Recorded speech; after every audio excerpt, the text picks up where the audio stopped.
smiles from down below.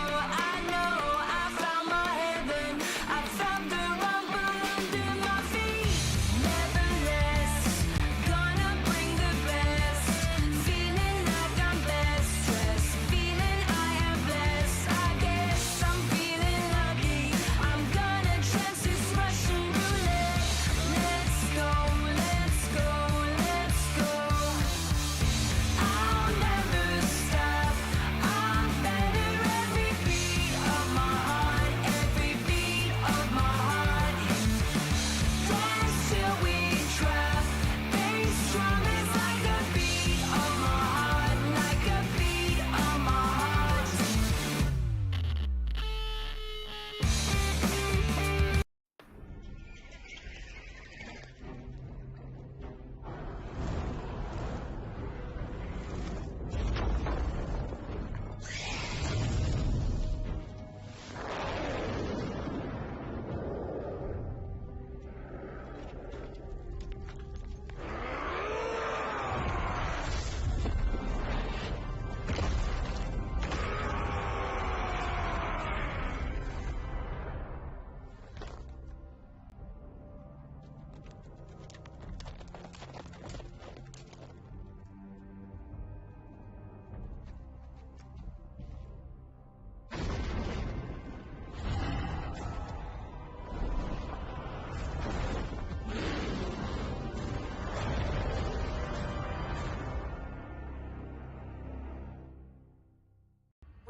Ruxa, pega o da direita. Bora. Pega o da direita. Caí, velho. Deitar.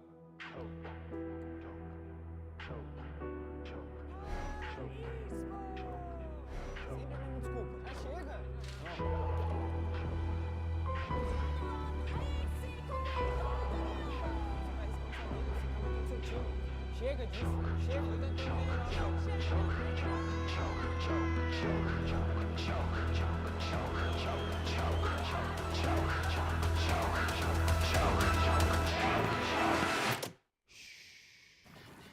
This is how we train. You didn't know this story.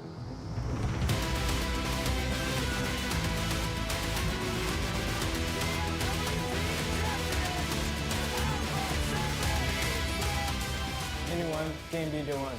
We know it, you know it. Play Ultimate Warrior. We are waiting for you.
Ruxa, pega o da direita. Bora. Pega o da direita.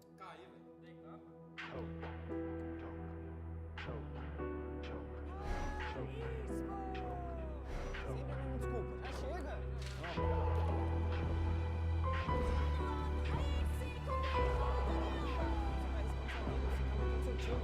Chega disso, chega, tô tentando melhorar.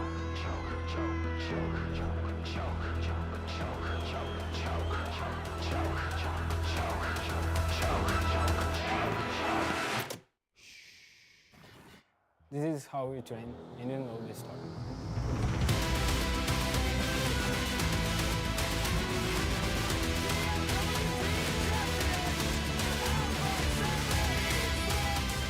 Anyone can be the one. We know it, you know it. Play Ultimate Royale. We are waiting for you.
Ruxa, pega o da direita. Bora. Pega o da direita.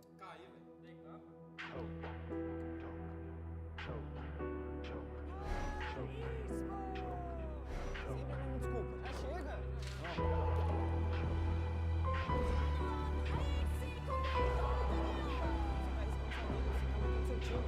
Chega disso, chega, tô tentando melhorar.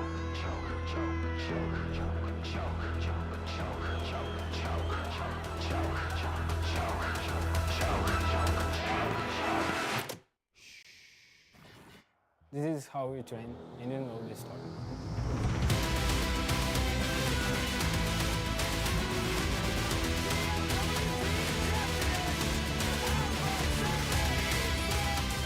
Anyone can be the one. We know it, you know it. Play Ultimate Royale. We are waiting for you.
Ruxa, ruxa, pega da direita. Bora, bora, bora. Pega da direita.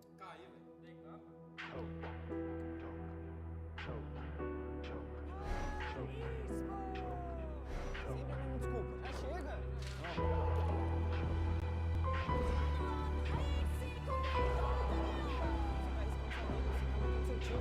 Chega disso, chega, eu tentando melhorar.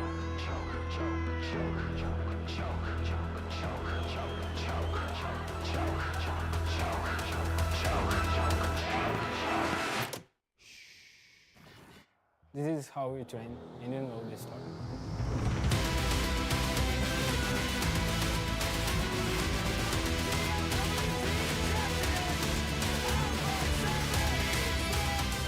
Anyone can be the one. We know it, you know it. Play Ultimate Royale. We are waiting for you.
Hello, guys. Good morning, good afternoon, and good evening to everyone who's watching around the world. We have now come to the first of the final 3 days of PUBG Mobile Challengers League Fall of 2024. Who will get that number one spot?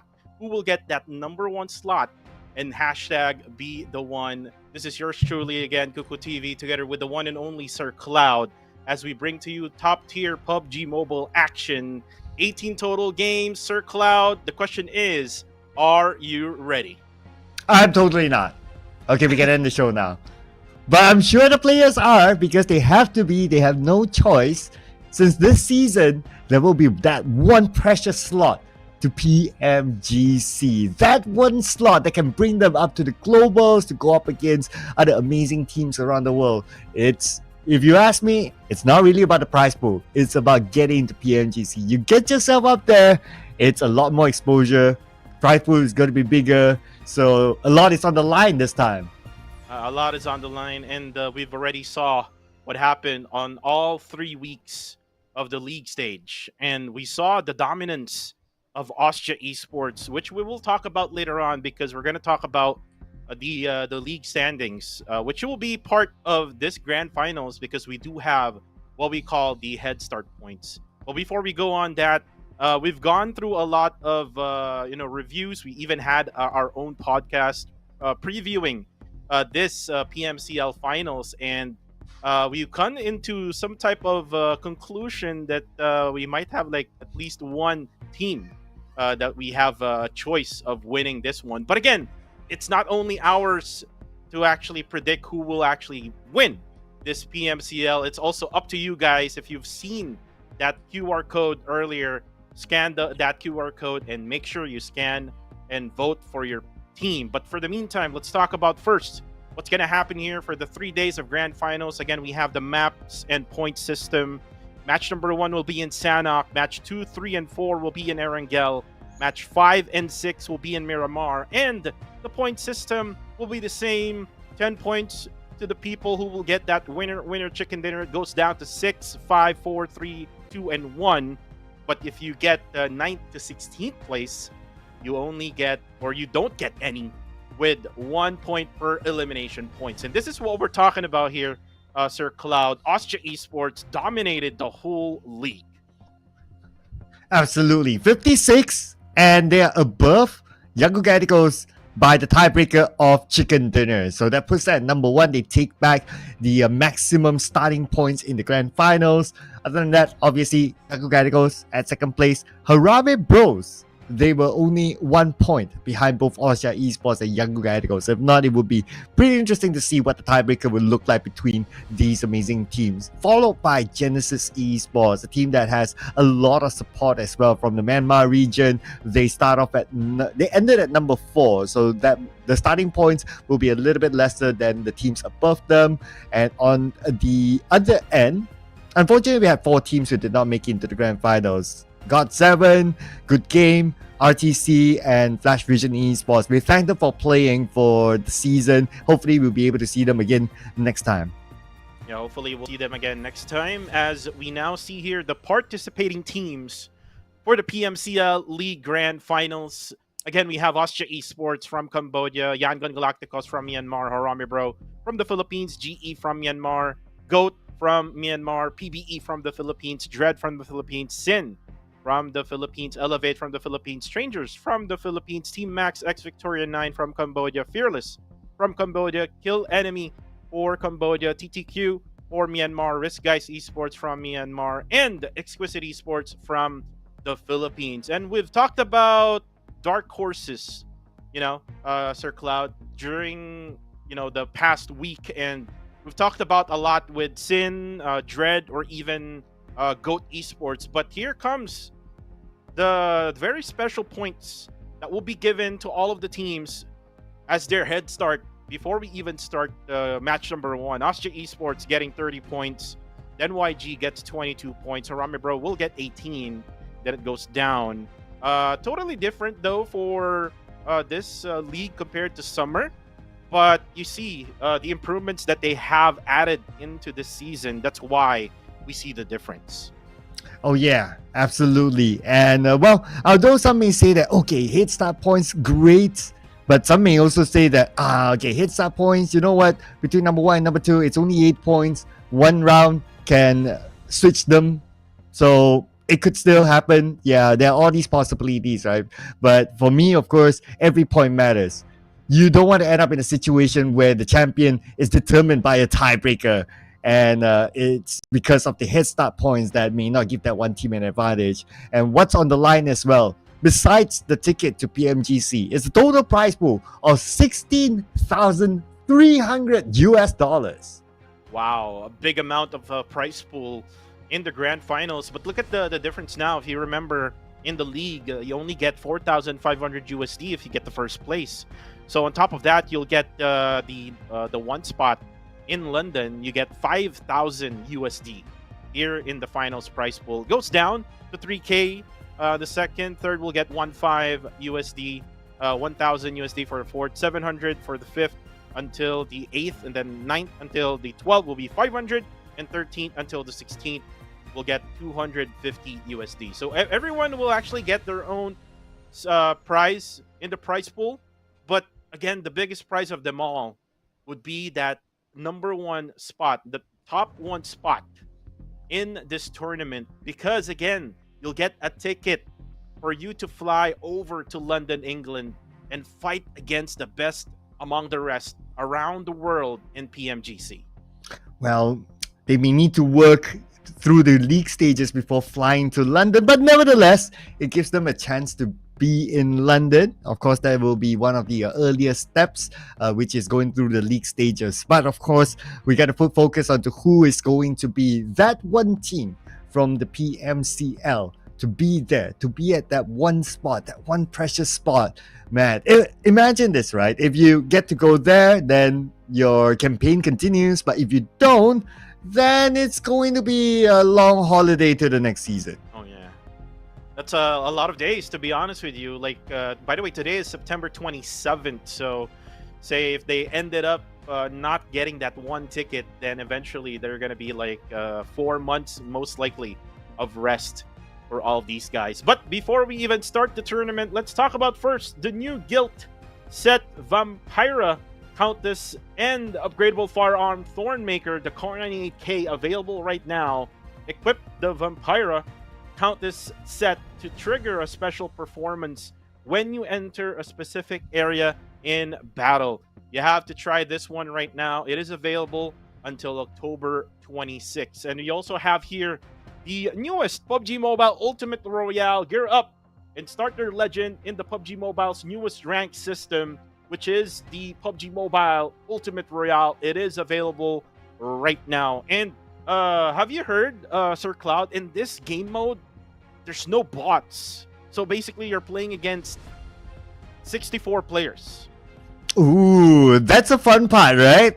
Like absolute real people, you get to play against them. And even during the advertisement before we started the show, Alpha 7 also mentioned that one of the ways that they train is through this system. So you guys out there, if you want to be PMWC champions one day, well, this is the way to go. Train with 100% people. It's basically like an automated scrim if you kind of think about it. Oh yeah, and not like that as well, because if, say, for example, you don't have a team, the app itself or the game itself will auto-match you with other solo players. So that's how good it is. You don't really have to create your own team in that Ultimate Royale. But here comes our prediction now for the very first match here in the PMCL Fall Finals. Mine is YG. For Sir Cloud, it's Exquisite Esports. This is actually some type of prediction that you have, Sir Cloud, that is out of nowhere. But for the rest, Lintoya will get Ostja, Paolo B gets Harame Bro, YG for the Myanmar casters, and then for Cambodia casters, it's GE for Ria Mancor, and Big Daddy with Fearless Esports. Why Exquisite Esports, Sir Cloud? Well, didn't we talk about like the potential dark horse, right? The potential dark horse, Exquisite. I mean, they came through the grand finals in like the last week. Yeah, I mean they were like what? Just they had a significant performance on week number 3. Week number 2 they were poor. Week number 3 significant performance. They've actually brought them to the grand finals. So I must say they have something inside of them that potentially might come up with a surprise to all of us. Well, maybe you might think so, maybe you might not. Put in your prediction as well via this QR code that's currently up here on screen. Be part of the show, be part of the community, and let us know which team will perform the best. Yeah, definitely. Scan the QR code right now, just right below Sir Cloud. And there's also another voting like option there wherein you can vote for your favorite rising star player for this whole league. Again, for last season, it was Federalis who got that rising star player award. But this time around, it's a totally different story because if you noticed from the past or the first 2 weeks of this league, it was Red Bull who got the Terminator weekly award, and then on the third week it was Federalis. So you might as well want to vote for Red Bull if you're a big fan of Red Bull and Austria Esports. Oh yeah, definitely. I mean, these two players that you mentioned, they have a track record. They know what they're doing. Then they definitely can put up a show. Or maybe you might see someone new. So put in the voting because we'd like to find out as well when the voting is tabulated, and we will know who are your fan favorite choices. But without further ado, ladies and gentlemen, let's jump into game number 1 of the grand finals. Let's go. Let's go.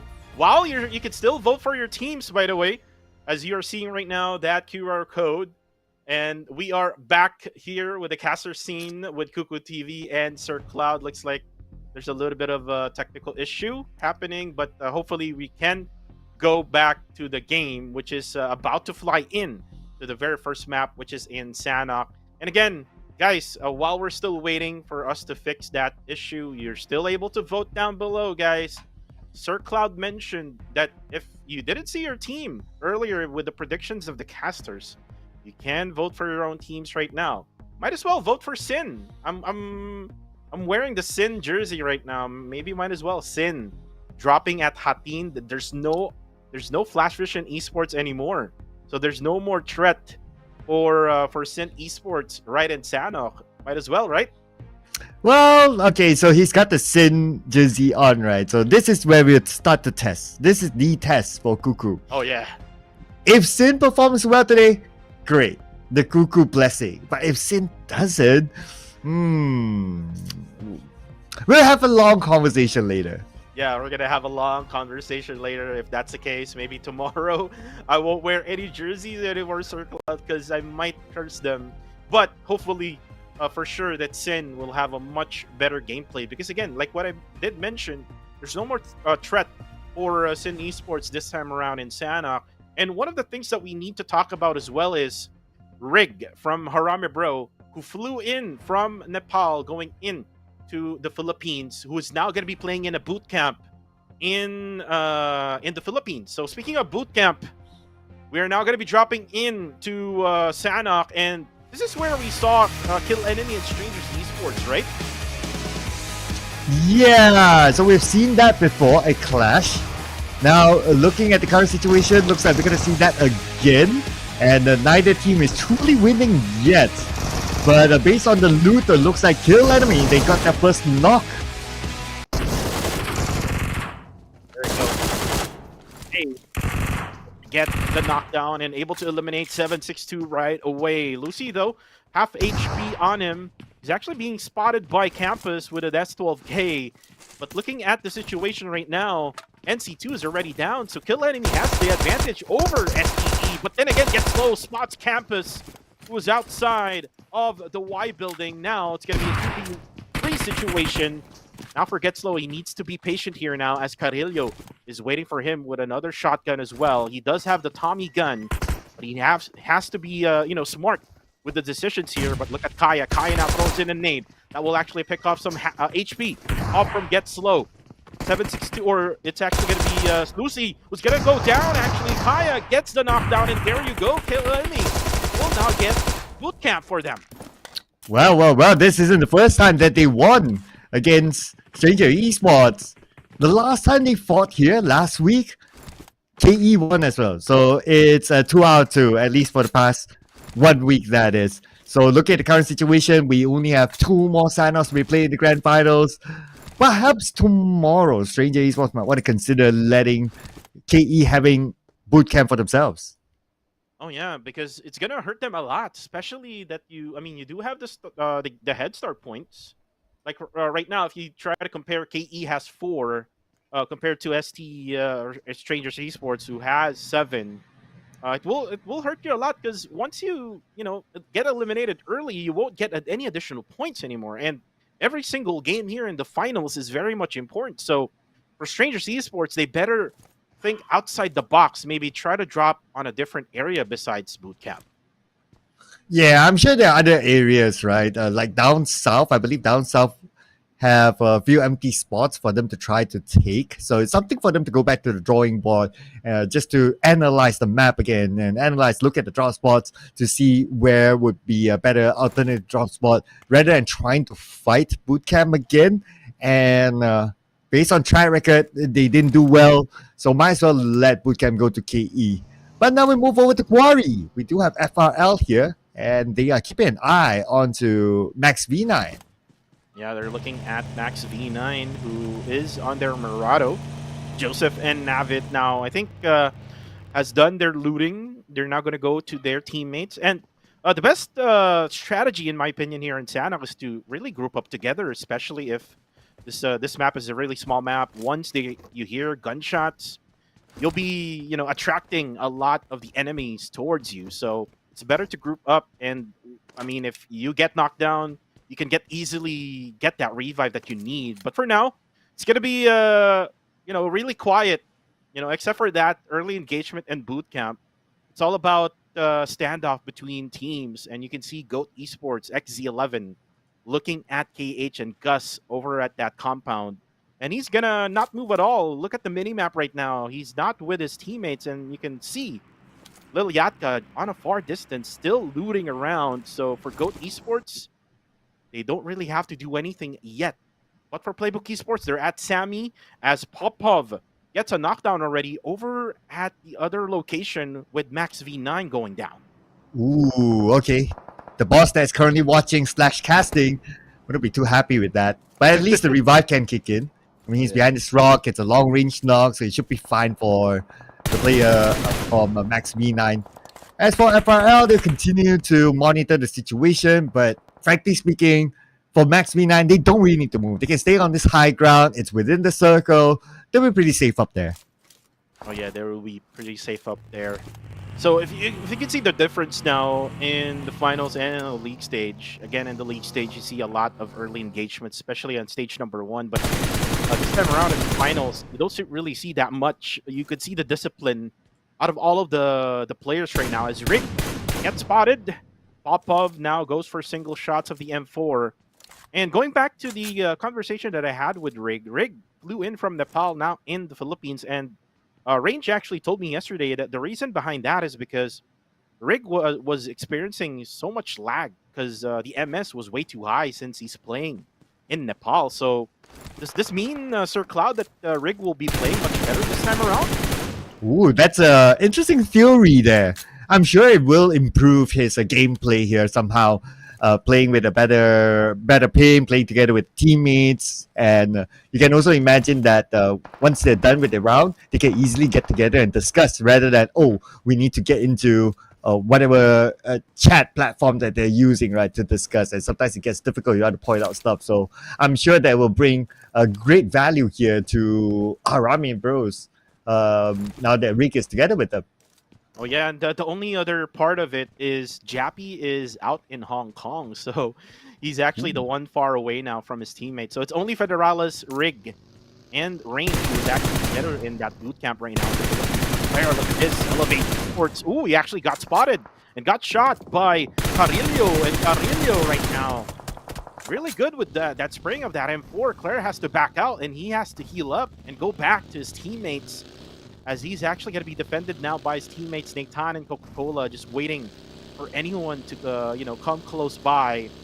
Now Claire will have to redo another scouting here. Again, it's very important that Claire is actually scouting so that they can actually move from one position to another. They're not in a really good spot right now, to be honest with you. If you're in Sanhok, the best part would be in a compound probably, but Jappy on the kill feed goes down.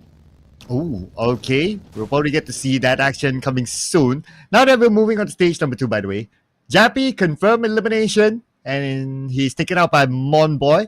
Or now, for some reason, he uses the name Yop Nom. Yeah, made me confused the first time I saw it, but okay, it's Monboy written the other way around. So that's going to be the first point for Playbook Esports as well. Oh yeah, for Monboy needs to go back to his roots.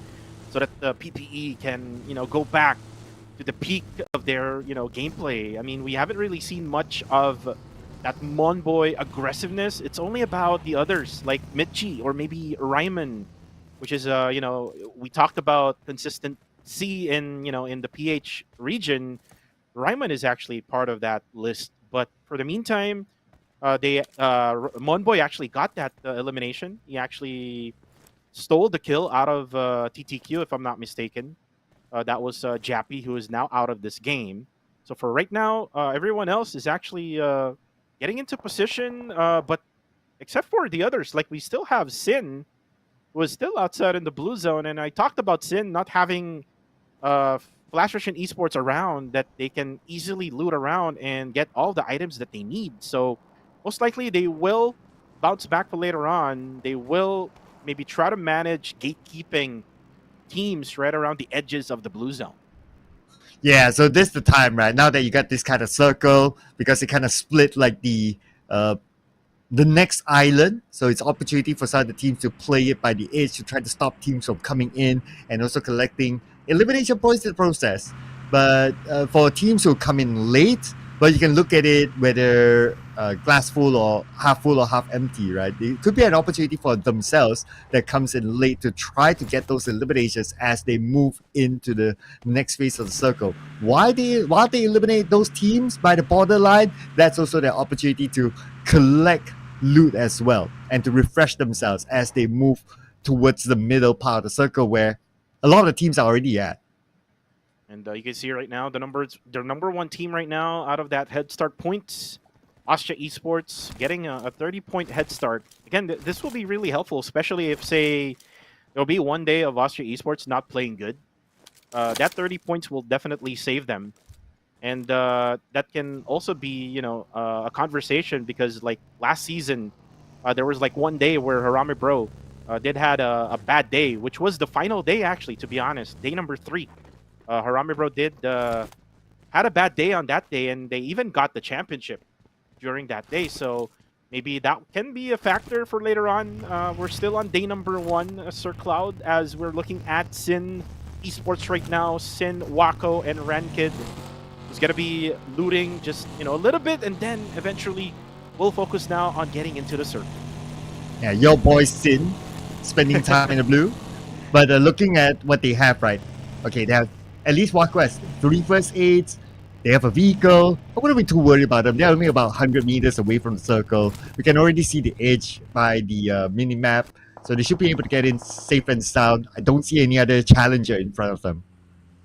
For YG right now, they're actually eyeing on PBE. It looks like they're scouting as well all at the same time. But again, for Max V9, that's their second knock of this game. It's a good thing that they're able to, reset and revive their teammate. GE was the one who spotted Navit, who's currently down right now. Most likely will be revived by the John. And again, this is the gameplay in Sanhok and finals. It's not about teams pushing them in right all the way. It's all about discipline. It's all about like checking your enemies, if there will be like third parties nearby. That's what they need to check out on. But on the kill feed, there's one player off from YG who actually got knocked down. Austria right now, if you look at on the eastern side part of the circle, they can easily get into the zone. Maybe try to go where to Romeo Boy is at, but he might be in trouble if he get pushed. Oh, but speaking about getting pushed, looks like Barney showed up and immediately pushed down Zuki, taking it out. And that's going to be the first point for Dread Esports. Time to quick Esports, one by one, take it out. And you mentioned about Romeo Boy. He just got eliminated by the top. And that's what I did mention earlier, Sir Cloud. Romeo Boy all alone in that compound. And YG, this is my pick. I might be the curse with a prediction, but not with a jersey. But right now, say Cloud goes down. Only now 2 players left. For the side of Yangon Galacticos, WTZ and Cute Low-Key will have to defend against Playbook Esports and might as well also have to defend against Austria Esports, who defeated them from right behind. And you can see now Ryan spotted Martin. Martin now eyeing most likely on YG, but he's now hearing those gunshots over onto the side of Ryman, and Ryman will have to be careful. This is Martin. Martin is very accurate when it comes to spraying those, ARs that he has. Right now, he does have that M4, and he's actually able to spot players from right up above, also down below. So he does know the cute Loki is down below, and there's like PBE up above, and he cannot just easily peek because they can just easily get traded out. But you can see there now, Rigged was able to get a knockdown on the kill feed as Martin was able to get a little bit of damage. For now, it's going to be just a standoff between these three teams. Yep, it's a long-range standoff, and plus they are within the circle, so we might want to see what happens at stage number 4. They might even just move away from each other since they have this distance, depending on how the circle goes. But look at the elimination feed. Looks like Rankit just got eliminated on the outside of the zone to the hands of Genesis Esports. Oh yeah, well, Sin right now, still in the blue. I'm not really sure what their gameplay is, at right now here in Sanhok, but their plan is to just, tank the blue zone. Right now, they're getting gate kept by GE. Oh, Zai got spotted from the left side, and that was cool. With that very cool spray down, and there we go. Wako goes for the elimination. So it's just a 1-to-1 trade between these two teams. GE still has that advantage over Sin because, Sin is still way out in the blue and is now going to be thinking of going onto the right-hand side part on the circle now so that they won't be damaged by that blue zone. Oh, let's not forget about Goat being around the corner as well. So let's see how will Cole manage this. He only has one first aid, and he's still surrounded by the players of Genesis Esports. I move over to Max V9. They do have FRL in front of them. While the elimination feed continues to roll, Mombo actually got Martin somewhere else. I believe it was somewhere down south the last we saw Austria Esports. Oh, and look at this. Martin and Red Bull got eliminated by Gerald. PPE versus Austria. Now the top goes down, and only Skynin is alive for Austria Esports. And by the way, Sir Cloud, Austria is actually one of the top teams in Sanhok if you talk about the league.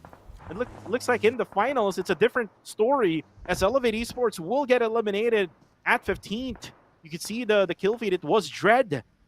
That is the one in charge with the elimination, and now Skynin will be forced to just hide behind the walls as PBE dominates all the three other players of Austria Esports. And now you can see Skynin now goes for the spray, who actually takes down Ryman.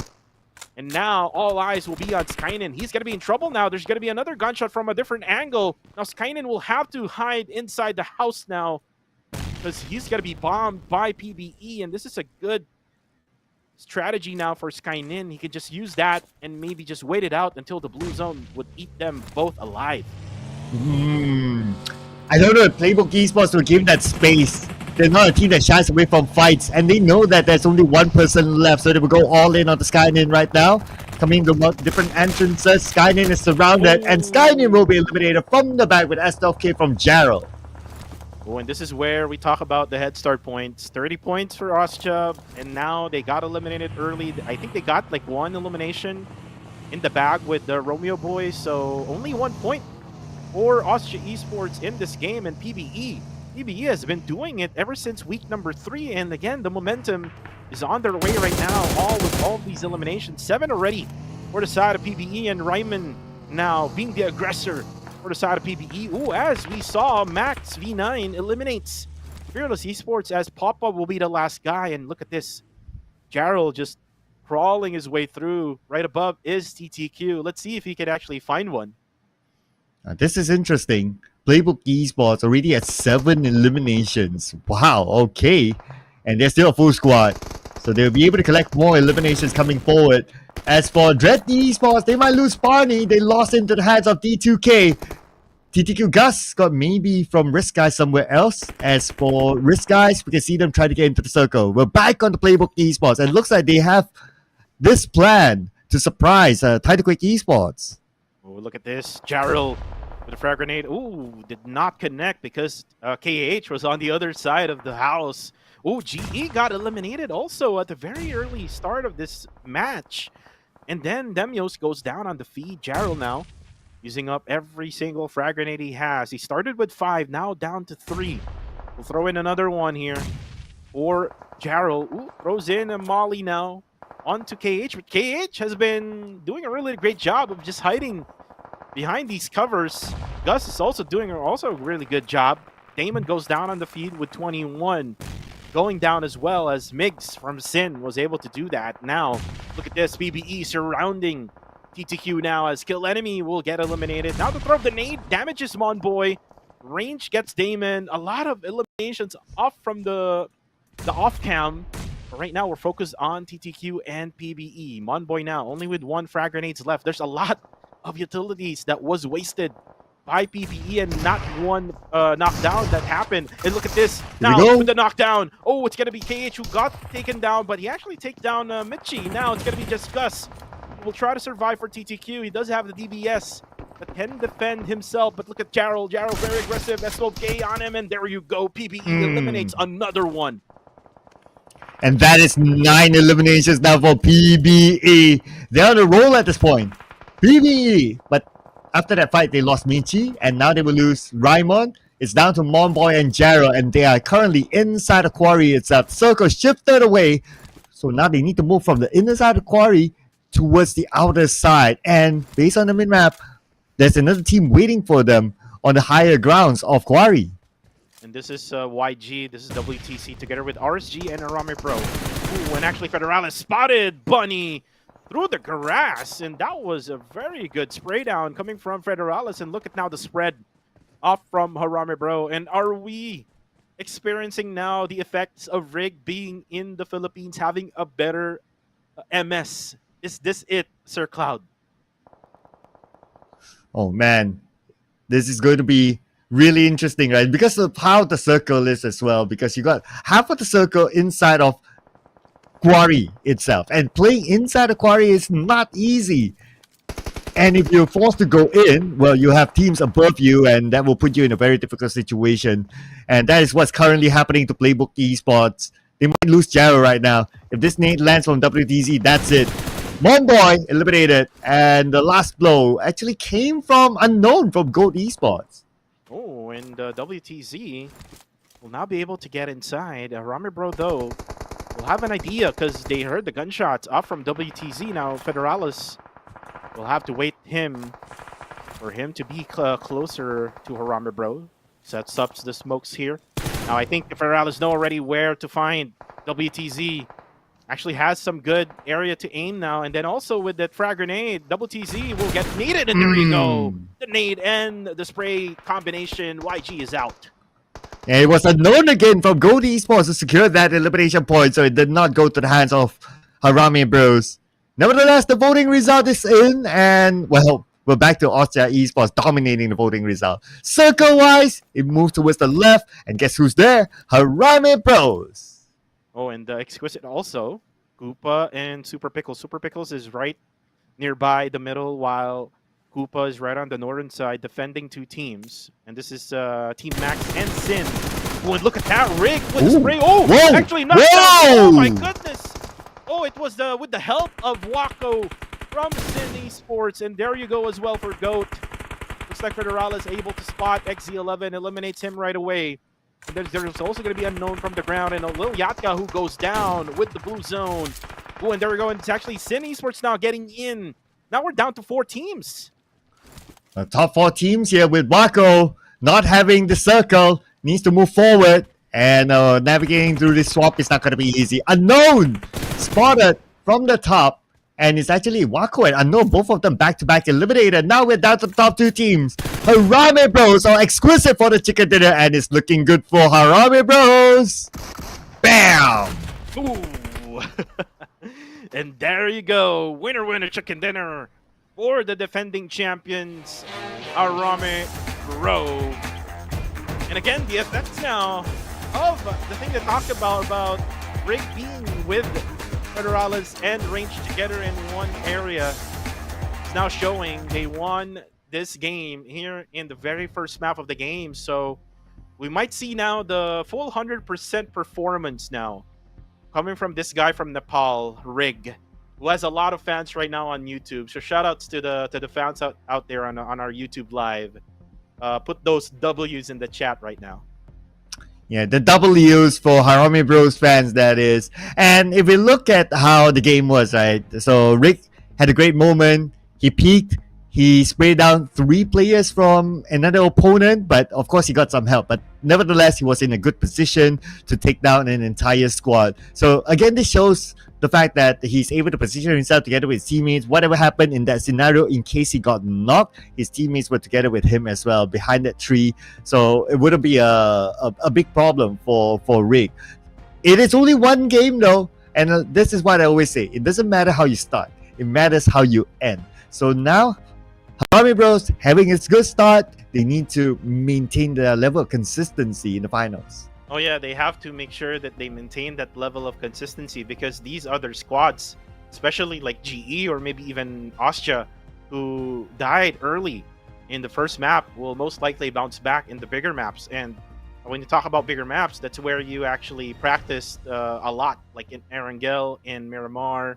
And we've seen it from the stats during the league, wherein Austria Esports dominated Erangel with a lot of those eliminations, as well as in Miramar. So we're gonna find out as we go along this day. Again, there's still like 5 other games left to go, and you just have to sit back and relax. So to all the guys who is watching right now, all across the platforms, Facebook, TikTok, and on YouTube, you can grab those snacks and enjoy this top tier PUBG Mobile action that we're looking at right now.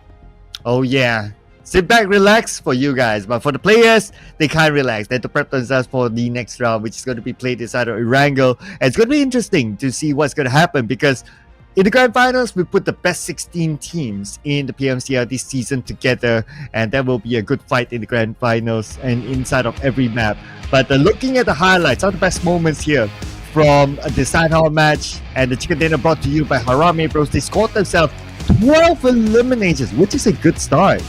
Oh yeah, a very good start here for Harami Bro. And knowing that they already got like a total of 18 head start points, that means that they will be the number 1 team in the overall. Just right below would probably be Austria Esports and YG. And then YG, you know what? Even though they had only like 1 player left remaining, they still ended up at around top 6 or maybe even top 5. And you can see Goat right now getting the MVP of the matchup, just unknown. Who got 5 total eliminations. We didn't really see much, by the way, of Goat Esports lurking around the area with the spectator, but see all these skills in the kill feed.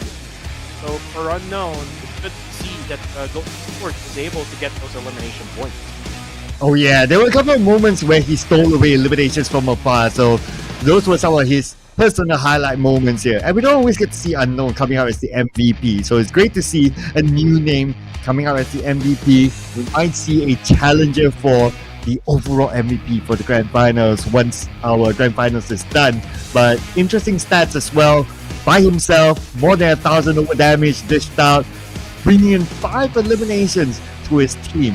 And at the same time, 3 knockouts and 2 assists with 173 total kill with a survival time of 20 minutes 46 seconds. That is Unknown. But Harami Bros is a team that's got the chicken dinner. Yep. And Harami Bro, again, like you said, 12 total elimination, total of 22 points if you add the winner-winner chicken dinner placement point. And it's all about Rig and Federalis and at the same time range. Jappy was eliminated early in the game, so it's all about that trio. And you can see that they controlled the western side part of that circle. Even Federalis was like going way out of the circle in order for him to be able to clear out all of the remaining players on the southern side of the circle. And that's how you control the whole zone. Especially in Sanhok, especially if the circle is going to quarry, because in a quarry circle, Sir Cloud, it's very hard to navigate because your mobility will be slowed down because of that waters inside quarry. Difficult for them to navigate the swamp, and for them to be playing on the high ground, they took their time. They don't force themselves to get inside the quarry. That was a great decision making by Harami Bros. Now looking over at some of the overall stats here, throwables used 104. On the lower side, totally understandable. Number 1, it's Sanhok, it's a smaller map. Number 2, because it was inside a quarry, so teams don't really have that chance to use as many smokes or as many Molotovs as they would like. So the number is more on the lower side of 104. So far, what highest numbers that we have seen is last week. I believe it was the second last day or the last day or something like that. It was 400 plus throwables used in an Erangel match. So we're going to keep an eye on that number. Oh yeah, I believe that was the game where in Esports threw a lot of frag grenades, or maybe it might be Harame Bro who did that. But here comes the match standings now. 22 points, like what we mentioned for Harame Bro, but look at the others, 13 for Goat Esports Exquisite. This is your pick, by the way, Sir Cloud, for this match, getting 11 points, and they might be a dark horse. Like what Lupa said, that he will, not play for now. Let's go for the main squad without Lufa. And the reason behind Lufa not playing again is because he's not really focused much in PMCL, because there's other type of businesses that he has to be focused on. And that's how you support your team. You just have to, give trust to the other people inside your lineup. And look at now the results. 11 points for Exquisite Esports. This is something that you don't see during the first 2 weeks of PMCL fall. Yeah, and like what he said, right? They already have the momentum, continue on, and so far so good, at least for game number 1. And it's great to see that players, they realize themselves. So it's like, okay, I'm not in the best condition to play. Let's allow like the other players to play. Like some players, like even though they're not in the best condition, they still force themselves to say that, I want to play. And it doesn't do justice to the team. So it's a very respectable decision that Lufa did for himself. But who knows, Lufa might come in at one of the games. We'll see how it goes. But based on what he has told us as well, if they have the momentum, keep it going. And all he does is being a some sort of like a life coach behind the scenes, just to keep their momentum up. Yeah, and sometimes these long-time players like Mad Toy, one of the long-time players in Thailand and in Malaysia, who is now coaching Austria Esports now, and is being a big help, providing big contribution to Austria Esports. And that's why Austria Esports right now is very successful, but not for this match in Sanhok, because they were able to get the compound, but unfortunately they probably just exerted so much effort on committing over to PBE and Yangon Galacticos, and that's what they need to maybe avoid, on overexerting so much effort with a team, whereas you can just focus on the objectives, wherein Harame Bro did that in match number 1. They focused on objectives, and at the same time, while they're focusing on objectives, which is a circle, they also were able to get those elimination points that surrounds them. Like I think they had Dread Esports, RSG, they even had like Max V9 on top of them, so they were able to take control.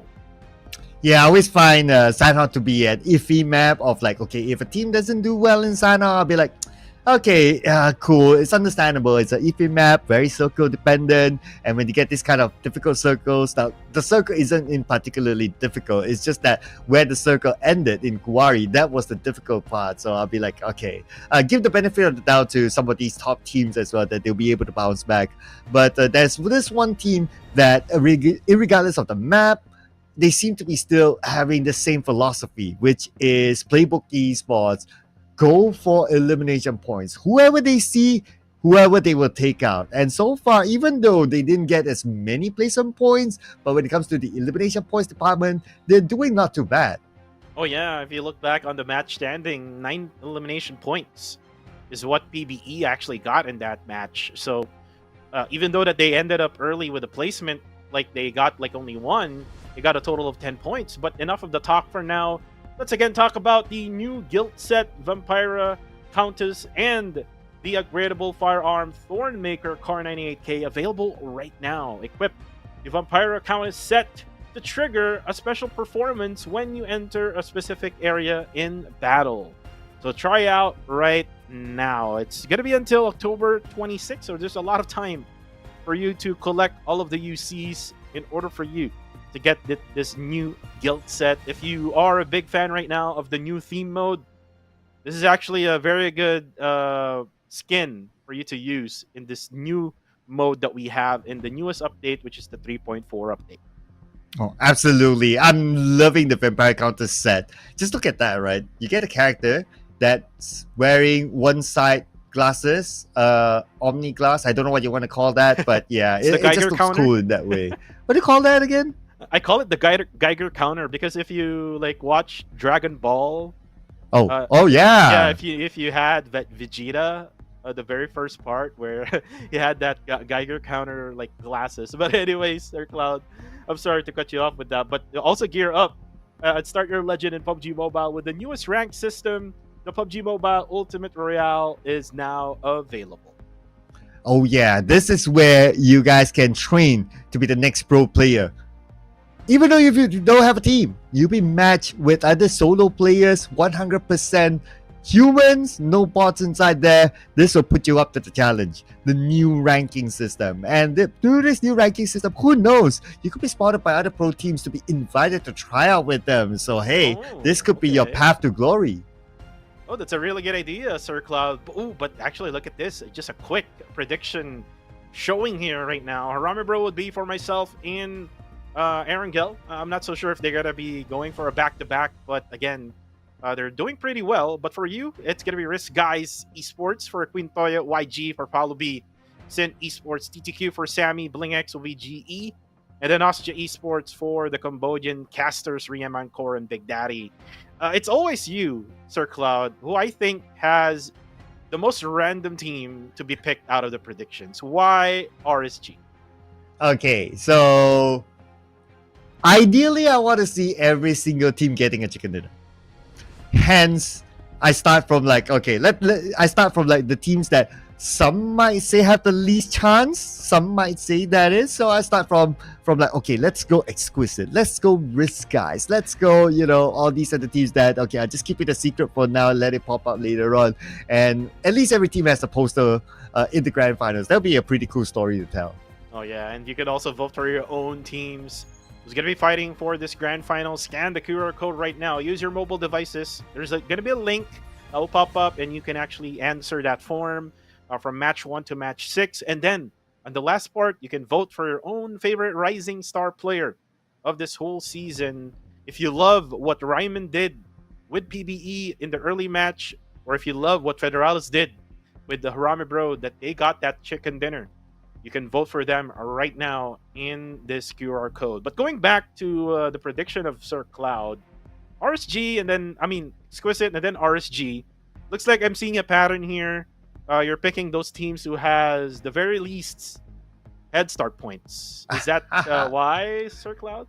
Yes, so that I can flex. Yeah, so that I can flex. I can go like, you know what? Everyone's predicting the regular team, the obvious teams, right? But when teams like Risk Guys gets the chicken dinner, I'll be like, I'm out of here, I show myself the door. Okay, I'm done. PUBG Mobile, give me a raise, Oh, so. Yeah. Well, we'll see if it's going to be RSG's time here in Erangel. We've known RSG already for quite a while now, and they're one of those teams that are actually very good in Erangel. Not in the map like Sanhok, though, but for Erangel, definitely they have a chance. But looking at Sir Cloud's pick during match number 1, Exquisite Esports did really pretty well. They even ended up in the top 3, together with Sin and Harami Pro. So for match number 2, let's see if RSG will do the same. 10 more seconds left. I know you're ready for match number 2 and you're excited to see all these teams fight it out. Let's go ahead and fly in to the second map here in the grand finals.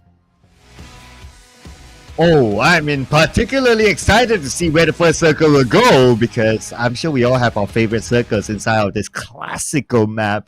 Me in particular, I love to see a military base circle. And if it so happens to go there, then, well, Austria Esports will love it. They normally drop inside military base anyway, so they're hoping for that circle. But for the other teams, they're hoping for it to be not the military base circle. But for us as entertainers, or for our entertainment, I want to see one of that. Oh yeah, in the league, there's probably a lot of times that we had a circle down below in Sovsnovka military base, and that's probably why Austria Esports really didn't have, so much struggles when it comes to rotation. Well, there are some certain times that the circle would go the opposite way, wherein they really had a hard time, and then eventually they got eliminated in the mid game. But for most times, if the circle would go into the South Island, well, definitely you would see Austria right at the very end of the game. But right now, it's all about the droppings of the teams, and we've talked about all the other teams who did not qualify, like God7, Good Game Esports, RTC, and Flash Vision Esports. And you usually see these 4 teams dropping together with, some of the, grand finals teams. So this time around, it's a much more disciplined outcome for the dropping points. So we might see a long early game with all of them just looting around, and then for the rest, later on, maybe by mid to end game, that's where we see all of those gunshots and action that we would normally used to see. But right now, looking at Stranger Esports, they're collecting all these dashes and vehicles right now. Looks like they're gonna not go to where Yangon Galacticos is at. They will go to a different dropping area, most likely up onto the north. And you can see Romeo Boy right now very low on HP. What happened to him? Ooh, and he has nothing on him. Probably he bumped into another team, and it was a long range shot from the other side, from the north maybe, and he took a couple of bullets. But lucky enough, he's all right. And cute Loki came to give him a ride, and he should be safe. Back down in South Yogopol, where he will continue to loot. Now, like what you said, I believe as well that this round would be a slower start round since the circle is kind of nice. It's on the left side, and there's a lot of open space on the left side for teams to play with, for teams to take their first checkpoint. So I expect teams to take their time. Plus, it's the second game in the grand finals. They don't want to do mistakes at this point.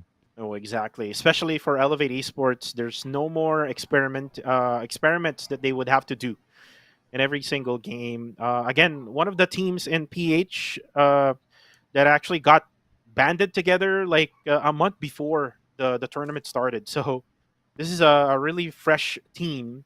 Actually, the freshest team out of them all. Because Scotty was supposed... I mean, if you heard the backstory, Scotty was supposed to be in STE this season. But again, due to the lineup concerns that they had with STE, they went with Lucy and Evil in the lineup and not with Scotty. Scotty now just, since he's available, and then there's a new team that bought Enigma's MSI's slot, then he actually just, got picked by the team owner together with some of the few players who actually played for the other squads as well, like Claire and the rest. And now they're able to actually, qualify in the grand finals. So now they can show what Stranger Esports is now missing. Ooh, especially Scotty is like, well, red carpet, all spotlights onto him, walking into the grand finals. Probably going to give his speech at some point, especially if he win. That is. But yeah, I guess those are some of the interesting rumors here. I'd like to know one more rumor though. And you know what? Before you say that, you know what? The head start points between STE and Elevate is actually 8 points. STE is 7. So, you know what I'm saying? Yeah, there you go. There you go. It just proves what what STE is missing there. But then again, it's close. It's close, and it's all about the starting points. But at the end of the day, it's of course how many points that the teams will be able to get by the end of the grand finals. 1 point, it's still okay. It's still doable. But there's this one rumor, since we have Harami Bros on screen, right, that I want to find out the juice from inside the zone. Ooh. What is it? Federales, before this season's PMCL started, he put up a post that he was looking for a new team. So what happened after that?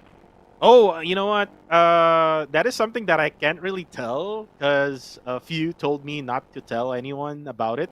But I do know what's the story behind it. So maybe I'll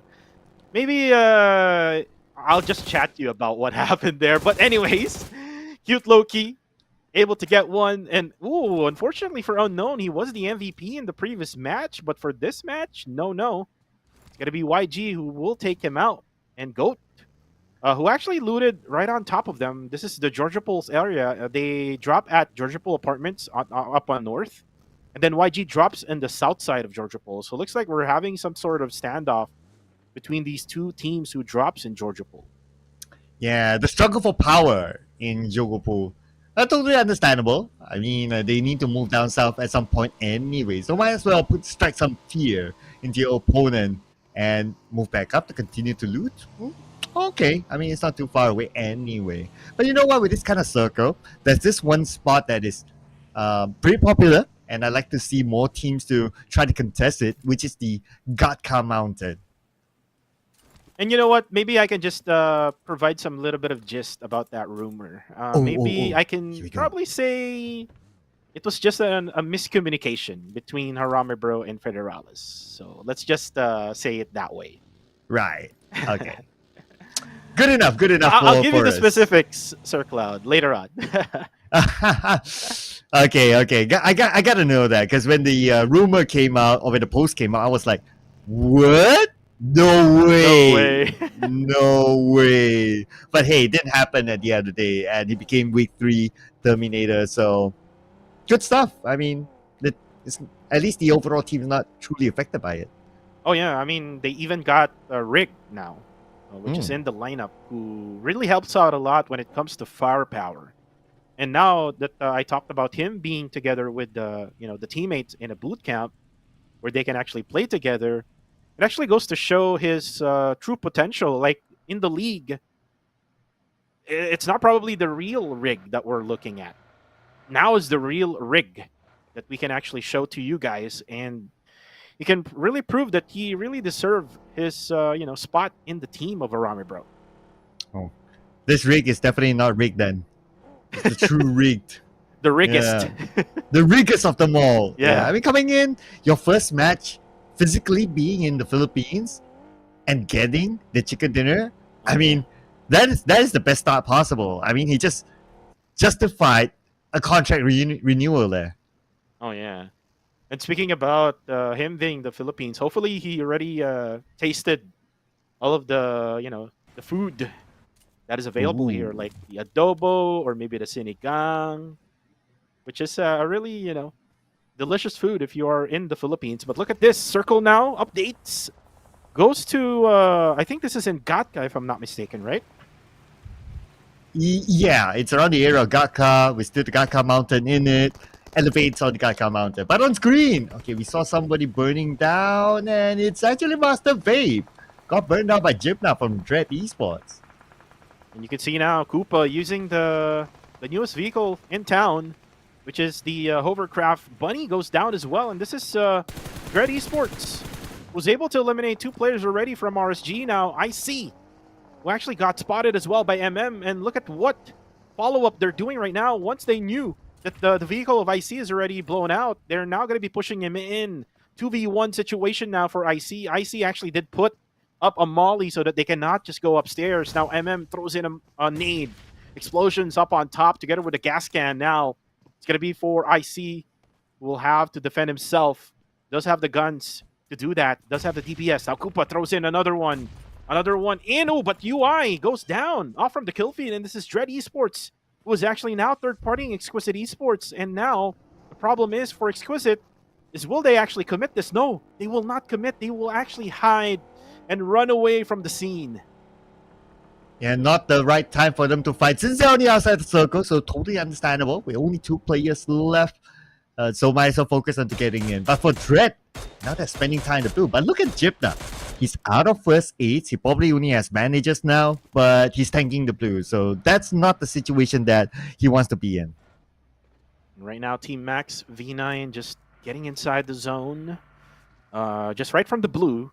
Boyshan now healing up. But look at the med situation right now for Max V9. Boyshan doesn't have any more first aids left. So they might be damaged once they came in. And again, all the other teams are already focused on the circle. So they might be gate kept later on.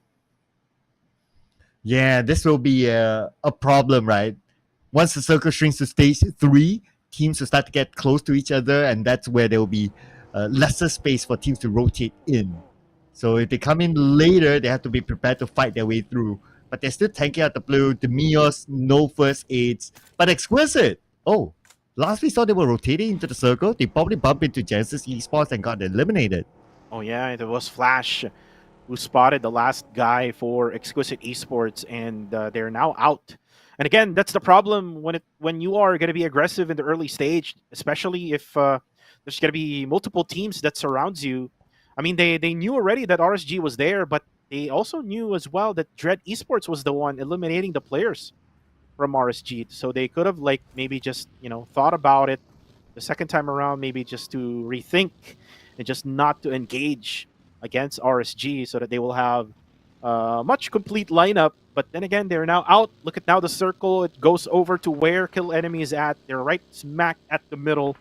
You can probably also add YG to that exchange. And RSG on the kill feed, though, still having some troubles. And there we go. Maybe it's going to be out. It's going to be, I think, Wako from Sin, who will be able to get the elimination. Oh, but then again, look at Marnet. Marnet is in trouble. All of the tires from right behind the buggy is now out. And now smoking buggy is what we have. And now we switch over to where the middle of the circle is, which is in Kill Enemy side. But look at this now. GE going in for that pickup. Nice pickup there for GE. Oh, managed to save him. Okay. Still being shot at though. So praying that they'll be able to get away. Okay, so far so good for them. And now they have the space to reset. They just need to be careful of Goat, who's close by. And Goat, I wonder if they know that the members of GE are kind of low. But looks like Goat got busy as somebody shot them from behind.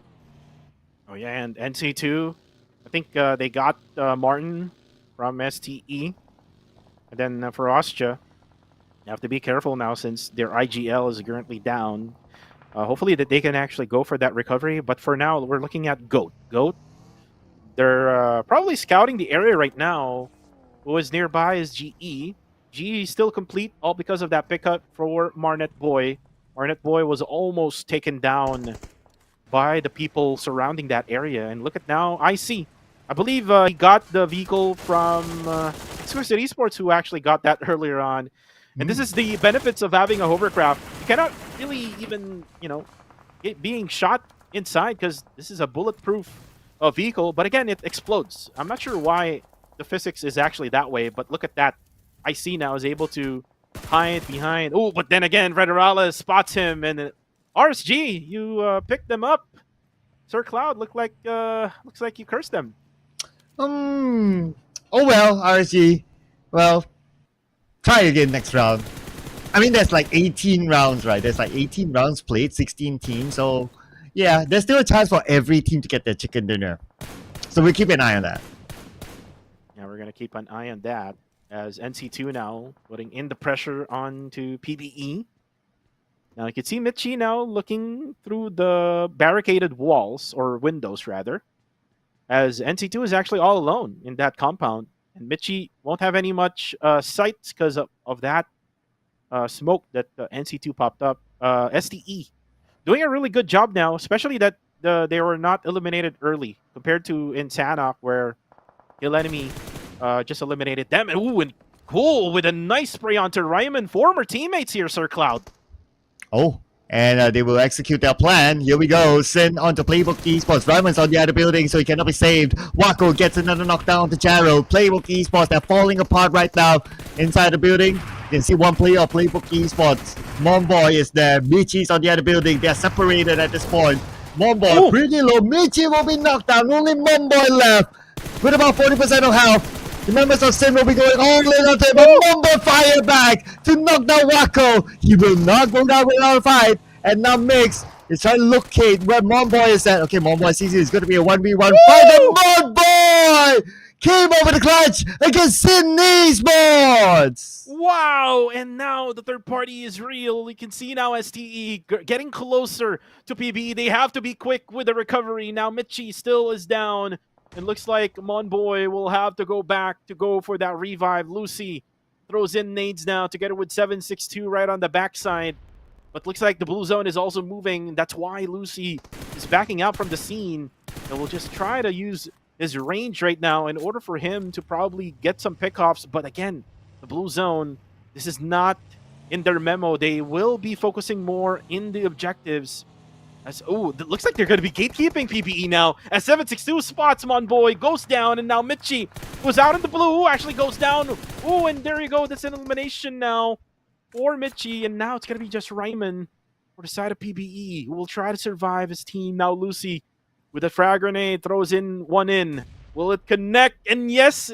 No, doesn't connect yet. I thought it was Ryman, but it was 21 who got knocked down off from the kill feed. So Ryman will have to use up so much time here together with the first aid, so he will have to get all of the meds available in order for him to survive this blue zone. Yeah, he has 2 first aids. Going to use one of them. And we'll be moving on to stage 5 real soon. So he has to find a way to get out of that. But we move forward to the northern side of the circle. We have at least 4 or 5 different teams in this area, including Goats. And we have Dread here going up to the higher ground. Barney passes by. Marty takes out Yatka. And for Goat, there's one player within the smoke. And it's going to be the final player for Goat Esports. Surrounded! Okay, gets one. But is he able to secure that elimination point? Yes, he will. He'll take out Damon before Barney comes in for the final blow. Oh, but the explosion coming from Demios knocks down Barney. But again, they will have a little bit of time because, again, it's going to be Fearless Esports who comes in now. Dread Esports is in trouble. Nas down, by the way, while Dread Esports up from above will have a little bit of time to go for that revive. They cannot just easily get upstairs from this hillside. They will probably just focus on going for the revive onto Na. Ranzer, though, does have the look onto Dread Esports, does have the view, but again, he's not able to do so much because, again, of that slope that they're in. And then also from behind, that's going to be Federalis from Arami Bro going for the third party. And this is just so bad for Fearless Esports. Look at their position right now. Man, it's a good clear shot for Federalis. It's just a matter of time to be forced to move by the circle as well. In about 8 more seconds, and Federalis taking point position to try to get those exit frags out of Dread and also Fearless Esports. So it's probably going to be a lose-lose situation for the both teams, but it's going to be a good chance for Harame Bros to pick up elimination points. Right now for Federalis, it's just lurking around the areas of Fearless Esports from right behind. Now, Scotty throwing in nades onto Marnet Boy. Looks like it's going to connect. Ooh, only splash damage. Ooh, there you go. It actually connects. Marnet goes down. And then, again, another explosion there from the vehicle. Federalis drops Astrowex on the feed. And now for Zai, he's actually the only man standing for GE. Will have to get away from the scene now as he focuses on the circle. Now with Dread able to recover, they're now able to bomb all the players off from Fearless. Popov is the only man standing for Fearless, and he can probably go for the revives unless Dread Esports go for the commitment to try to go for the elimination. But again, here comes Arame Bro. NC2 goes down. 762 is just right behind that tree. Ooh, Federalis just ramming over his buggy over to the players of STE. And actually, Lucy also got damage as well. And actually, it's all because of Romeo Boy from right behind. Now, 762 will have to survive now. For STE is the lone member remaining for the squad. He actually is up against 2 players of Arame Bro. Rick, almost drops him down, but there's Chappie to save the day for Arame Bro, and STE is out. A nice follow-up there by Chappie. And at the same time, Rick and both Federalis will be able to be revived. Don't see any other challenger for now. Speaking about challenges, it's going to be Fearless Esports and also Elevate. Elevate making their rotation into the circle. They might pop into Harame Bros though. So Harame Bros, they need to reset quickly. Okay, we have Pop-Off here on screen from FRL. By the outside the circle still. And they have Dread Esports still around them. Ooh, a nade here coming from YG. Ooh, gonna be bombing Max V9. They have to be careful. They're actually grouped up together. Some splash damage happening onto Max V9 Navit. GE will get eliminated, by the way, off from the feed, and that will be KE. We will be bombing Zai. Range actually takes out Nathan as well, while Max V9 is just trying to plan out things for Yangon Galacticos. They also have to take a look at Liquid from right behind, by the way. But for Dread Esports, it's just up to Barney now, the dinosaur of PUBG MPH. He's actually a content creator, the OG content creator in the Philippines, but right now he's a pro player here in PMCL who's going to defend against 3 other players of Kill Enemy. Kaya just scouting the area. He cannot find Barney. Barney now will get spotted. Barney does have a P90, and now he's going to take out his P90, going to throw in those bullets, but again, Kaya will be the ones to take him out. And by the way, Ostia is also eliminated. The big boys, Ostia Esports, out at number 16. Up at now at number 7, that is. Oh, was it number 16? Okay. Looks like the graphics started to roll. So they were the first team to be eliminated with 2 elimination points. Oh, anyway, wow. Now on the northern side, we still have 3 different teams, including Harame Bros. Now they're interested to gain more elimination points. This time, probably out of the hands of FRL. You could see now this Federalis is on a really awkward angle wherein Fearless Esports might not even expect him to, to be.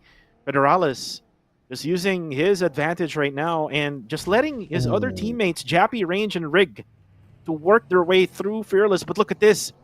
Kill enemy now, sandwiching Fearless Esports. They actually pushed in. Now the knockdown coming from Ranzer, knocks down Campus. And then it's going to be Harame Bro now, who will now go for the third party. Jappy on a smoking car. Carillo still far away from his teammates. Bombs is going to be native coming on from Harame Bro. Ranzer goes down.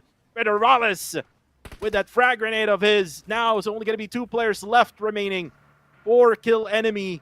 Can they survive, Harame Bro? And now look at this. Rig now will try to push in. Jappy as well inside the vehicle. The nades are coming in, coming from Federalis in range.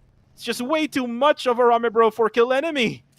Oh man, and there's no way for Carillo, aka Davan, to get out of this situation. 2 first seats left. We're talking about stage 6. Harame Bro still not letting him go.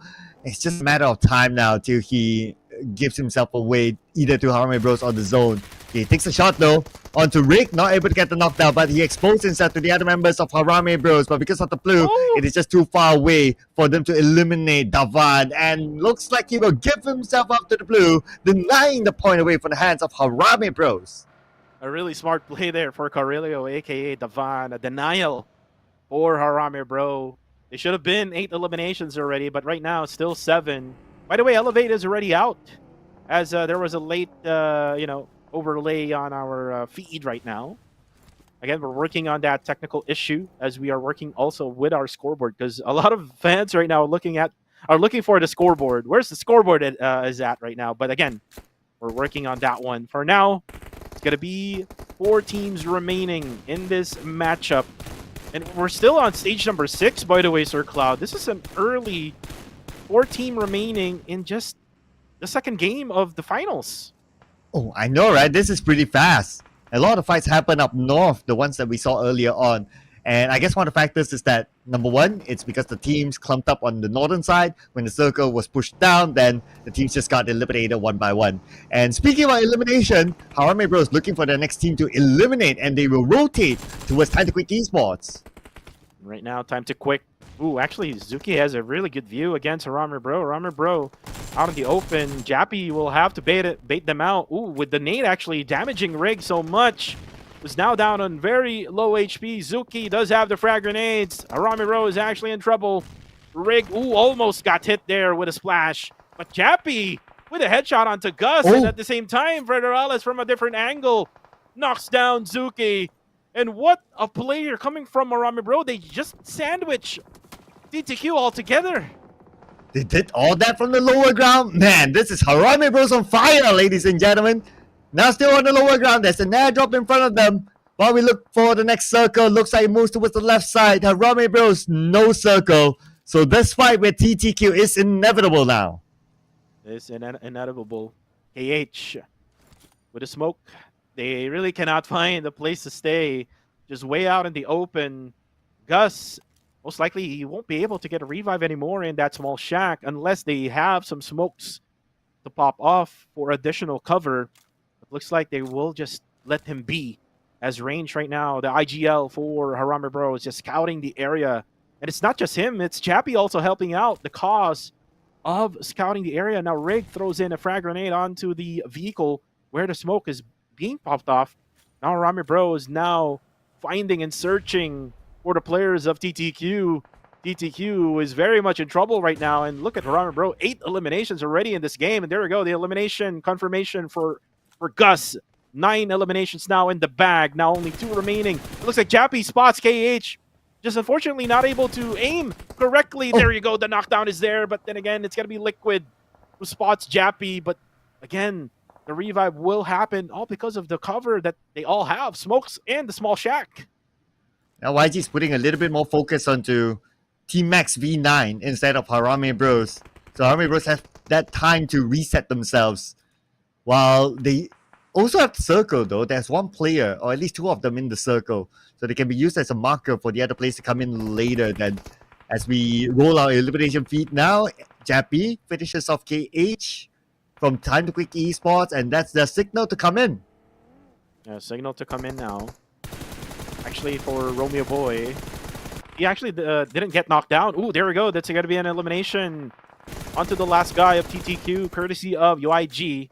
They do have a little sort of advantage here, to say the least, because they have a high ground. Ooh, but then again, it's going to be Team Max V9 will be the party pooper for YG, who takes down, say, Clow, who's right in the middle of the whole circle right now. Boyshan is now on the move. They will try to move closer to the middle, just making sure that they will have control of it. We're now going to stage number 8 as we now get the last circle. And then finally on stage number 9, the blue zone will close in. So this is going to be the final 3 teams. Team Max V9, YG, and Harami Bro. We're not really sure yet who has the total advantage here, but I'm pretty sure that YG is going to be focused by 2 teams, which is Team Max V9 and Harami Bro. And Say Cloud just got eliminated. Team Max V9, they still have a full squad. I believe they're the only team with a full squad at this point. Yep, even Young Radicals, they're operating as a trio.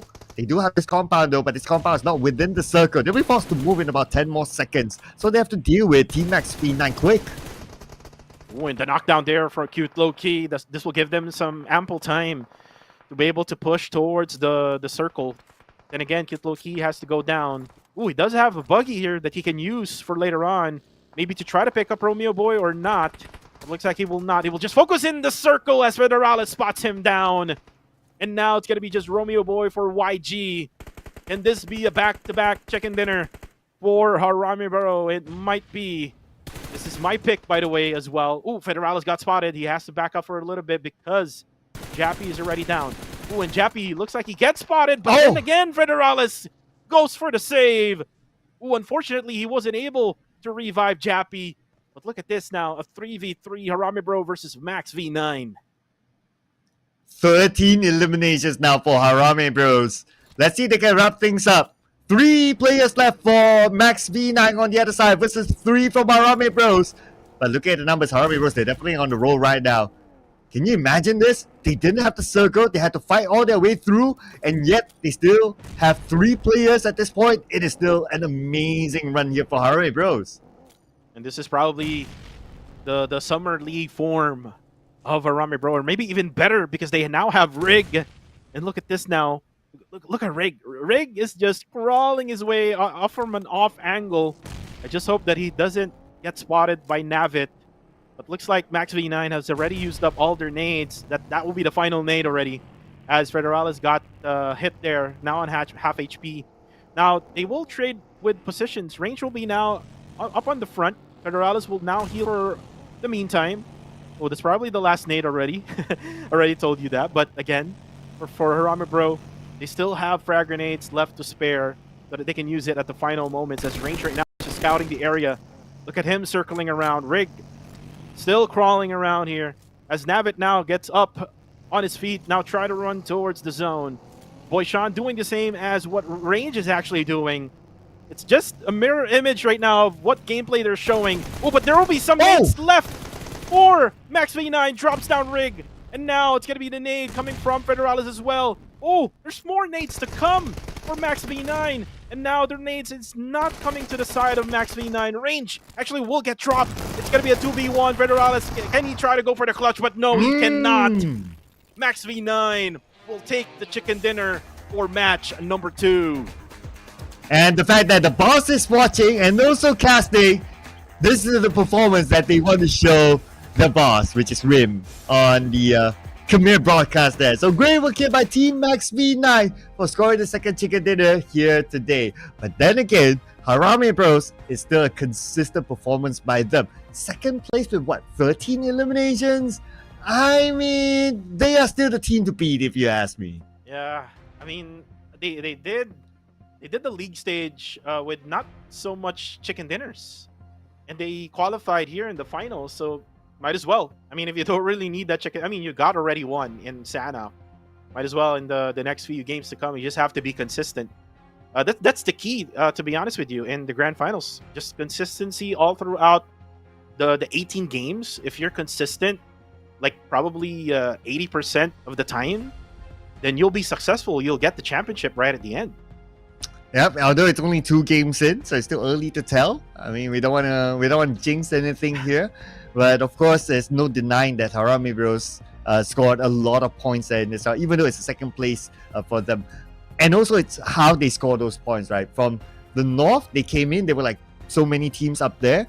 And then the circle kept going away from Harami Bros. So it's not like they got the circle. It's not like they got the luck that they could just stay in one location and the circle was on top of their head. No, they had to fight their way through. They had to rotate. They were in a difficult situation at some point against TTQ because they were on the lower ground. But somehow there was Federales on the other side of that one hill that was almost like a equal view with TTQ that actually helped to knock a couple of TTQ players to allow the other members of Harami Bros to push through to the high ground. So to me, it wasn't an easy game for Harami Bros, but they're still able to come up with that kind of performance. Yeah, it was not an easy game actually for Harami Bros because they really found their way through the circle. They weren't even in the circle, to be honest with you. And by the way, if you're looking for the scoreboard, we have a good news to all of the viewers right now that the scoreboard will be available on to match 3 onwards. So again, if you're looking for the scoreboard, you want to be up to date with whatever scores that they have, it will be available on the next game. But for now, we're still on match number 2, and we're gonna have to, check back on the highlights as well as the results of the standings and also now the overall standings, because now it's been like 2 games already here in the grand finals, and like what you said, it's really still early for us to be saying that Harami Bro might have that most chances of getting that win. But I want to talk about Austria. I mean, what's wrong with Austria, Circle Out? What do you think is wrong with Austria right now? It's hard to tell, right? I mean, if the fact that they got eliminated early this round, they were the first team to go out, number 16. So without much game time, sometimes it's difficult to tell. We'll probably need more games out of Austria just to see what happens. But of course, we can celebrate Team Max V9 for scoring the chicken dinner with 5 eliminations, and these are some of the best moments from game number 2. And it was PBE versus Sin. That was a beautiful 4v4 situation right around the edge of the blue zone, and eventually it was Dread versus Goat, and then it was Dread against everyone because they had Fearless, they had Harami Bro, and it was PE as well right at the end where Barney was trying to survive, hiding, trying to pretend like a bush with a P90 on it. But right at the end, Harami Bro was able to manage to get into the circle. Just so unfortunate that they got naded at the end. I thought that Max V9 just used up all of their frag grenades until the end, that they threw in so many more frag grenades, and then the MVP of the match is going to be Federales with 7 total eliminations. Oh yeah, the man is back. The Filipino Terminator, they call him. 893 total damage, but this time it's about his total eliminations that he brought in for the team. Out of 13, he brought in almost half of them. In fact, more than half of the eliminations. So that's great work here by Federales himself with 6 total knockouts and 1 total assist, 338 total here. That means he tanked a lot of damage. Totally understandable since there were a lot of fights on the northern side of the circle where Harami Bros had to come in. They had to face a lot of other teams. They had to face TTQ before the final few circles to reach the second place finish that they had. And for him, he has a survival time of 28 minutes and 30 seconds. So that's almost an entire round there for Federales. For the team that scored the chicken dinner, it is going to be Team Max Victoria 9 who scored the chicken dinner in game number 1. Yeah, Liam Rancor is very much happy right now at the Cambodian casters. As they are the winners here for match number 2. So they basically played it passively as they look at the eliminations. Only 5. Looks like the eliminations that they only got was right around the end where they got it from YG and Harami Bro. 2 from YG and then 3 out of that Harami Bro finish. And for Team Max V9, we're just wanting them to be more aggressive in order for them to win more games, which is right now being done by Harami Bro.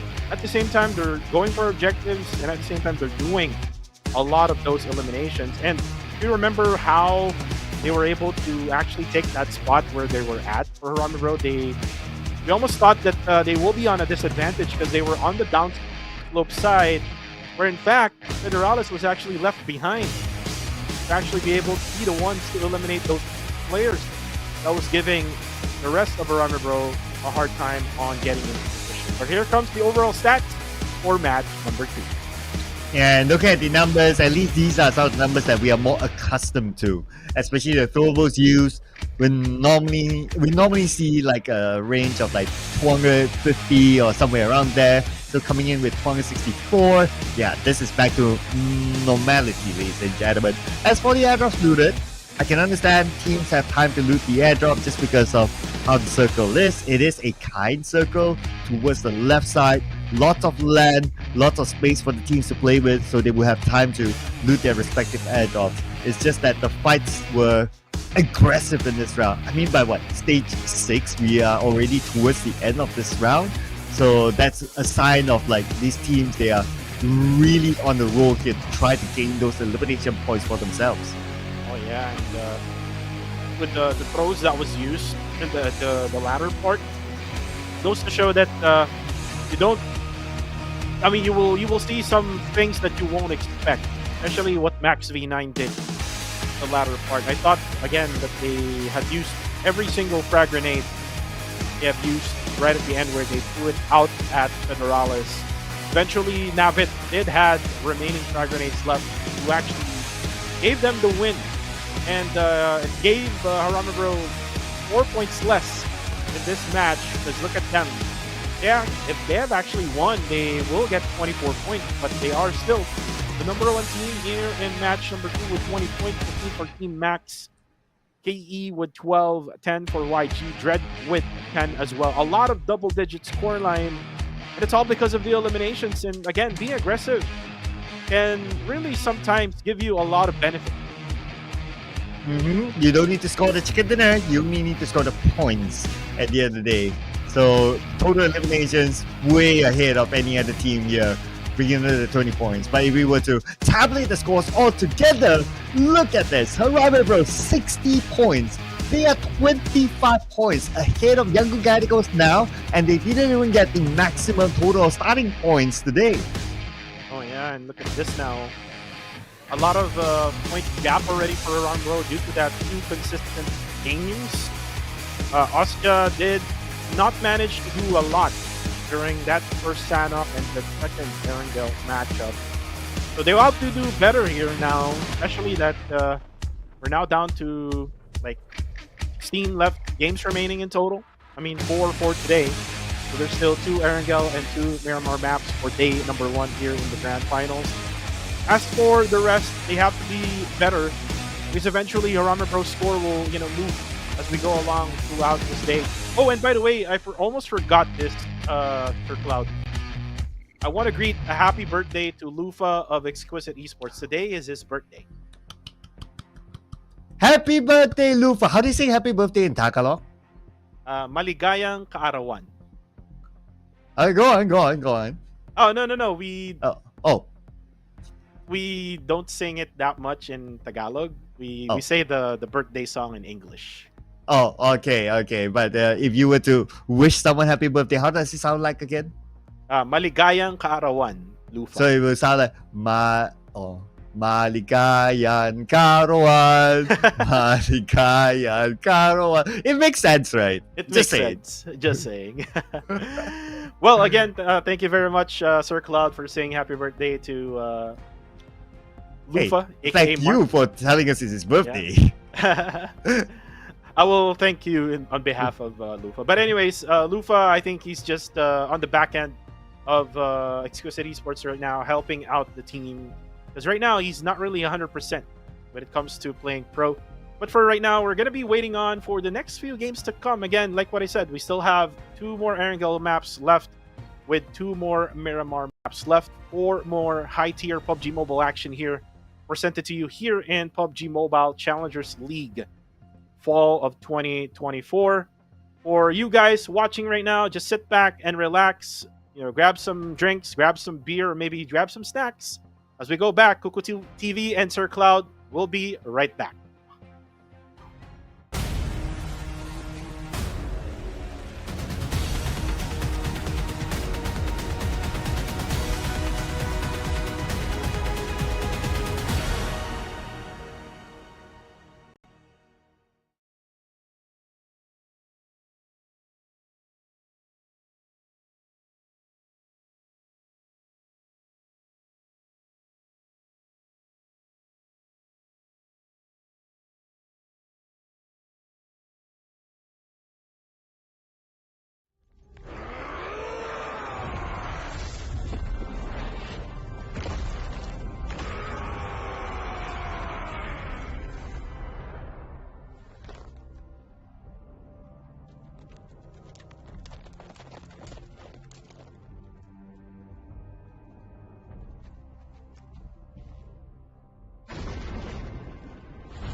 Ruxa, pega da direita. Bora.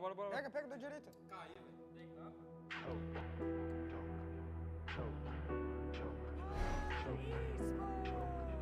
Sempre a mesma desculpa. Já chega.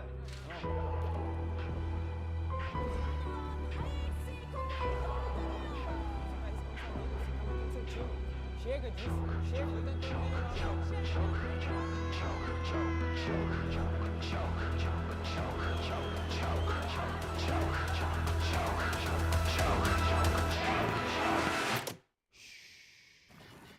This is how we train.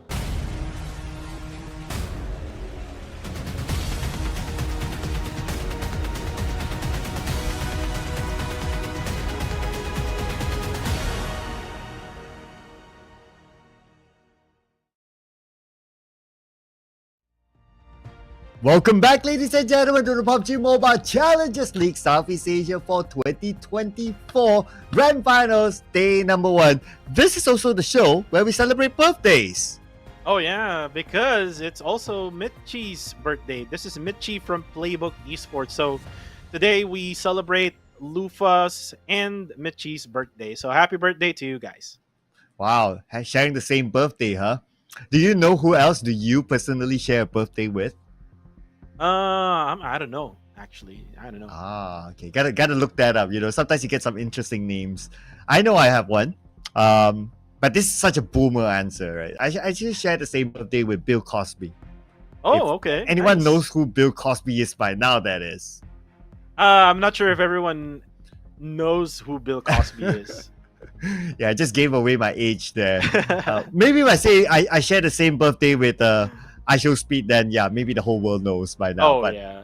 yeah, you guys need to know this because this is now currently in the game. The new guild set, Vampira Countess. And it comes together with an upgradable firearm, the Thorn Maker, which is the Car 98K, available right now. Equip the Vampire Counter set to trigger a special performance when you enter a specific area in a battle. So what sort of performance is that? Well, you gotta get it to know. So try it out right now, ladies and gentlemen, available inside the game. And besides the Ultimate set, we also have the Ultimate Royale.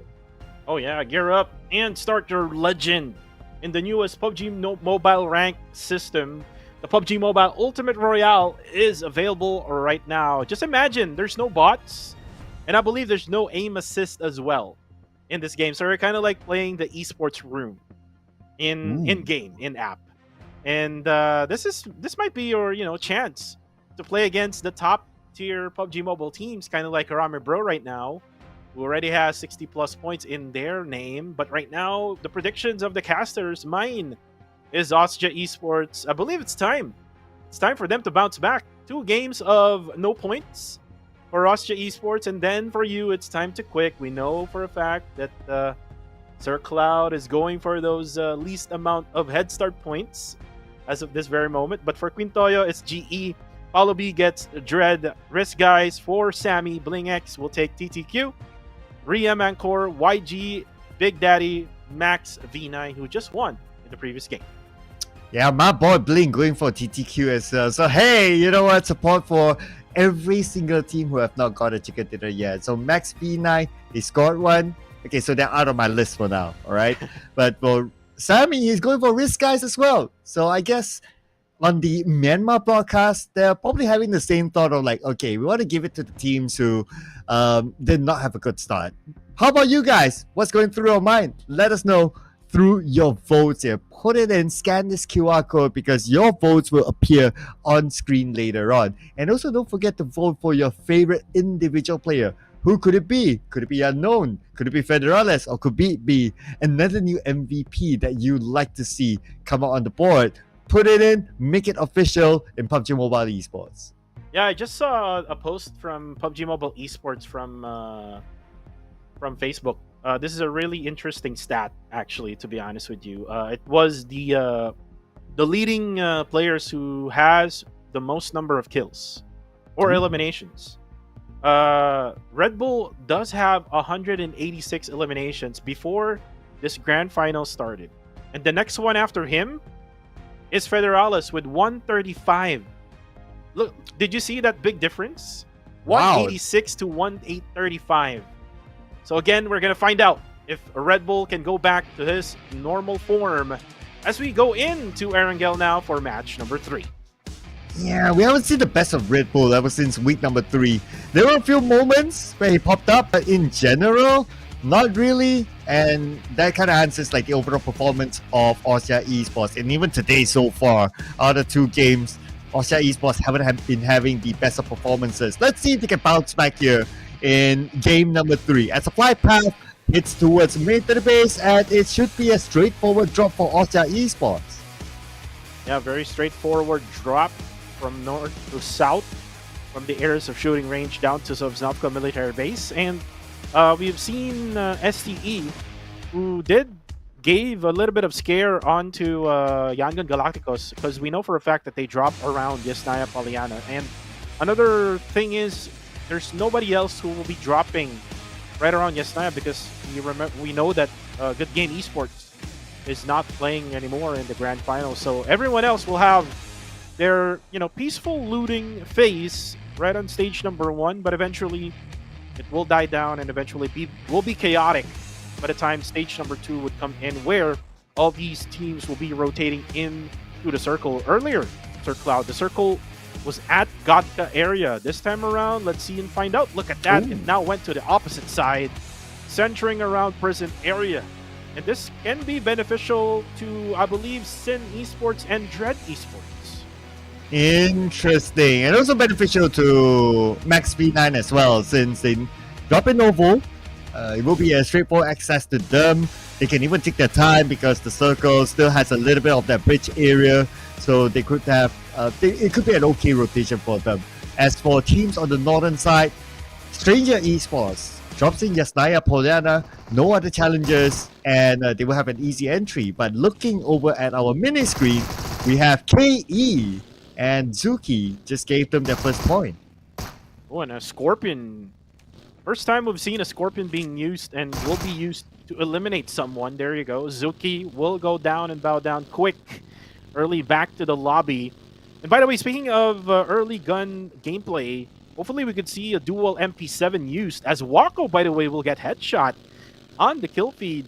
I'm not so sure who it is. Probably it is RSG, because RSG drops at Milta. Oh, and there we go. It is actually RSG, and Master Vape just used the knife to eliminate Wako. And gone were the days of pans. Well, sometimes you do get a pan here and there, but if there's another pan elimination, that's almost like rubbing into the face of whoever that they knock. But hey, I guess knives are now the trend here. For Sin, well, they lost Wako, and we did talk about Wako in in your latest podcast, right? So Wako, one of the players that I guess on the panel, everyone agrees that he's one of the high-performing players around. And for Sin to lose Wako very, very early on, it's a rather big loss. Yeah, big loss for Sin, especially if you try to notice their gameplay. Wako is kind of like their support fragger, their main fragger, which is, I believe so, Migs, together with Rankid. So this is a big loss for Sin Esports. I mean, they do have the circle. That's the thing with this type of circle that we have, especially for Sin Esports. They do have the circle right now, but they lose one, so they lose a little bit of firepower. And also, their strategy is not where they go right to the middle of the circle. Their usual strategy is they try to spend a lot of time around the edges of the circle. So I'm not sure now how will Rankid and the guys of Sin Esports will try to play this one out. Yeah, so this will be a but interesting situation for them to be in. But then again, if you kind of think about it, actually there's a lot of options, right? You can either play very, very safe, rotate towards the beach side, coming in, and that's absolutely fine as well, since there's this good amount of circle by the beach side. So I guess that could be one of the options that they can take. Oh yeah, I want to see the circle go to the prison area. We haven't seen a prison circle, right? Yeah, like inside a prison itself, right? Yeah. Yeah. Not on the outside, not on the like high grounds of prison. Nah, we don't want that. We've seen that a lot before. But inside prison, yeah. And playing inside prison is pretty hard. Like if you go inside prison, like there's only that one opening to exit. And what if like, okay, the circle looked like it's gonna end there, and then all of a sudden like the circle pulls away from prison, like everybody has to exit through that one exit at the north? Oh, that'll be pretty fun. Yeah, it'll be pretty fun. Like the last circle will be on the upper hill, which is on the downside of or the south side of prison. Like it's like looking at going to the main building at prison, but eventually it goes up. So that kind of like be an interesting circle to say the least. But we'll find out. I mean, again, we're just here wanting to get those fantasy circles, where we actually saw one before where the circle actually went to the waters, right?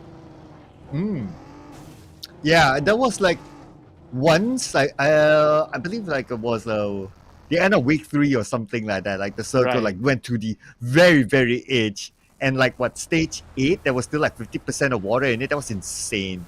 But those are the kind of circles that we love, right? As viewers, we get entertained with tough circles, but for the players, they were like, "Nah, stop asking for those circles, okay? Stop it, casters." They're saying like, "Oh man, you asked for it, now we got it. It's gonna be so hard for us to, to get through this." But you can see earlier, I mean, a hovercraft being used by RSG. Again, that vehicle can go through the waters and at the same time in the land area. But again, it is a bulletproof vehicle. Bullets cannot penetrate through the windows, so you cannot get hit by the bullets. But again, it explodes. How do you explain that in physics? I have no idea. Unless you have a rocket launcher, then maybe. But if it's just like spraying regular bullets, An idea, not gonna right? happen in the whole world. Yeah, but having a rocket launcher in the game, that would be a good idea for PUBG Mobile. Right. Maybe some sort of rocket launcher that we have used before in. If you remember the Resident Evil collab that we had, Oh yeah. I believe there was a rocket launcher during those times, right? Yeah, there was once. It was an event. It didn't make it into esports, but it was an event. I remember that one. Oh yeah. Well, let's find out if developers are listening to us. I mean, if it happens, we don't ask for much except for 1% of the royalty. Just saying. Just say. And- I mean, me and Queen Toyo did ask for the horse. I mean, if you play the new theme mode right now, there's a horse that you can ride on. Maybe you might as well Aha. add the horse in the esports rooms, right? And that horse is absolutely vulnerable. Yeah.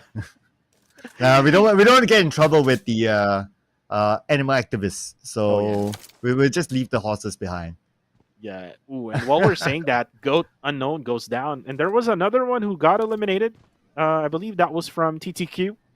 Who's now down to 2 remaining players, as Unknown will be confirmed. Right now, we're looking at Exquisite Esports. And look at them. Really early with their rotation. But look at now Coca-Cola. Now be grouped up. Oh, with a nice shot onto 21. We'll be able to drop him down. Just way too late of a follow-up here.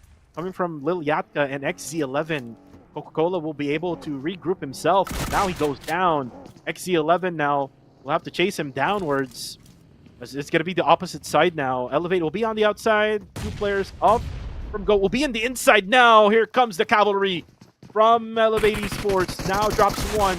Oh, now Nathan goes for the kill already. Then again, forgets XC11. And then there's the Molly, who will save the day for everyone else as Elevate Esports eliminates Go Esports. Yep, no heroics there. But I also want to take this moment to also say happy birthday to Dodong, who is Uncle Alex's friend from the chat. Yeah, I also want to shout out. You're sharing the same birthday with Mix as well as Lufa. Congratulations. Now coming back onto the game, the elimination feed is rolling as we have Barney here from Drit Esports 1v1 against Lucy. Yeah, Barney, the OG player from the Philippines, now in pro scene. He actually show up. Ooh, but Emios actually spotted 762 with a quick switch of that gun. Eliminates now Strangers Esports. So now if you look at the performance of STD, 2 bad games, 1 good game in the previous game, and then eventually GE now goes for the third-party fun, eliminates Jibna, and they haven't really gotten to revive yet. Damon, they were just able to heal themselves up, so it's going to be a 4v2 situation now between Genesis Esports and Dread. It looks like they're going for some little bit of revives now. That's going to be a bad thing to do. Now Damon goes down, Barney goes down as well with the Molly coming from Zai, and now it's going to be up to Demios for Dread Esports. He will be surrounded now with all members of Genesis Esports as he goes out of this game. Nice wrap around by Genesis Esports there. Flash, he kind of became the bait. He took the attention, and then they went in for the wraparound and they wrapped things up. So it was great teamwork there by Genesis Esports earlier on, and they won this fight clean with 4 elimination points to their name so far. And now they have the time to even reset, and also they have all those boxes to loot from. Oh yeah, a lot of loots for GE. Most likely they will have the most number of frag grenades for later on. We'll find out if they survive. But for now, it's going to be YG. Currently at second place with 35 points. They haven't really gotten much points compared to Harame Bro. Already got a lot of points from the first 2 matchups. But this is their time to shine. This is their time to be able to bounce back. Nothing much in the area right now. There's like Exquisite right down below them as we now go towards Austria Esports, who hasn't scored anything, or actually scored only 3 points because they originally had 30 head start points. So they only scored 3 out of the 2 games. Circle, by the way, is now going to the forum area, so we're not going to get the request of a prison circle. It will be right smack at the middle where PBE is at. And if you talk about Harame Bro, they're just coming in to the middle, and it looks like they have found a place to stay. So they will be able to situate themselves, except for the teams that is on the eastern side. There's like 4 teams circle out that hasn't rotated yet to the inside of the circle. And interesting enough, like not many teams are playing by the north. Like, that's where the airdrop is at. Young Galacticos just came into the north, so they will have an easy entry there. And Genesis Esports seems to be interested to take the north as well, so they might bump into Young Galacticos later. But we're still at stage 3, so there's still plenty of space to play. As for Elevate, they bump into Sin, and Skadi, not the spot to stop if you ask me, not in the open, and he got punished for it. Yeah, got punished by Rankid. Now Rankid, all eyes on Coca-Cola, aka FV. Now it looks like he's going to be shotted as well by, I think, this is the other guy of Elevate Esports, which they will bail out from the scene because they're out in the open, and at the same time, Coca-Cola is already in position for him to be able to get a glimpse of Zen Esports. Now Rankid goes for the spray. Looks like Migs is now chasing Claire down, and Claire is on the blue. Looks like Sin. This is how Sin does it in this type of circle. Even though that they get the circle, they will still try to hold on onto the edges of the blue or even at the edges of the circle. Trying to block out other teams from coming in, but we have one player of Elevate here on the outside of the circle, and he has 3 first aid. Now trying to take down Mix though. The blue will be on top of Mix right now. Mix will be tanking it. Let's see how long Mix will be able to stand, because last we checked Mix, his life was pretty low. Oh yeah. And you will be forced to get into the circle now because of also the Murado being blown out now. Almost done with the HP of the Murado. Same goes with Coca-Cola. They will have to be careful because a lot of teams are already situated onto the eastern side of the circle. So if they're going to be trying to get into the circle, they will have to get through the northern side. But look at this. A 1v1 with Rankid. S12K versus SLK as well. Now with a frag grenade being cooked by Rankid. Rankid, ooh, not really aware. And there you go. Coca-Cola dives in. Eliminates Rankid altogether. There you go. Red Kid eliminated. Sin has 2 players left. And they're still spending time in the blue. And we can see that Cool, he has 2 first aids. Still not too bad with vehicle. 200 meters away from the circle. Looks like they're going to focus on getting in instead. Hopefully they'll be able to find an entry in. But look at the circle. It moves further to the left. So Sin will need to travel and potentially cut across maybe like teams like GE. Circle right now. Just focusing onto the western side part of the playable area. This is going to be bad for teams who will be coming in from the eastern side. I would say especially RSG, because RSG is right in the middle of Milta, so they will have to get out of the city. Then eventually will be gate capped probably by around the road. But look at this now. Say Cloud, ooh, together with the push coming from his other teammates, P11 or WTC rather. Now takes him down, and then say Cloud takes down Master D2K. As for WTC, will get revived by Romeo Boy. Carillo, aka Davan, will have to bail out from the scene just right in time. But ooh, it will not be enough. As the 2 other guys for KE, they're actually on a 2-2 split, so they won't be able to recover Carillo. And then for YG, they will be able to regroup. Eventually, will be able to loot up. And they know now where to actually target next, which is the other half of Kill Enemy. Yeah, and look at the teams on the outside the circle. We do have Exquisite here. Risk guys in front of them, and another team is just behind Exquisite. So potential sandwich here might happen. As for GE and Harame Bros, looks like Federama just got knocked down by Smile. Both MVPs in their own accord. Hopefully we get a visual of what's happening on the other side. But now we do have visual here for Max V9. And they're going up against Exquisite. Max V9. John now throws in the utilities. Ooh, actually will get hit. It's Koopa who got hit by that Molotov. Nice throw from the John. Now it's going to be UI who will go down as well. MM. Where are the others of Exquisite? Looks like they're now down to only 2 players left for Pickles and MM. As UI and Koopa will be out, down and out. Look at Super Pickles, still trying his luck against that guy in front of him, which is Joseph. He's now going to be going for that full medkit heal. We'll have to go back out for just a little bit so that he can actually recover. Now with the first aid, and Joseph doesn't have much of an idea where to actually throw the nade. The Super Pickles already had backed out, but again, they have to be careful because there's also RSG onto the opposite side of the situation right now. And Super Pickles on the lower ground, and pretty much nowhere for him to go. I guess it's a matter of time right now.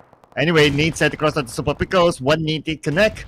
The second nade will do as well. The third nade will knock him down. And Super Pickles out in the open. No way for him to be saved. Just out in the open for Super Pickles.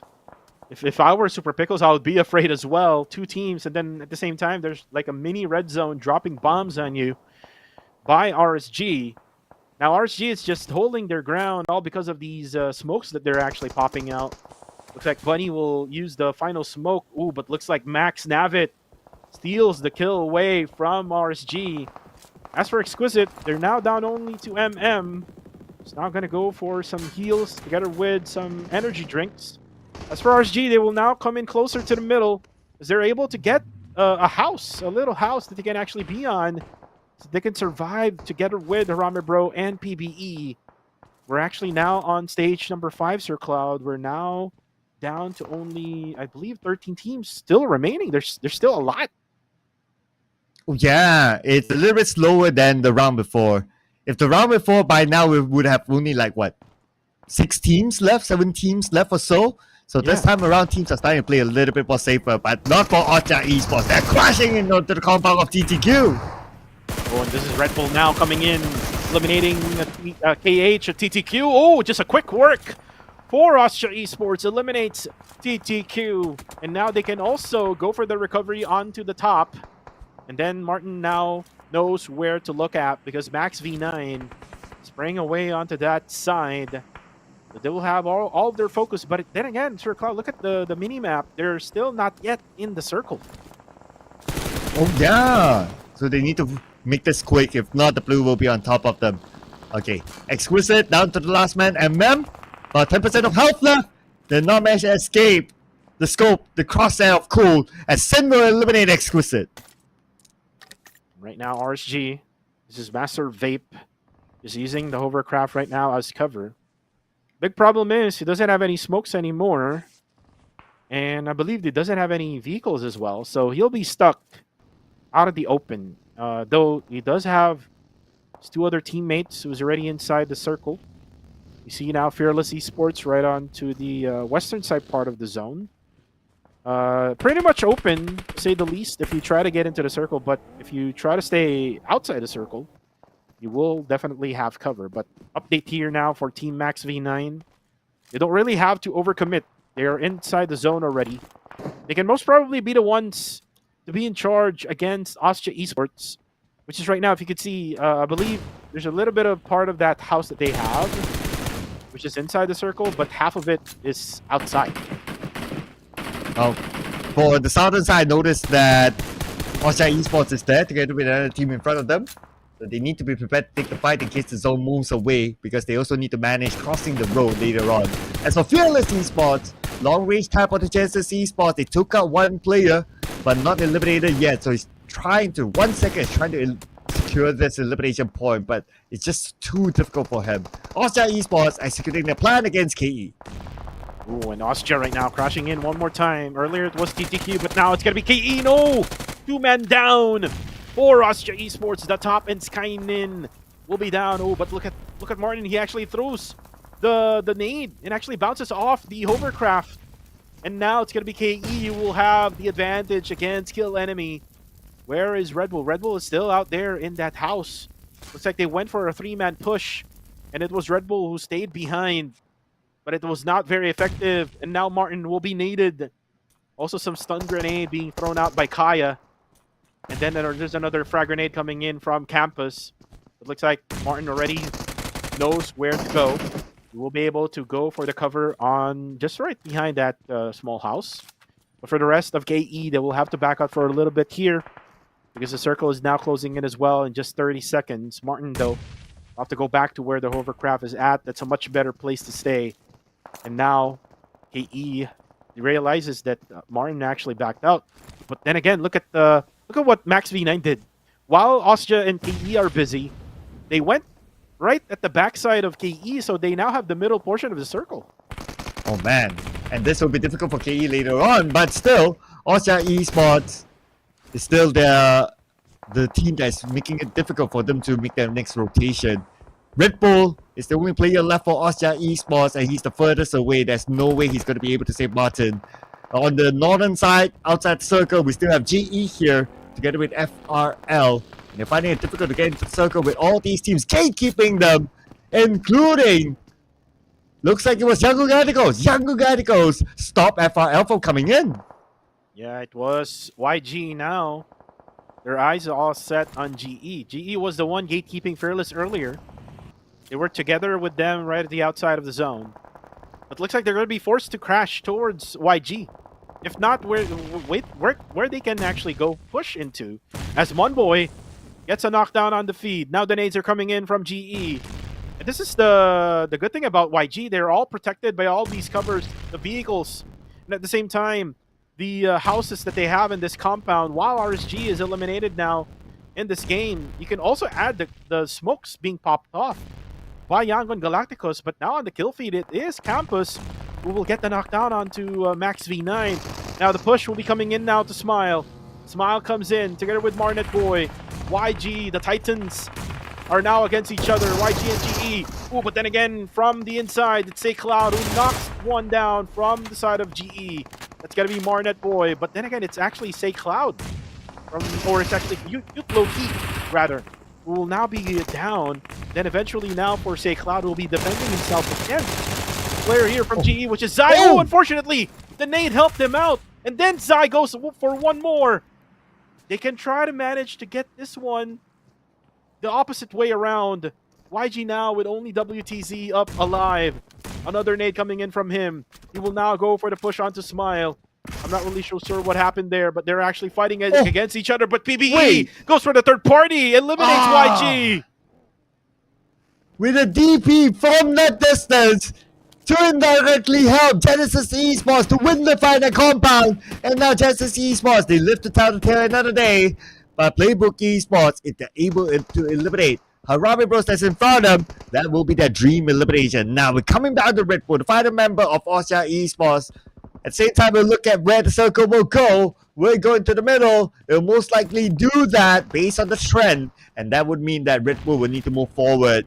Now it's a confirmation that looks like it went towards somewhere in the middle, a little bit to the left. And just as Esports, Team Max V9 has the circle. And look at that kill feed. Federalis got knocked down, I believe so, by either Ryman or Monboy. This is just so bad because the two other players of Miramar Bro is split it up against Federalis, so they won't be able to go for that recovery. It's Jappy and Rig was all together, and then Federalis is now down and out. Probably it is Ryman who actually got Federalis, and he's now going for the elimination with that frag grenade. Confirmation is the key here in order for you to be able to get the elimination points. But for Miramar Bro, they're now going to be setting up folks here in order for them to at least be protected. Eventually, once the timer now sets down to 0, they will have to get into the circle. They're still not yet in the zone. Yeah, and Federalis is still bleeding out. So I wonder if he'll be able to be saved. But looking at the minimap, it looks kind of difficult for his other teammates to come pick him up. As Smile looking at Harami Bro shooting into the smoke, blind spray in, hoping to get the target. And yes, he will get one from afar. With a little bit of help from Michi for Playbook Esports to knock down Rig. Oh, it was actually Michi who got that knockdown again with a DP28. Ooh, and Michi confirms now Rig. It's now going to be up to Jappy. Jappy is going to be bombed by PBE. And this is what PBE is, what we have seen from PMSL, and now able to eliminate him now. Harami Bro bows down to Playbook Esports, and Playbook, look at them, 7 eliminations, still with 4 players complete in stage number 7. And here we go, next phase of the circle coming up soon. We have 5 different teams in this game. Boyshawn knocked down again. It's by PBE. They have 7 eliminations now, but GE with 2 players, 12 eliminations. Red Bull somehow still managed to survive, but his next challenge is to cross the road. It's going to be on the next road, which is kill enemy. A player is down actually for Team Max V9. So he can probably just manage to just be on the edge of the circle, just right inside.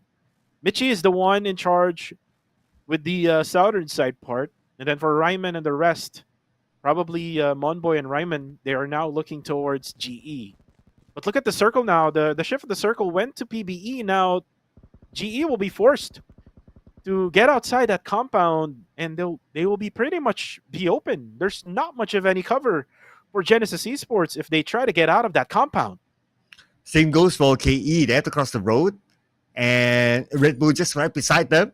Red Bull looking forward to seek revenge for his fallen teammates earlier on to the hands of KE. So let's see who will make that first move. KE has no idea that Red Bull is still behind them.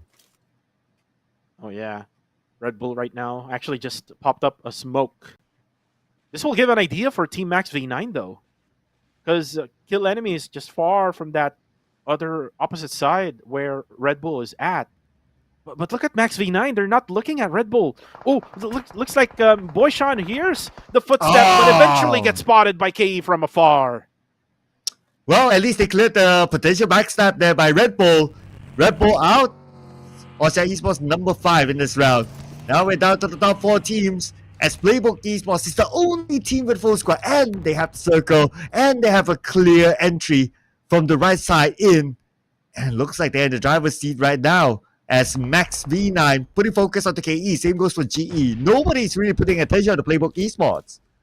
Yeah, and this is so bad for the other regions right now. Ooh, and Kaya gets the nade onto Boyshan. Now, their opportunity to actually push in towards the Max V9. Ooh, but unfortunately, because of that third party coming from PBE, Kill Enemy, all their players are going down. Now, Jarrell goes for the spray. And then some nades coming from Kill Enemy towards Max V9. And then Spot, the last guy. Jarrell eliminates Kill Enemy. And at the same time, they eliminate also Max V9. And they're now down to a 4v2 against Genesis Esports. Yeah, 2 more bodies for Playbook Esports to pick up. And they can get a maximum of 12 elimination points in this round. And they know exactly where GE is at. Smile is pretty low. 10% of health left. Smile will be in the front line. Zai will be behind him. The blue will force Zai to move forward as well. As Jerry will lead the charge at the side. Zai pretty low. Zai will be knocked down. Now it's time to Smile. 1v4. And he's out in the open. And Smile, how will he be able to defend this? It's going to be pretty hard. He's inside the shed. Nowhere to go. Nowhere to run. Gets one knockdown but not able to secure the elimination point. And he goes out. The chicken dinner falls in the hands of Playbook Esports. Playbook Esports is the winners for match number 3, and like what I just said, Sir Cloud, this is the Playbook Esports that we have seen that played in the PMSL region in Southeast Asia. This is how they're very aggressive, and this is actually what they've shown in week number 3, and they're just putting it here in the grand finals. And again, consistency is the key. You cannot just fix what is not broken for PBE, and they're just being so ever consistent with that. And now with that winner chicken dinner against a titan like Genesis Esports, they're able to get a lot of points in this game. Yeah, I really like the aggressiveness that they put in, not only in this round, but they have also shown some of that inside of Sanhok as well. That's why they got those elimination points in game number 1, despite them not getting the chicken dinner or nowhere near the chicken dinner. But that's absolutely fine. If you're able to gain points by eliminations, that's great. It's just that one thing about Playbook Esports. They can be really good on one day, but when it comes to like the other days, they can kind of drop in performance. We've seen that before historically. So hopefully this is a new turn of a leaf for Playbook Esports, that they can be as consistent as possible to the end. And again, that aggressiveness that we haven't really seen much from Playbook Esports is now showing. It actually showed in week number 3, and it's now showing here in match number 3 in the grand finals. They just need to be consistent with that aggressiveness. If they lose that aggressiveness, again, they will lose all throughout the grand finals. They have to be consistent with that aggressiveness. It starts with Michi and Ryman. And by the way, again, happy birthday to Michi, who got his own chicken dinner for today, right? Oh yeah, so that's a chicken dinner birthday. Yeah, there you go. So just waiting for Exquisite to score that chicken dinner for Lufa. Then it's going to be a perfect birthday gift, right? Oh yeah. Birthday gifts for the birthday boys here in PMCL, day number 1 grand finals. And for the birthday boy also in the comment section named Dodong, hopefully you can get your own chicken dinner in your classic matches, or maybe play in the Ultimate Royale game mode where you can play against all of the top tier players in PUBG Mobile around the world. But anyways, we're done with match number 3, Sir Cloud. And we're now going to be into match number 4, which is the final Erangel map for today. It's a quick work for everyone. Look at the time right now. Time check, guys. It's 7:13 p.m. here in our time right now. It's very quick here for all the matches. Looks like we're going to probably end early for today, hopefully. No remakes for us here, Sir Cloud. But let's look at the highlights right now on what happened on match number 3. Don't say it, Cuckoo. Don't say it. Don't say it. Sorry. But what we're going to say is Playbook Esports netting themselves 12 eliminations this round. With the chicken dinner, that's going to be 22 total points. And these are some of the best moments from the previous round as well. I noticed that a lot of teams, at least for this round, they like to play on the outside of the circle. And they like to spend a lot of time there. And some of them even spend time in the blue. I mean, if they got something out of it, that's great. But for the most part, we don't see them getting those elimination points, and they either got eliminated by the blue itself, or as they tried to rotate into the circle, then they got eliminated by teams that are waiting inside the circle. Oh yeah, I mean, in the eastern side, there were like I think 5 or 4 teams who were in the outside skirt of the circle. Even in the blue zone, it was I think Elevate and Sin who were trying to hack their way through the circle. But then again, here comes the MVP now of the match. It's not coming from PBE, it's coming from GE, which is Master Smile, with 4 total eliminations. And they actually went for the push onto Yangon Galacticos, so they really had no choice there, but they were able to manage their way through Yangon Galacticos, and they also avoided the third party as well by PBE earlier on in that matchup between them and YG. Now, one of the top players from Genesis Esports, Smile, is definitely a big quality player here. And even through the stats, it does show that 4 eliminations from him, 891 total damage, 5 total knockouts, 5 total assists, 458 total heal, and a survival time of 28 minutes 33 seconds. And Smile has always been this pinnacle player for Genesis Esports. But the team that's got the chicken dinner is not from Genesis Esports, it's going to be Playbook Esports instead. Yeah, Playbook Esports, total of 12 eliminations. I believe they got like some of their eliminations coming from third party, especially with that YG and GE engagement, and then with Team Mac 39 and Kill Enemy, who actually fought it right at the end. They probably managed a little bit of those eliminations as well in the mid game, where we didn't really see them much. But again, for PBE, as long as they're able to manage to have maybe 3 or 4 players alive right at the end, there's a big chance of PBE getting that winner chicken dinner, which is what happened here in match number 3. Yeah, as long as they can also keep the momentum for the upcoming matches, that will be important, especially when we switch over to a Miramar match. There's going to be a fresh new map for everyone, especially with this lobby, the best 16 teams in the PMCL this season. Some of the other overall stats, looks like the throwables use is on the higher side this time. More than 300, not breaking that 400-ish mark yet, but still doing a plus is a big number. Oh yeah, and, we've seen the frag grenades with Austria Esports versus Kill Enemy. We've seen it also with Genesis Esports versus YG. And by the way, with Austria Esports, Kainin, I remember that moment where he didn't really check his corner. There was a thing that you need to always remember, especially when you're playing like FPS games like this one, Battle Royale.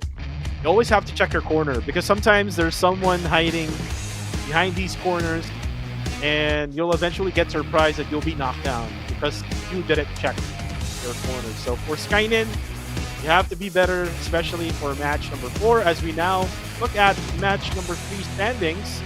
22 points, like we mentioned, for PBE, but for the rest, PE with 18 points together with Kill Enemy got 12 points. These are the only 3 teams that got 2-digit score line.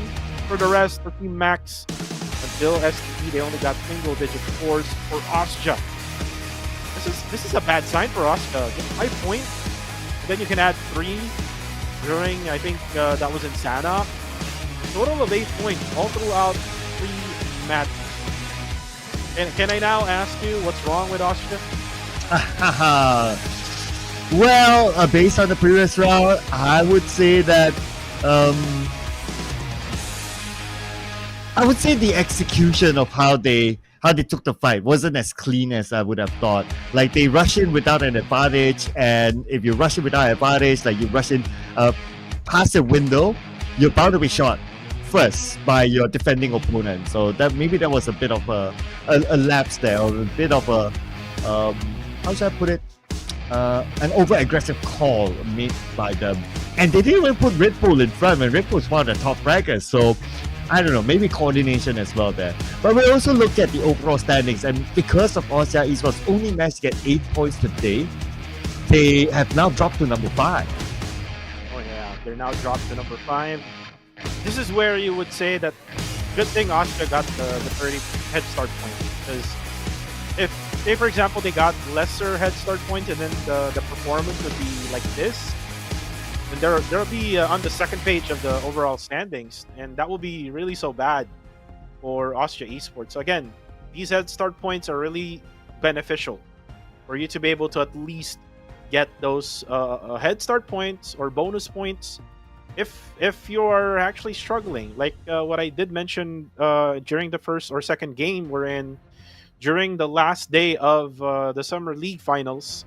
Arame Bro, I think they got like 20 points or less in the final day of that grand final. So these are very important. If you get a lot of head start points, you got to make the most out of it. But for the others, like what you've been predicting, Sir Cloud, like the likes of RSG, Exquisite Esports, TTQ, these are the guys who got like 1, 2, or 3 head start points. They need to be better all throughout the whole 18 games in order for them to be the one to get that only ticket to London. Yeah, they have to do a lot more. Just like how you guys need to do a lot more to contribute to PUBG Mobile, that is, with this new set currently available, which is the new guild set Vampira Countess. And you can upgrade your firearm to the Thornmaker, which is the Car 98K available right now inside the game.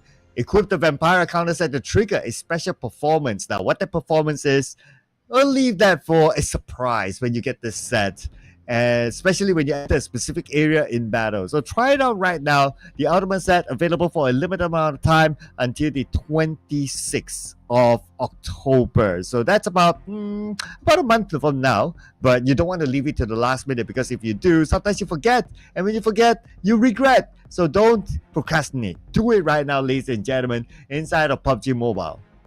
Oh yeah, and by the way, the first draw is only 10 UC.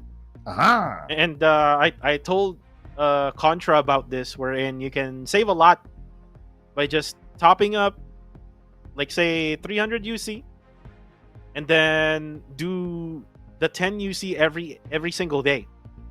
So you'll be saving a lot with that. And each day you'll have a chance to draw and get these skins. But anyways, you can also gear up and start your legend in PUBG Mobile's newest ranking system, which is the PUBG Mobile Ultimate Royale. It is available right now. Try to fight against these pro players, might as well. I mean, most likely, Sir Cloud, right, that they're going to be playing inside this type of new rank system, because it's much more challenging, because there's no bots, there's no aim assist. It's kind of like you playing in the esports room, kind of like what we're doing right now. Yeah, and you made a good point, right? There's a chance that you might meet your favorite players inside that mode. I mean, if I were a pro player and if I want to practice, and maybe it's not like the scrim schedule time, I will jump into that mode rather than classic mode. So head on to it now, ladies and gentlemen. Let's head on to our next prediction. So looks like a lot of Austria fans for this are hoping for them to make that comeback. Yep, and they really need to make that comeback now. It's been 3 games already. Only 8 points total is what they got in the placement. So they really need to get that points coming in now. Because if not, they're going to really have a hard time for, like, say, the 2 Miramar maps left. And then for the next 2 days left to go for the grand finals. And they don't want that to happen, especially what they experienced last season, wherein they were like neck and neck with Harame Bro. And this time around, with the upgrade of their lineup, with Martin now involved, together with Mad Toy, now with Red Bull being much more aggressive compared to Federalis during the league, well, I mean, I guess they need to get that winner chicken dinner start now in match number 4. I did pick for Dread. I did see some potential during week number 3, but I'm not so sure here in the grand finals. This is kind of like what you have done in the first 3 picks that you have did. 3 or just a random pick coming from me. For you, it's Kill Enemy. Why Kill Enemy though? Well, same thing applies. Like, I want to see every team getting their own chicken dinner. So far, we've been getting different teams getting the chicken dinner on the board. So we're still on track. Although it's the top teams, but we're still on track there. So the first one was Harame Bro. Second one was Team Max V9. And the third one was Playbook Esports. So it's still different teams. But who do you think might score the next chicken dinner? Which is going to be the chicken dinner inside of Erangel. The final Erangel for day number 1 before we head on to Miramar. Put it in here, scan the QR code. At the same time, do vote for your favorite player as well. Who could it be? Could it be Smile, who's GE's MVP from the previous round? Let us know through the official vote. Oh yeah. Well, could it be Mitchie, who's the birthday boy for PBE, who got the chicken dinner? Again, it's up to you guys. Please scan the QR code right now to cast your votes. I believe so that the we casters will also cast our vote by the end of the season, right? I'm not gonna say my vote because I might, be called a biased guy from the English broadcast or something like that. But again, we're gonna have our own votes as well, so everyone else will have their votes, and by the end of the season, we'll know who the rising star of the season and also the MVP. The MVP is leaning towards to Red Bull because of the stat that I provided earlier on. That's like 50 eliminations more than Federalis, right? Yeah, 50. 50 is a heck of a lot if you ask me. But if we look at so far in the grand finals, maybe Federalis will be able to catch up because Red Bull, I noticed that he did score a few eliminations here and there, but obviously as a team, they haven't been scoring much. So it could be the opportunity for players like Federalis to actually catch up onto Red Bull, or maybe some other player that might come up from behind. Who knows, right? But of course, for the teams themselves, what they'll be eyeing is the championship. The MVP will be a nice bonus at the end. Oh yeah. And by the way, if you get the MVP, you also get part of the prize pool. So on top of the ticket to London, you also get part of the prize pool. And again, that's 5,000 USD. That's a lot of money for you to actually spend on. And it's gonna be parted to all of the players in in the game. Like if you're 5 total of players, it's like 1K USD per player.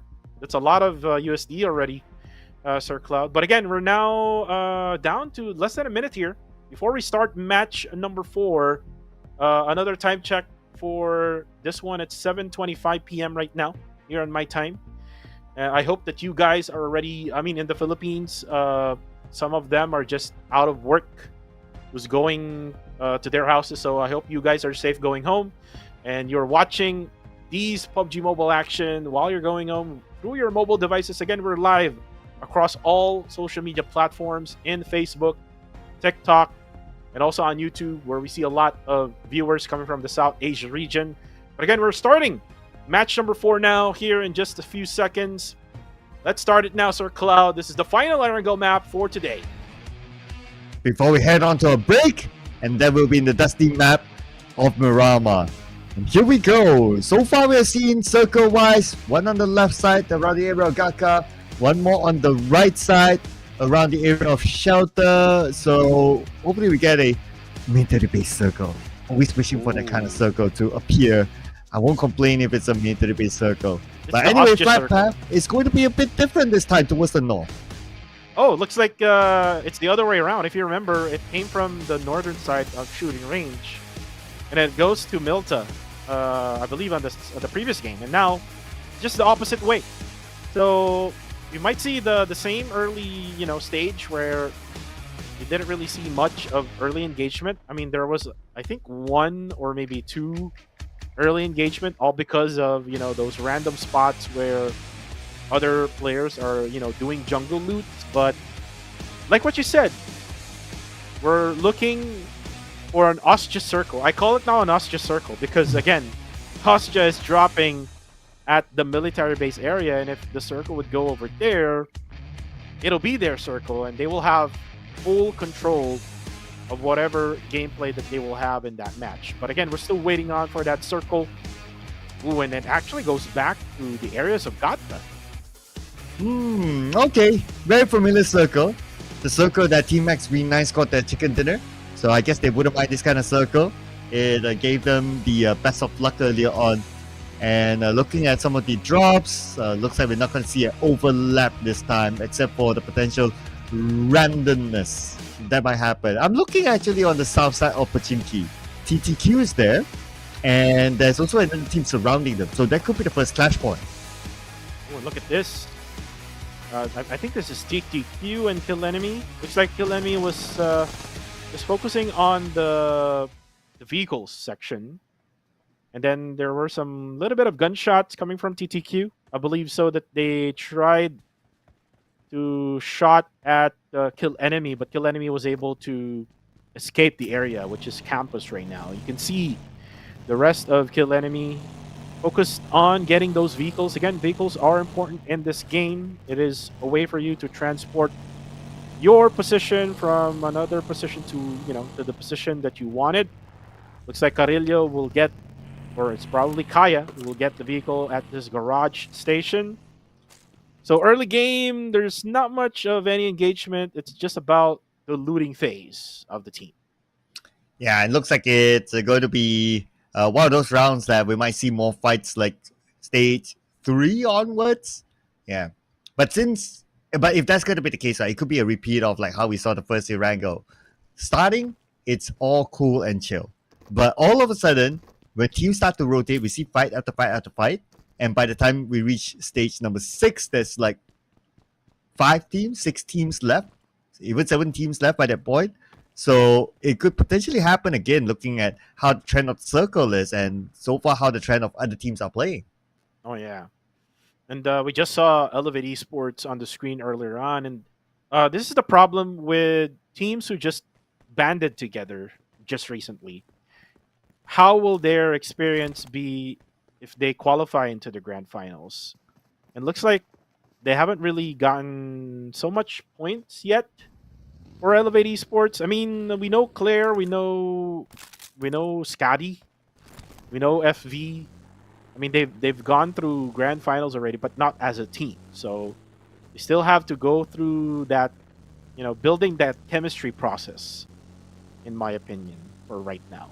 And if they are still a team right after this tournament, then maybe on the next tournament to come, maybe they will have, a much better chance, in my opinion. Yeah, that's the thing, right? Like, sometimes teams need to just band together. Although it's like, it's a bad season, but sometimes you need time for the process to sink in. Oh yeah.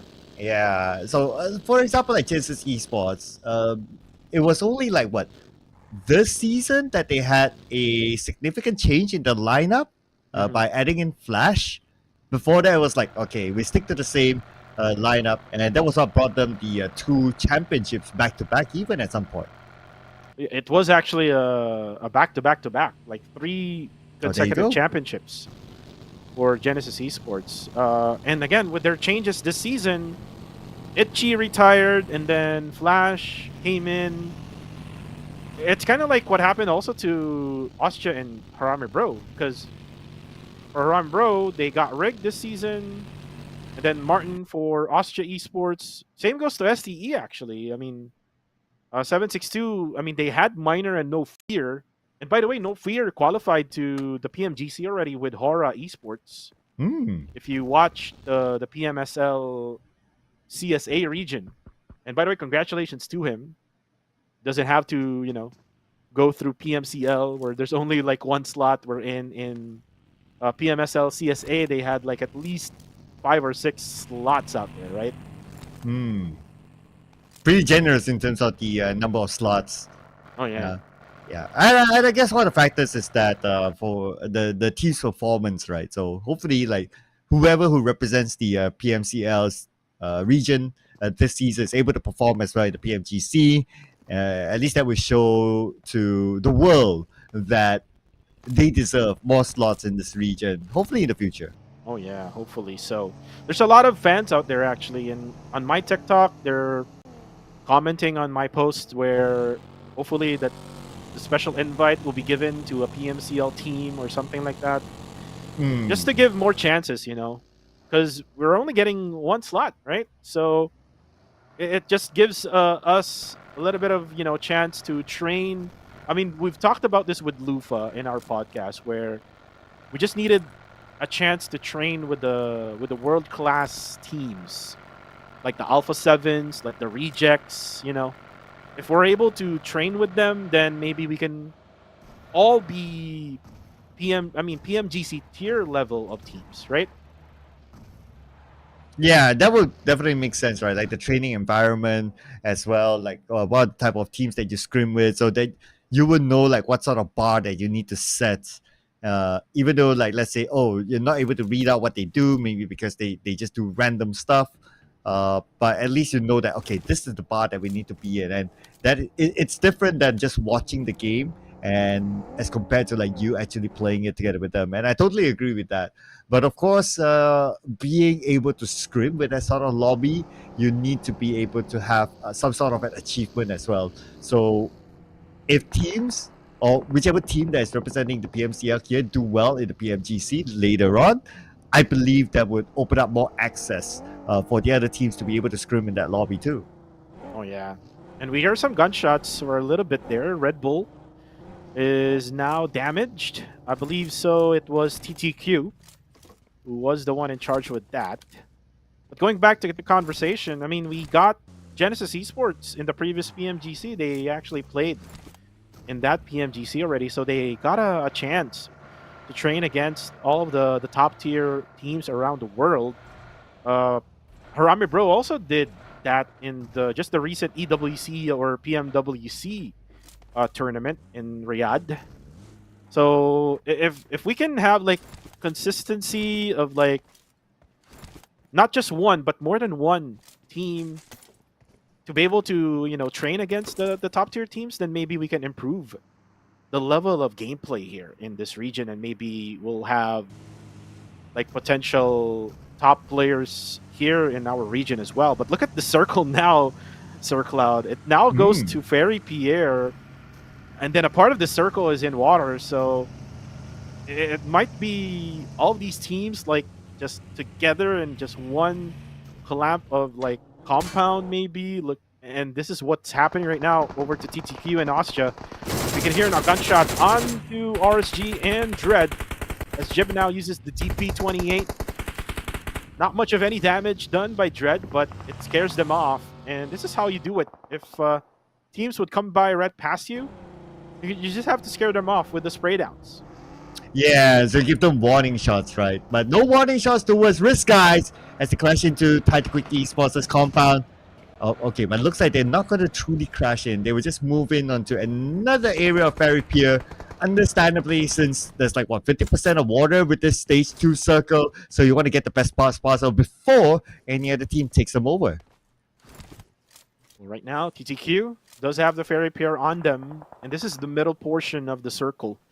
And you can see now Ostia just trying to scout them out. Gus is doing a great job putting up some smoke so that he can have a little bit of, angle for him to check out. Especially, there's not much of any cover on that other side of that roof. For RSG, though, they're now on the port area of Ferry Pier. This is a really good position, especially if the circle would go straight to this location. And I remember this area. This is where, during week number 1, where Elevate Esports just showed them that they can play even if they just banded together. It's now taken by Sin Esports, who is now going to be joined by Genesis Esports right above. And you don't really see much of any engagement as of yet, Sir Cloud. It's all about teams getting into their position. Not much of any fights, but later on, by stage 3, hopefully we could see some. Yeah, we are still at like 64 players at this stage, right? So this is one of the most careful rounds that we have seen so far today. And it just shows the evolution of these teams. Like, they started off big, and then they start to like, okay, get the feel of the lobby. We know how the teams play, so let's play with the rhythm. And that's why we don't see as many eliminations as we would have liked in this round. But like what you said, when it comes to stage number 3, that's where all things will break loose. Oh yeah, especially that part of the circle, there's still water in the part of the circle, so it will minimize the areas. Ooh, look at now the shift. My goodness. So that water where the circle was at is now gone. It'll be in an open area, and in my opinion, Sin has the best position in this location right now, together with Harame Bro, who is at that compound, right just above the left side bridge. G has a good position as well with the high ground just above Sin, and that will allow them to gatekeep teams from passing by from the ferry pier area. We can see that Gold is trying to make their way across to GE's area, but it won't be easy. Definitely GE will try to defend that high ground. Yeah, but then again, they will be pushed from the quarry area. Ooh, and look at Ranzer still using the buggy even though it's slowed down. And Scotty headshots him. Elevate Esports doing a really good job with the managing of themselves right at the edge of the blue zone. Able to heal as well at the same time. Now, going for the painkillers for them to be able to regenerate their HP while they're driving. Claire will now go head forth towards the remaining players of Fearless. Ooh, now with a smoke onto the player of Ranzer. Ooh, and actually he just rammed his vehicle down towards Ranzer and able to get the elimination. Finally, we see a first blood here in this round. So the first of many to come. So let's see where will be the next one. So far on the side of Elevate, they will have a easy access into the circle. They do have compound to play with, so they can play around this area till stage 4 comes by. Might as well, since it's about a minute and 10 more seconds till the next stage is revealed, and this place is pretty safe for them. And look at how good Elevate Esports was able to take that compound away from Fearless Esports. It was Fearless compound to take, but since they were able to like tank the blue zone with all of their meds, they were able to backstab Ranzer, and now Fearless Esports had their way rotated into a different area. But for now, you can see here, oh, look at PBE versus Goat Esports. It's going to be XZ11 now throwing in some nades.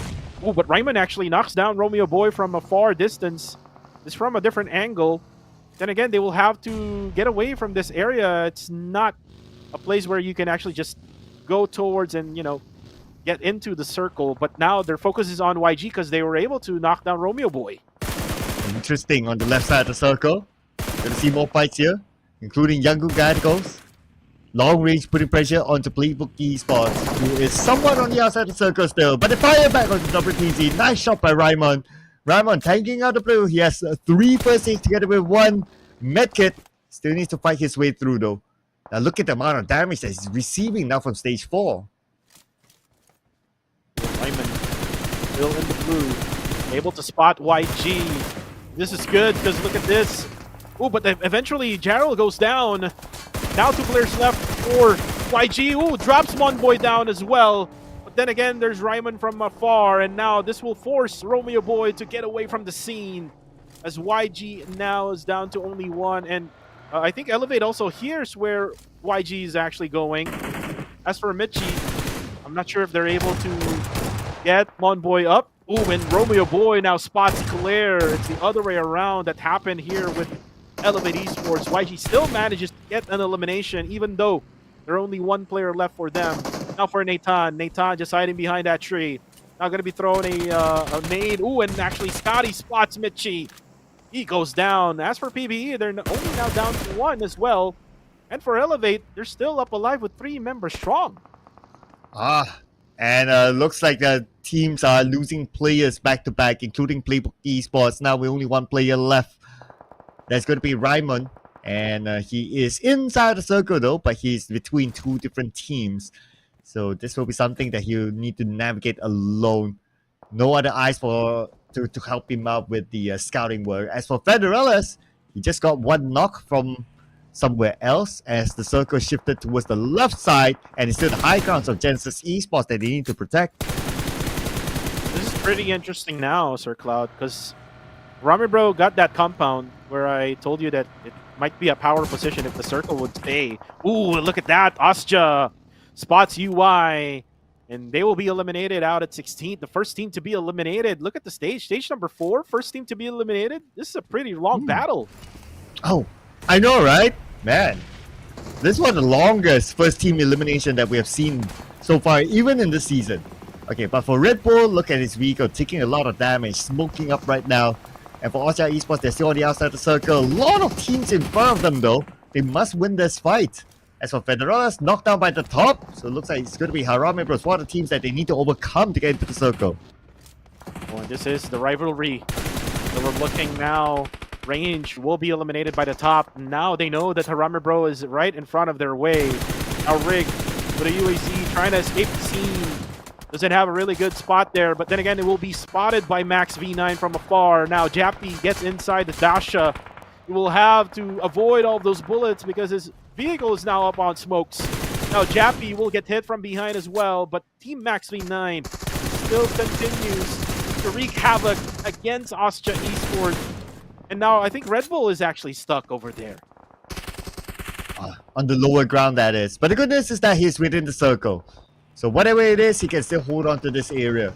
But Jappy got knocked out by Campus. Jappy eliminated by Mix from Sin. Woo! And Rig got one for himself. And it's going to be D2K that falls to the hand of Rig.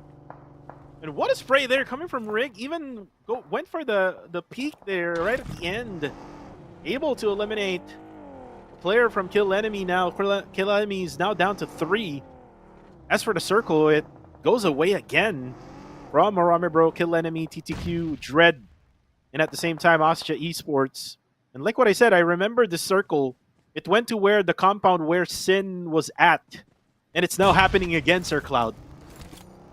Oh, deja vu moment here. Sim wouldn't mind that. But for Elevate, Nathan alone here, surrounded by 2-3 teams. It's going to be a difficult moment for him.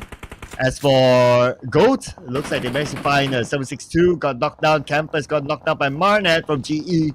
And this is the time for Goat Esports to move after they got that advantage. NC2 fires back, NC2 retreats. NC2 now will now get some help a little bit now from his teammates. And there we go, Getslow will be the one to go for the flank. As Getslow now with 6 frag grenades. He can try to throw these nades over to the Goat. Let's see if they can actually manage. Ooh, but look at this. Nathan now throws in a nade, actually, just right at where Getslow is at. As Nathan now goes for a follow-up nade to confirm that knockdown. Rig still managed to get elimination there on the kill feed with Zuki off. Whoa! But Nathan spots XC11, drops him down. As Harame Bro gets eliminated at 13th. Nice one from the side there. And let's see if we can secure the elimination point. As of now, Mix will take one out of Dread that is going to be Barney. NC2 got 21 from Goat. Martin from Austria Esports get knocked.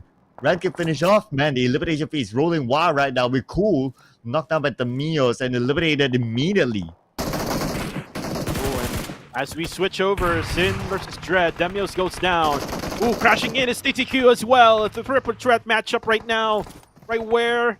At the compound that I'm talking about. Wako now throws in a nade. It's only just Wako for Sin is remaining for the squad. They weren't able to defend themselves, all because of there's too many teams coming in. Now Gus comes in, and this is TTQ now comes in. This is KH able to eliminate Daemon. Now they also have to think about where Dread is currently at. Jipna tries to protect himself, but no. KH gets the elimination there. There's still one more left, which is Wako from Sin Esports. Eliminations after eliminations now here in stage number 5. Look at this area, right? Wako is still in the game. 10% of health, and he's not healing up. He's probably out of healing utilities. Okay, he got one, and now he's back onto 80% of health, but TTQ still below him. There's no way for him to... Molly on the second floor. They know that Wako is here. Oh no, just the pressure now coming from Wako. But this is where you can see how Wahoo will play this one out. Ooh, look at that. A friendly nade from Gus to Liquid. This is a bad play from TTQ. If Wako realizes this, he can probably go for a push here. But now it looks like KH is defending himself pretty well. And that is it. Wako, unfortunately, did not go for the clutch. TTQ eliminates them. Now their focus is going to be onto the side of Kill Enemy. As now the circle will update, and now it goes to the compound that I'm talking about. Goes to GER's GKH and or TTQ and Kill Enemy. Look at the northern side here, Sir Cloud. A lot of teams fighting for that position. Yeah, including GE. Zai and Marnet sent out to try to pick out from afar. And so far, no return yet for the one elimination. Definitely more. As for this compound that you mentioned, you called it out right, and now that that compound is the center of attention, we can see that 3 different teams want to try to get the dominance over the compound. Look at the GOAT. Unknown. Falling towards Marnet. Marnet doesn't have any idea as Elevate now eliminated. Ooh, Marnet. Surprise, surprise. Unknown is there. As Astrox now throws in a nade. Gets slowed down. Just right on point. And then another nade coming from Astro X to go for that confirmation. As 762 now will get hit. Oh my goodness, Astro X is on fire right now. Oh, from afar, Astro X looking for more though. Get Slow is bleeding out. Astro X wants to secure that elimination point. Tosses a molly onto the other side, but it did not land behind the tree. So Get Slow still has that second chance of being saved by his teammates. But this nade could be the end for Get Slow. When Get Slow, ooh, again from Astro X, a former Austria player now playing for Fearless, just hurting a lot. Onto the side of STE now, it's gonna be just NC2 or STE, and there's not much of any place to stay now for NC2. I'm not sure if he does have a vehicle to transport his way towards the circle, but he will try his best. Now goes for the spray. Looks like Astro X spots him now. It's out in the open. Just uses the aim for his advantage. Unfortunately, it's just way too much for STE. They're now out. They now have 6 teams remaining, and then 5 teams remaining as GE gets eliminated. GE failed to defend the high ground against the incoming Gold Esports. 6 elimination points for the hands of Gold Esports. Now the high ground is overtaken by Fearless Esports with a good performance by Astro X earlier on. So looking for more eliminations now. There's still a chance, a slight chance that the circle could still go up to the high ground. Yep, the circle. It's very much random now from this point. Stage number 6, but we're going to stage 7 now. Second to the last circle. KH just focusing his aim right now towards the higher ground. As for KE and RSG, and at the same time TTQ, they might be quiet for now.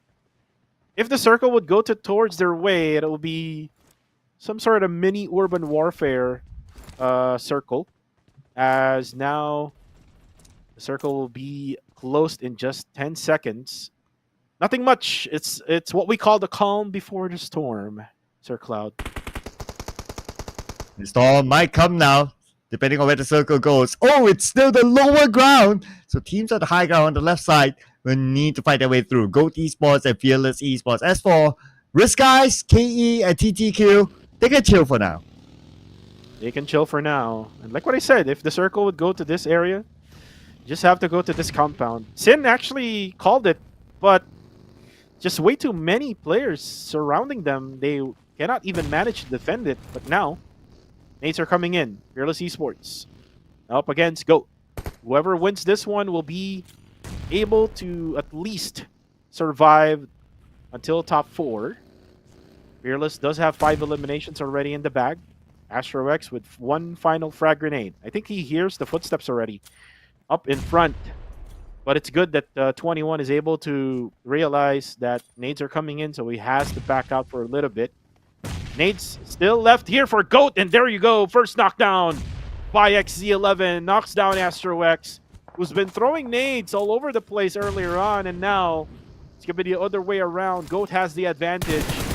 Now for Fearless, they will have to bail out from the scene. They will have no choice but to just push towards the compounds here. But look at 1 second. Ooh, almost able to get a small house. But unfortunately, TTQ was there to gatekeep them off. And now we're down to 4. And from the high ground GOAT, it's time for them to come down. And the first team that they might meet is going to be Risk Guys. As Risk Guys is the closest to a high ground. They're making that long rotation up north, coming back down.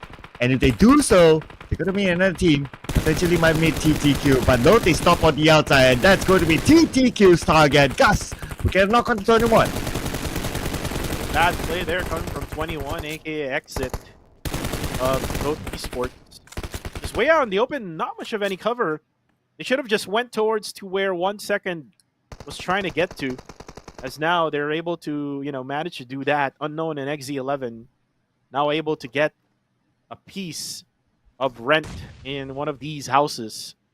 RSG, KE, GOAT, or TTQ. When it comes to numbers, it's still TTQ's advantage with 3, but by the time that the timer would count to 0, it'll be the final circle. Eventually, there's going to be another timer wherein we would wait for the closing of the blue zone.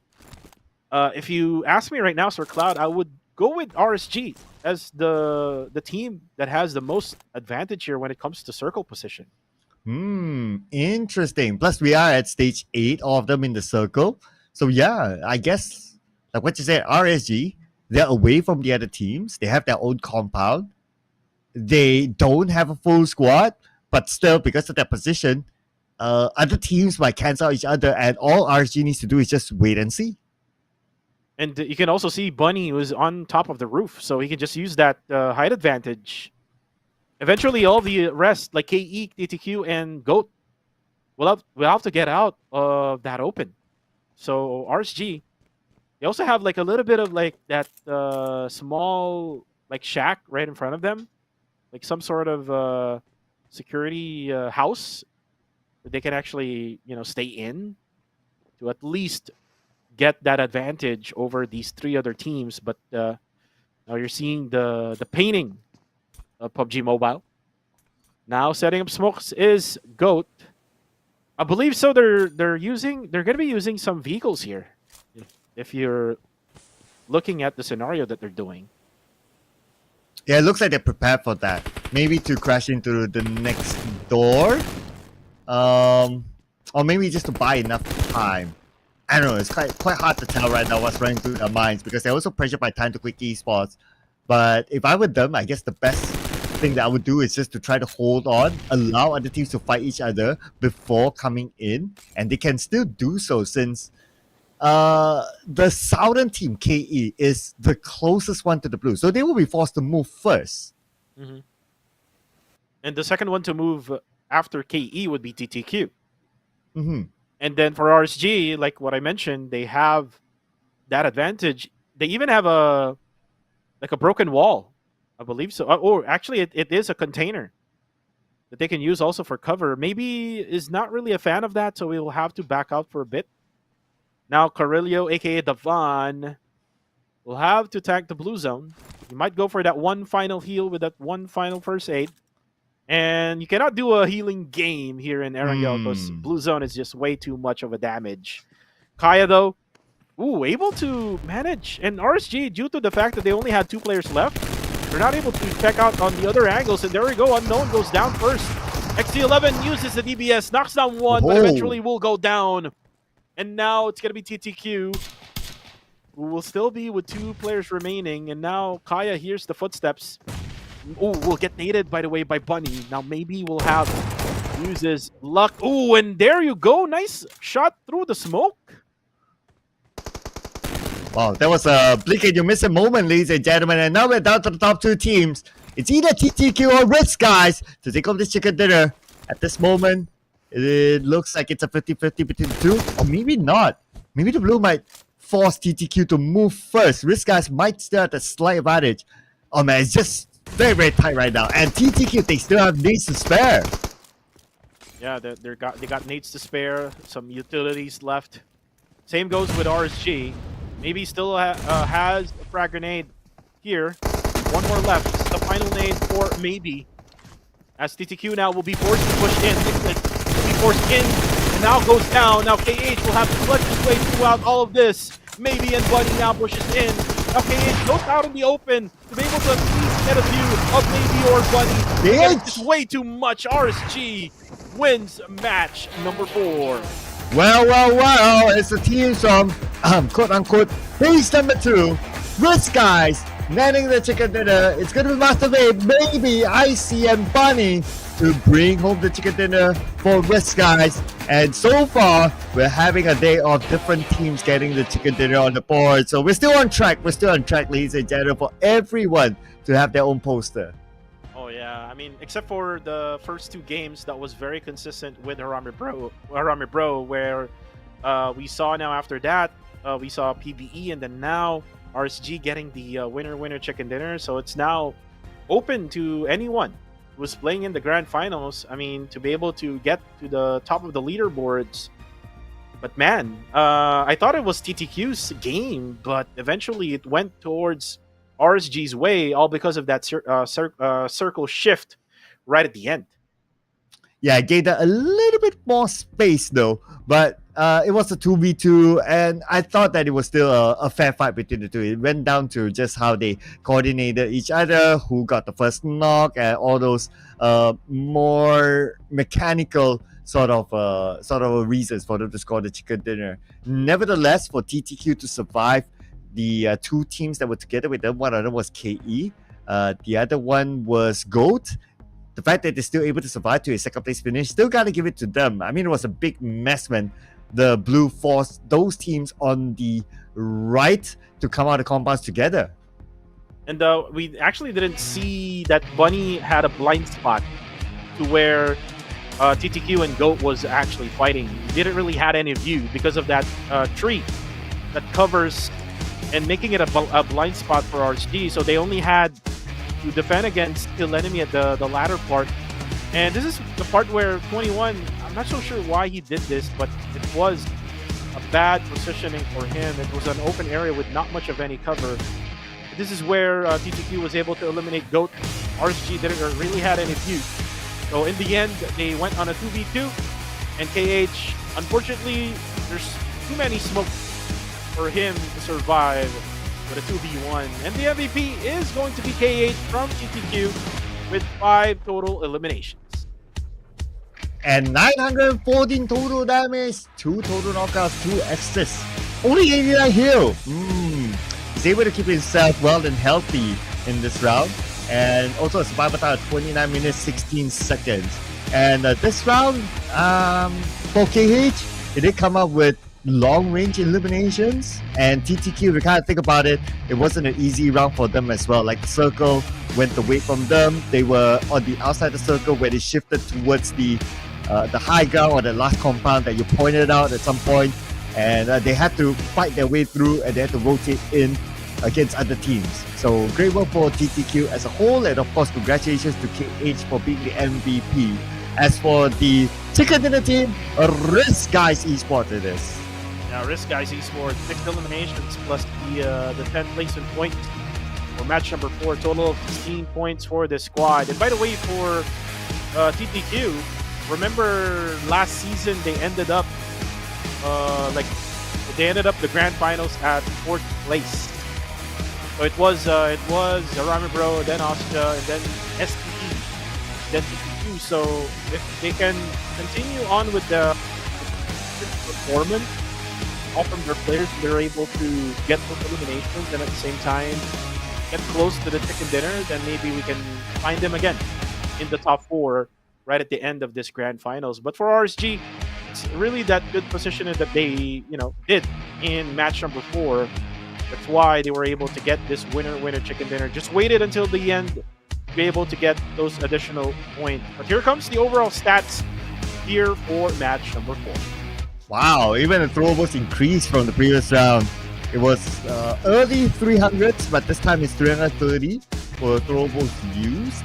As for total eliminations, since we ended up with only 2 players towards the end for Risk Guys, so that means that at least 1 player went out to the zone or denied himself somehow. And if you look at even the survival time is 29 minutes 54 seconds, we're almost towards the end. The entire closure of stage number 9 as well. And yeah, interesting enough, this is actually the longest round that we've had so far today. Oh yeah. Almost 30 minutes. You can see 29 minutes and 54 seconds survival time maximum here for match number 4. Here comes the match standings for match number 4. 16 for RSG, then TTQ with 15, GOAT with 12. The rest for KE and Fearless got 8. Elevate got 7. Interestingly, Arame Bro only got 5 on this one. Same goes to Ostia, who we are expecting to be really good. Another downside here for YG, who only got 2. So I wonder how much that will change at the top now.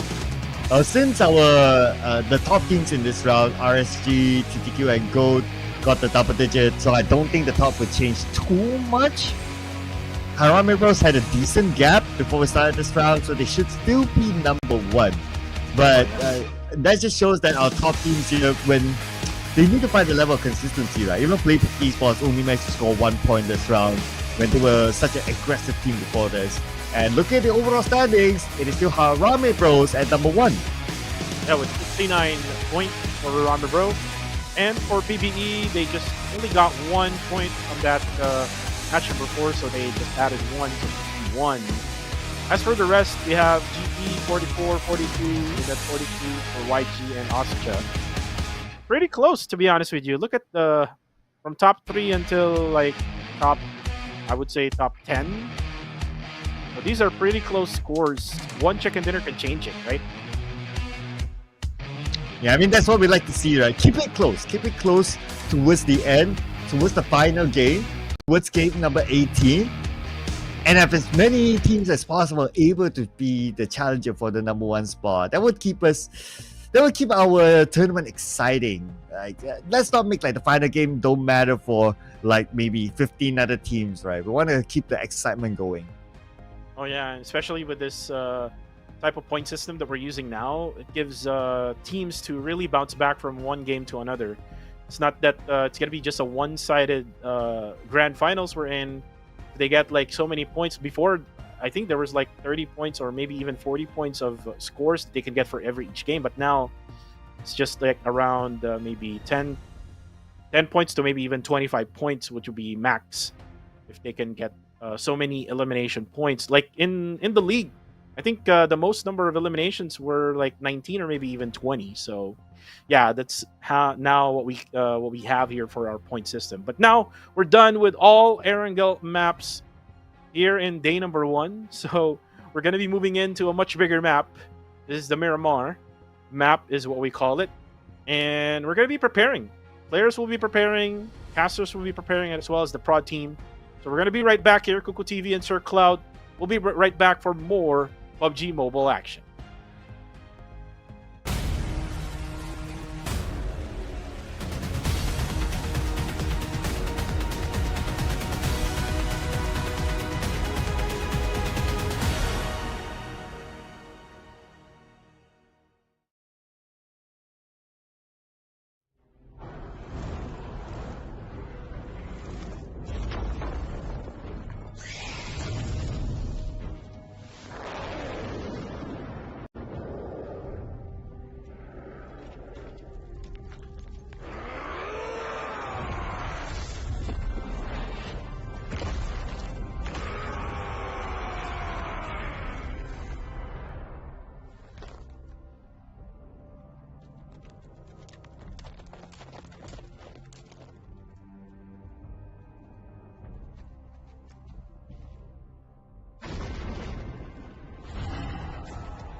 Ruxa, pega o da direita. Bora. Pega o da direita.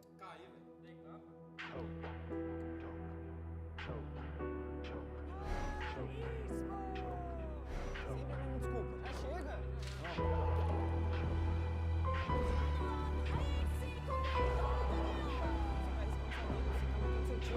Chega disso, chega, tô tentando melhorar.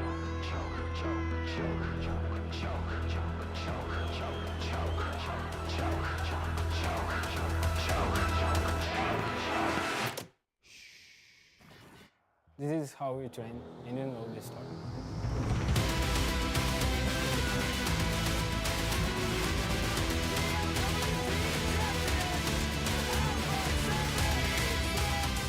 Anyone can be the one. We know it, you know it. Play Ultimate Warrior. We are waiting for you.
Ruxa, pega da direita. Bora.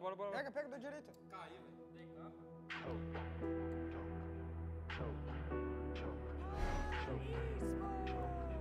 Sempre a mesma desculpa. Já chega.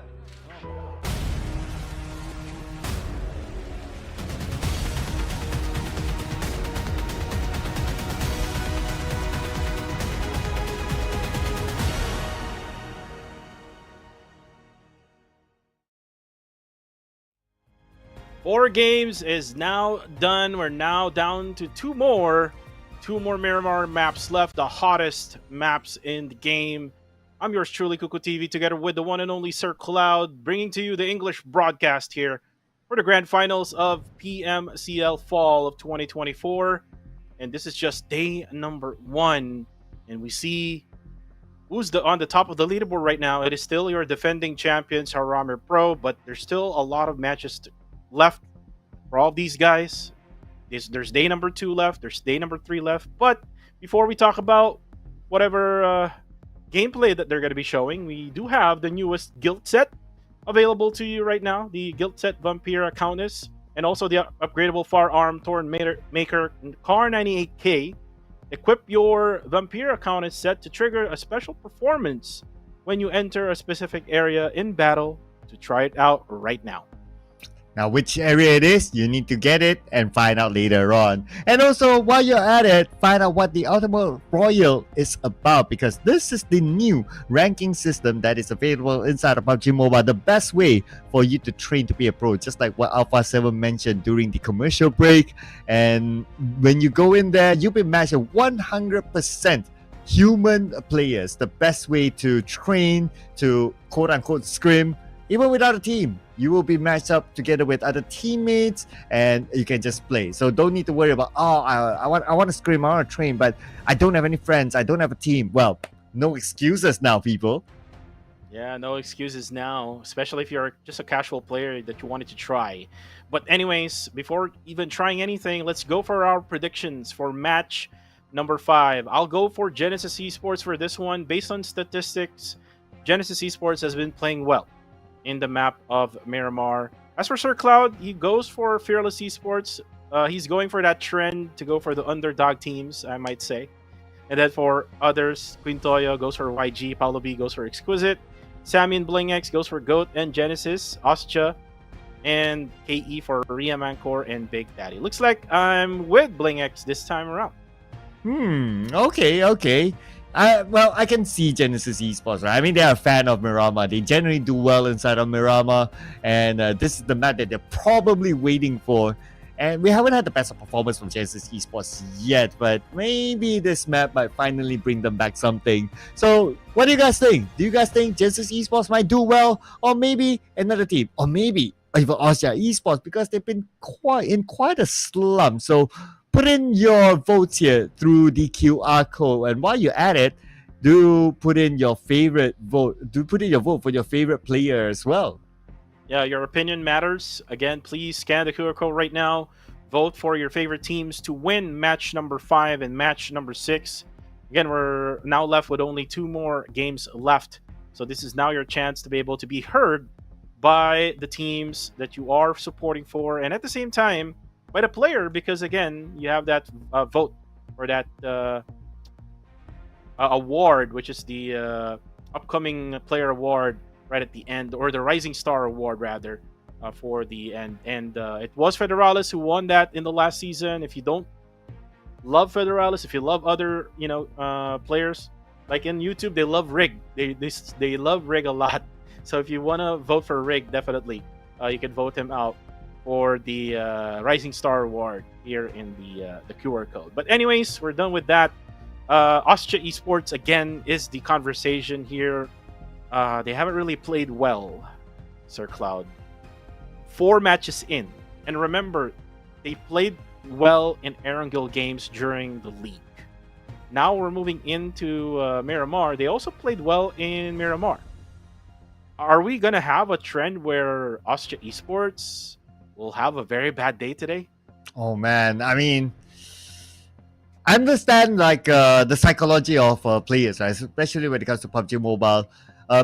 because PUBG Mobile is a very punishing game, and if you don't do well in the round, like you have to sit out like for like maybe the next up to 20 minutes of the game, or maybe even 30 minutes before the next round, and that will kind of cool you off. That would put you in a situation where you keep thinking about the past and all that. But of course, that's where the coaches and managers to come in to try to pull them out from. Okay, let's forget about the past. Let's just move on and all that. But at the end of the day, it is the players that are playing inside the game, and it's very hard to break through that sometimes, especially if you have a streak of games that you don't expect to perform in that manner. So for Austria Esports right now, I don't know about this. I mean, if I look at how they've been playing, players like Red Bull haven't been popping off because they put him in a more support position, which was kind of like a surprise for me. I would have thought that a player of his caliber would be playing more of a front-line sort of guy, but putting him in a support position looks like it did not do well for Austria Esports. Maybe that's something for them to try to bring back to the drawing board instead. I would agree. I would agree with you on the part where a lot of players needs a lot of time to reset their mindset. Especially when I was part of a team before, I was like talking to every single player that I had. There was only at least one player that can reset every single game, but the three other guys, they really had so much of a hard time on resetting on one game to another, and they need at least maybe even an hour for them to reset. I'm not so sure with that 10-minute break that we had, but looks like we're going to be moving in now to the first number 5, to be more specific. And we're moving into the hottest, biggest map in our competitive scene. Unfortunately, they won't have an hour to reset if the games are running, so they have to somehow make do of it. But maybe the new map is what they're looking forward to at least give them a refreshed view of the game. Flight path-wise, we're going to get an order flight path at start. It's going to be the first Miramar in the Grand Finals on the north side ruins all the way down to the north side of the Impala. So teams who like to drop on the south will need to grab a vehicle in between and travel down. Yep, and this is a northern flight path. Like what you said, they will have to travel down. Pretty sure that Dread will do that. But I'm not sure if they're going to, make those adjustments. Los Leones is actually their dropping point. So we're going to find out if they're going to commit to their original dropping point. But look at this. Kill enemy. They've changed their drop now, challenging Elevate Esports. And Elevate Esports usually drops at this area of ruins. This might be interesting now at the early stages of Miramar, especially that we have 2 teams all together at one location.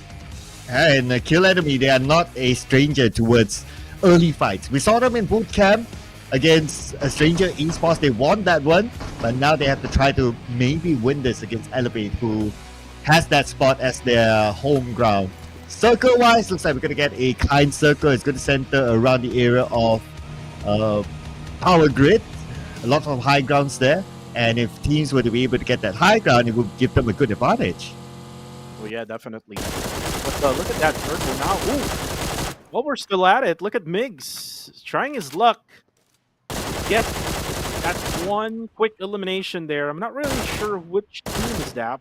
It's just far away. Ooh, I think it's actually Dread. I see the name of Damon over there. Now for Migs. Now picks up an M24. This might be a much better gun instead of a QBZ. But you don't usually see a bolt-action rifle nowadays here in the meta. You see a lot of shotguns, UMPs, and M4s. But for the meantime, for Dread, they will survive. Jibna was the one getting hit by Migs up above. So they will now get the vehicles, and then they will go to their usual spot at Los Leones. Yeah, especially the S12K is now really, really popular.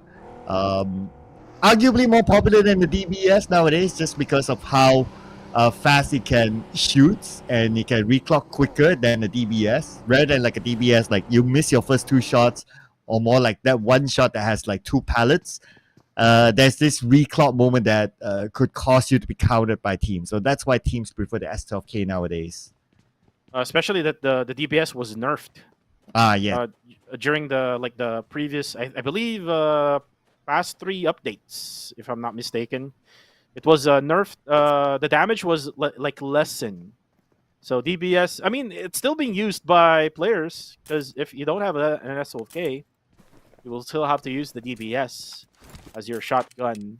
Sometimes they're using the S1897 shotgun, which is another shotgun weapon that you have to reload from time to time because it's much lesser of a loadout compared to an S12K or a DBS. But for now, it's about the looting phase. This is gonna be a long game, especially when we're in the biggest map, and then we now have the top 16 teams out of all of the 20 teams that we have here for this region. So most likely they won't go for any, same dropping points except for Kill Enemy, who I believe that Elevate Esports has been avoiding them now over at Ruins area. And I would say that Elevate Esports will avoid them because I heard from one of our players when I had a podcast with Rix, which is their sub player, that they are focused on not going for early engagements, wherein they will just go for engagement right at mid game until the end game. Right. And that makes sense, right? Like if you start off early engagement, uh, it really depends on what sort of weapons do you get and what sort of weapons do your enemies get. So it becomes imbalanced at some point. At least like, okay, we avoid early fights. Let's just enjoy the looting phase, get the weapons that we want. To see you in the next phase of the circle, or maybe towards the later stage of the circle, then at least it warrants for a fairer fight rather than it being very weapon dependent on what sort of random spawns do you get when you drop. Oh yeah. Well, we saw Harame Bro at Pecado, which is their original dropping spot. They didn't change it in PMWC. That probably changed how they play in the world stage.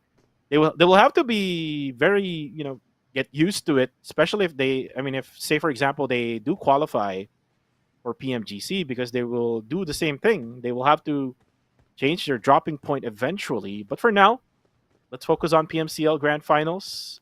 Get Slow is actually looking at Arame Bro right now, who's rotating from Picado.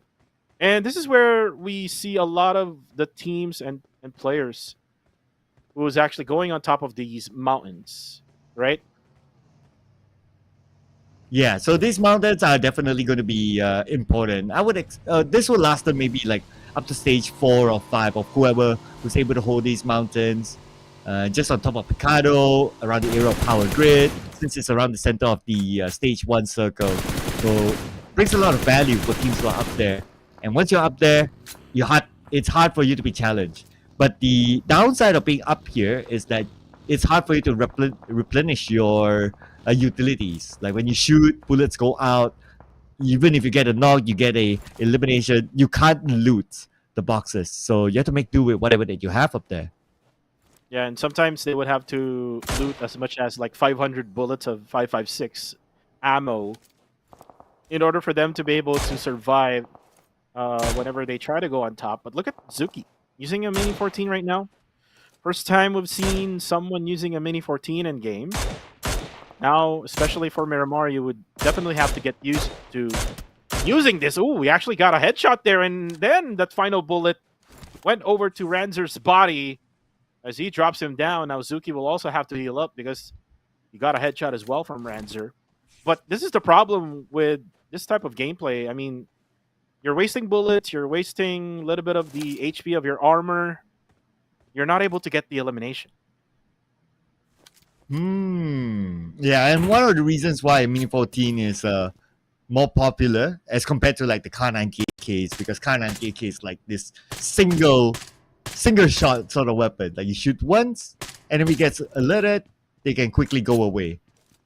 But if it's a Mini 14, at least you can tap, and before they're able to get away, you probably get a knock, and once you get a knock, you probably end the elimination. So that's why it's a more popular weapon as compared to the Car 98K or even like the AWM. Oh yeah, all of those bolt action rifles. I mean, there's the DSR now, which is available in game. So still, DMR weapons are still much more popular compared to bolt action rifles. I hope that they could probably buff the SLR, because I love the SLR weapon so much. It's for me, it's much more of a weapon compared to a Mini 14 because it deals a lot more of damage. So maybe if they can, reduce the recoil, then maybe these players might as well use an SLR. Yeah, the recoil is just scary, right? Like you tap once and it just goes all the way to like the clouds. Yeah, so maybe that's why the players are they rather like have something more stable, at least something they can tap away rather than a DMR. Like, okay, yeah, you can tap away, but if you keep tapping away, like your crosshair just goes everywhere. So you might as well get something that's more steady. At least you'll be able to get the knock. But speaking about steady, Circle is definitely not steady here. Hard shift towards the north, away from the high grounds of Picado. Oh yeah, that's probably why Rami Bro was rotating all the way from the Picado area down on top nearby Power Grid. Now they're right just below San Martin. They're still inside the circle. And this is where you would see like some of the teams who always goes to the middle of the circle in Erangel would not be in the middle of the circle of Miramar. They will just most likely stay at the edges of the circle. And some of the teams, may want to try to go on top of these mountains. Like what Good Loki might be doing right now, but you can see now, ooh, Red Bull. This is a big one for Austria Esports, losing Red Bull in the first game of Miramar in match number 5. Does it help that the fact that today hasn't been their day, and for them to lose their top player, ouchies for Austria Esports. 3 players left for Austria Esports. I guess right now, looking at the current situation, they might play a bit safer. At least psychologically, they will be forced to play a bit safer with the 3 players that they have and without the firepower of Red Bull. Yeah, without the firepower of Red Bull. I mean, there's still Martin, who did manage to pop off, especially in, I believe so, week number 2, where he actually eliminated all 4 members of Exquisite Esports. That was a highlight play by Martin, by the way. If he can go back to that kind of form, then maybe Austria Esports will still have a chance in this match. But for now, it's Elevate Esports right now, fighting against YG. There's 1 player down already for YG. Not so sure who it is, but it actually is Romeo Boy, who is now crawling his way towards his teammate. But it's highly unlikely that they will go for this revive because Nathan, together with Elevate Esports, has a ton of angles for Romeo Boy. Look at this. Say Cloud tries to shoot them away, but Romeo Boy gets eliminated by Coca-Cola. So that's going to be YG. Not only losing Romeo Boy, but Say Cloud as well, currently down thanks to Nathan again from the side. Ooh. YG, they had this high ground first, but they lose 1 by 1 of their players towards the hands of Elevate, and with that, they would lose control of this high ground as well. And Say Cloud is now going to be down. Most likely they won't go for that revive as well. Scotty now throws in a nade. Not going to be enough. It's just way too much. I think that YG will be able to get the revive for Say Cloud. There we go. He will be able to get the revive. Now the pressure is on to... Ooh! I almost thought he got knocked down there, but it was just a splash damage done by Scotty onto WTZ. Claire now gets too low-key now down. Now the push is going to be in for... Ooh, and then another nade coming in from Scotty, knocking down WTZ. And now it's going to be just Say Cloud. Will be just stuck. And this is just going to be so painful for YG as they get eliminated by Elevate Esports. Ooh, ouch. Early elimination for them. Not able to gain any points at all. So it's a 0-point round for Young Radicals. But for Austria Esports, they lost Martin. And you mentioned about Martin can carry the team as well. Unfortunately, now they lost both Red Bull and Martin. They're so unfortunate. Coca-Cola. Look at Elevate. They're very busy right now here in Miramar. And if you look back in the league, Elevate Esports, as well as Dread, there were the 2 teams from the PH region who's been really kicking here in Miramar. Same goes with Genesis Esports from Myanmar. But look at now this. Exquisite Esports, looks like they're going to be surrounded by 2 teams. Oh, not 2 teams, but just going to be right in front of Team Max V9. I thought that Sin Esports is right on the upper hillside. just right behind Exquisite Esports. But you can see on the mini map, there's another squad who is actually looking towards this area because they hear all these gunshots. Ooh, the nade actually connects as the John gets down on the ground, and then another nade here. Oh, and then another shot coming from the John, and the nades coming from Exquisite Esports is not coming towards the John, so the John is able to survive. Now this is their chance to push. Yeah, here we go, creating that smoke just to block out the vision of the other members of Exquisite. But the moment the John wants to get across, he gets knocked out by Bunny, who's waiting on the high ground. So now they know that, not only that, Mario actually stole away the elimination point to get out the John. So now for Team Max V9, as much as they have done earlier on, they cannot finish the job. It's just so, I'm just so thinking right now why they pushed by just using the smoke. It was like an old meta. Like, it was like an OG meta that they used, wherein they can just use vehicles. But right now, let's switch over here to Elevate versus STE. Elevate loses 1, and now STE has the advantage. Now Coca-Cola, they have to back out. Now the nades are coming in.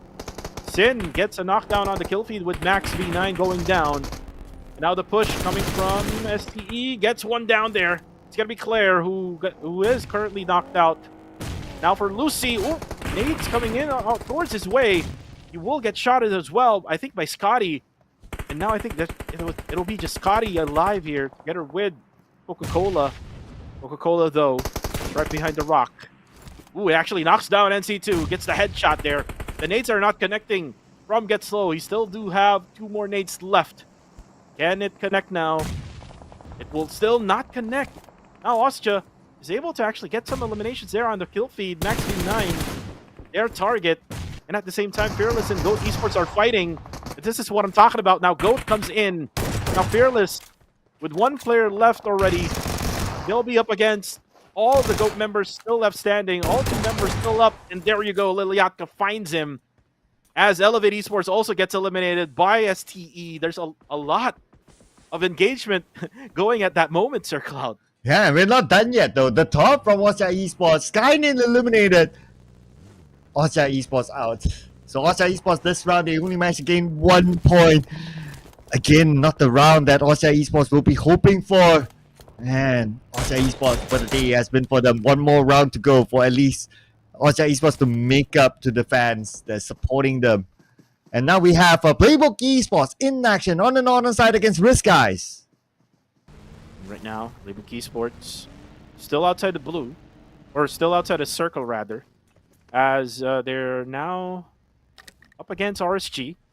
Ryman just being so patient, waiting for the rest of PBE to come to their way. Again, this is a 2v4 situation as of right now. Jarrell is very late with the rotation, especially that he got shotted while he's rotating.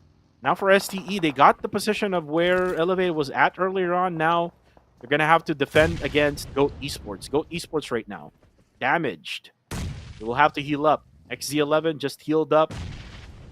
GOAT Esports right now is on a big disadvantage. They're on the lower ground, and then for STE, you just need to not really move at all. Just, wait for them to get up.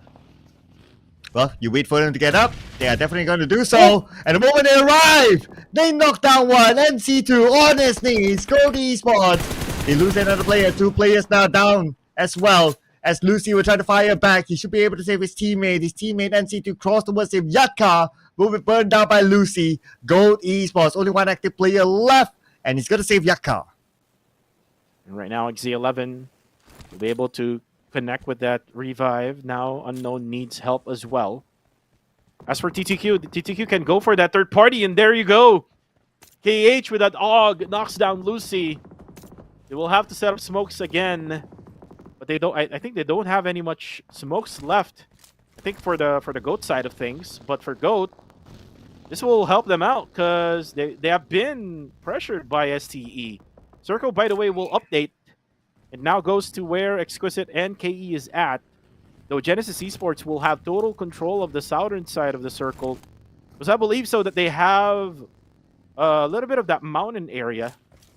As for Arame Bro, they don't really need to overcommit, because they're right around that area in San Martin. And now here comes Goat. Liliatka goes down again as 762 spots him. And now it's only going to be one. XZ11. Unfortunately, he's going to be up against 4 members of STE. Here comes Lucy. Very aggressive. Ooh, but so much aggressiveness being shown by Lucy. Might be the demise of him as well, as now Molotov the picture shot. Oh, but the picture shot coming from NC2 spots him down on the ground. There you go. The elimination now happens for Goat. And for STE, they held on to the high ground. They took out Goat. So it's a perfect reset for them. Now they have the entry into the circle. We move over to the southern side. We got 3 different teams here, including Genesis Esports. This time, them with the high ground against Dread.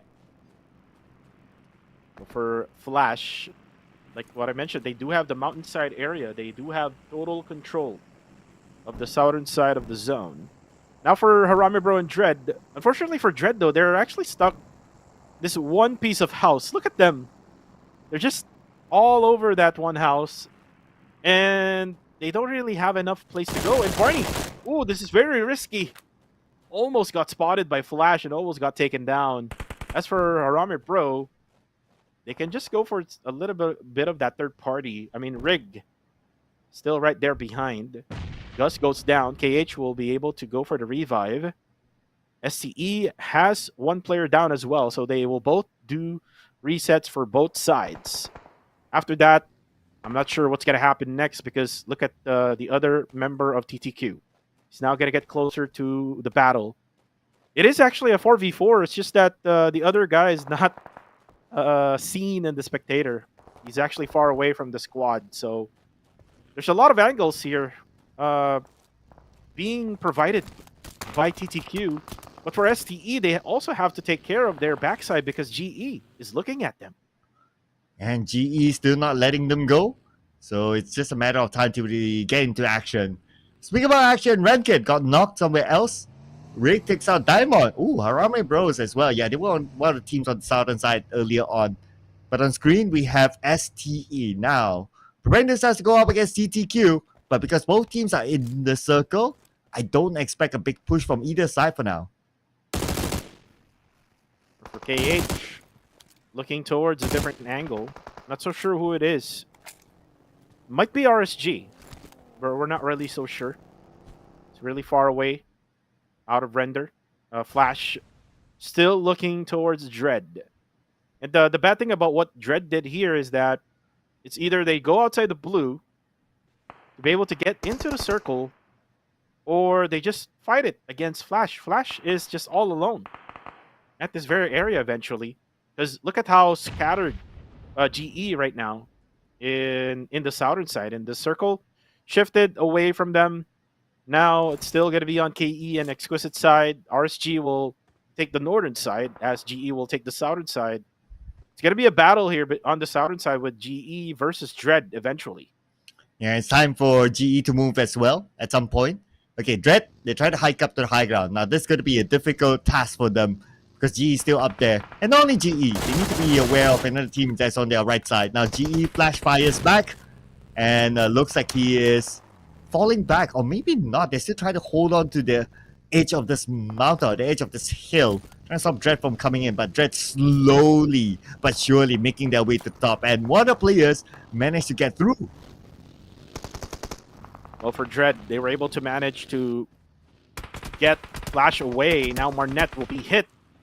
Not so sure where the bullets are coming from, but it's probably Dread.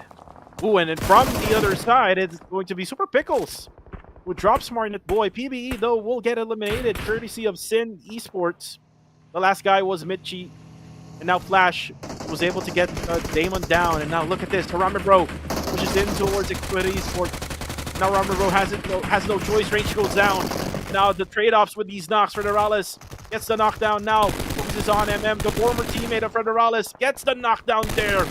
And now who's left for Exquisite? I think Super Pickles is the only man left for XQS. Now for the side of Harame Bro, it's only Federales who's left.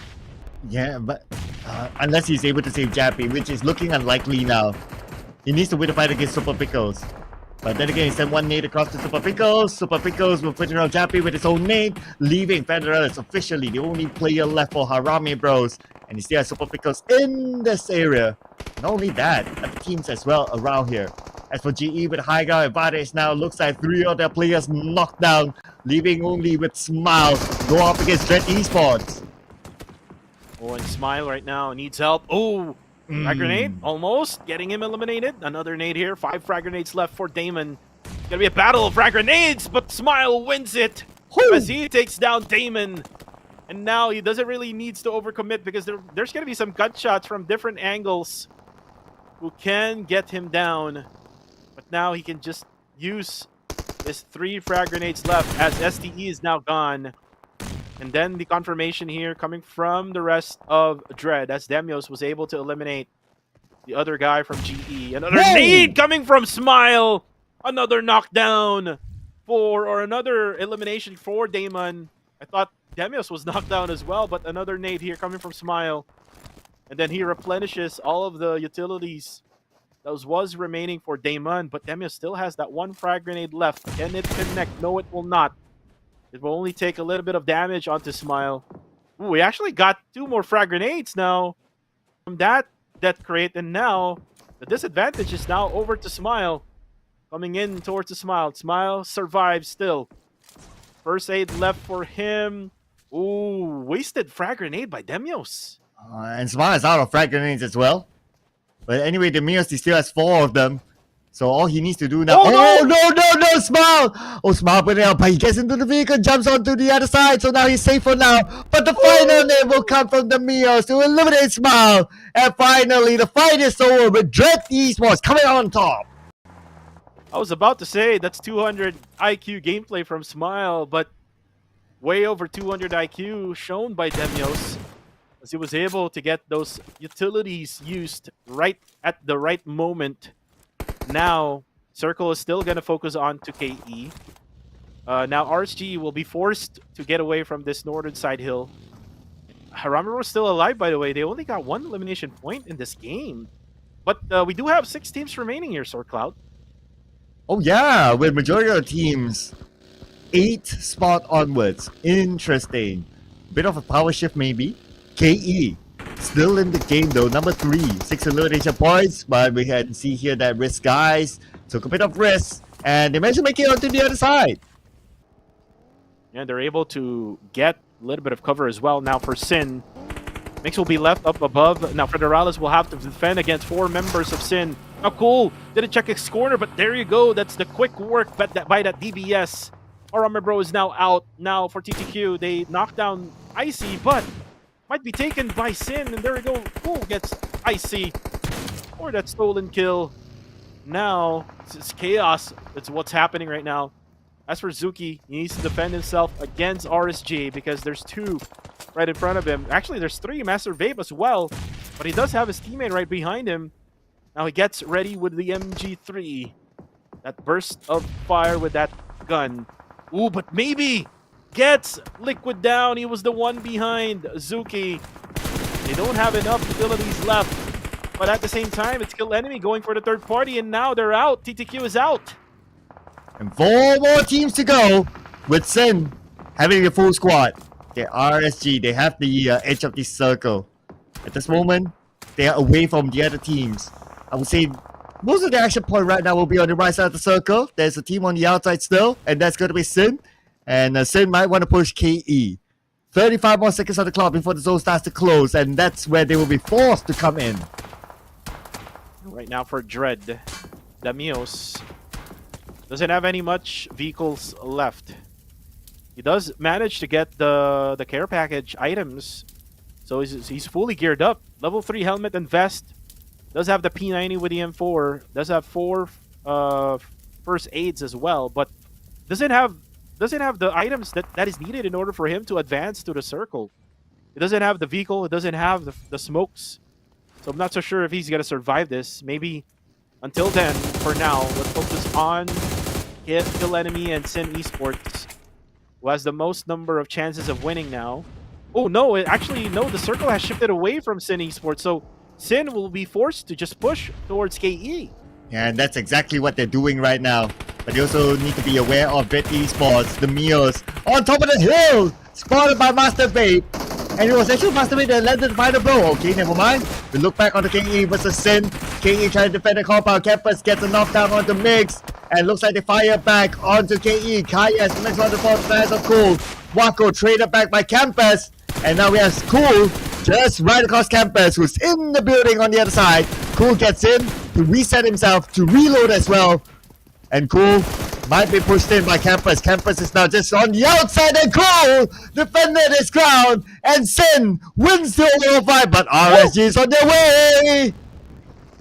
Oh, and that explosion did not made it until the end is ranked. And that winner chicken dinner is brought to you by, again, Risk Guys Esports, getting a back-to-back winner chicken dinner. From Erangel to Miramar, they're able to manage. And Cool was just so clutch at that moment. It's just so unfortunate that there was an explosion with the vehicle. He was almost able to revive Ranked to make it a 4v2, but still, the advantage is way up above for RSG. And kudos to RSG getting a back-to-back. Yeah, and what do you know? It's not one of our top teams getting a back-to-back chicken dinner. It actually came from Risk Guys. So who knows? The rise of teams on page number 2 to actually challenge for the number 1 spot. Because if we look at this round, our top teams, most of them have been eliminated either early or they don't gain as many points as they were expected to do. That includes Harame Bros. So the race for the title is going to be real interesting. Exactly. I was about to say that I got the lucky charm here for Sin Esports. I mean, I'm wearing their jerseys right now. Wow. And can we now say, I mean, we have 5 games already locked in. Can we say that I'm not a curse for Sin Esports? Or maybe you are because they haven't scored a chicken dinner.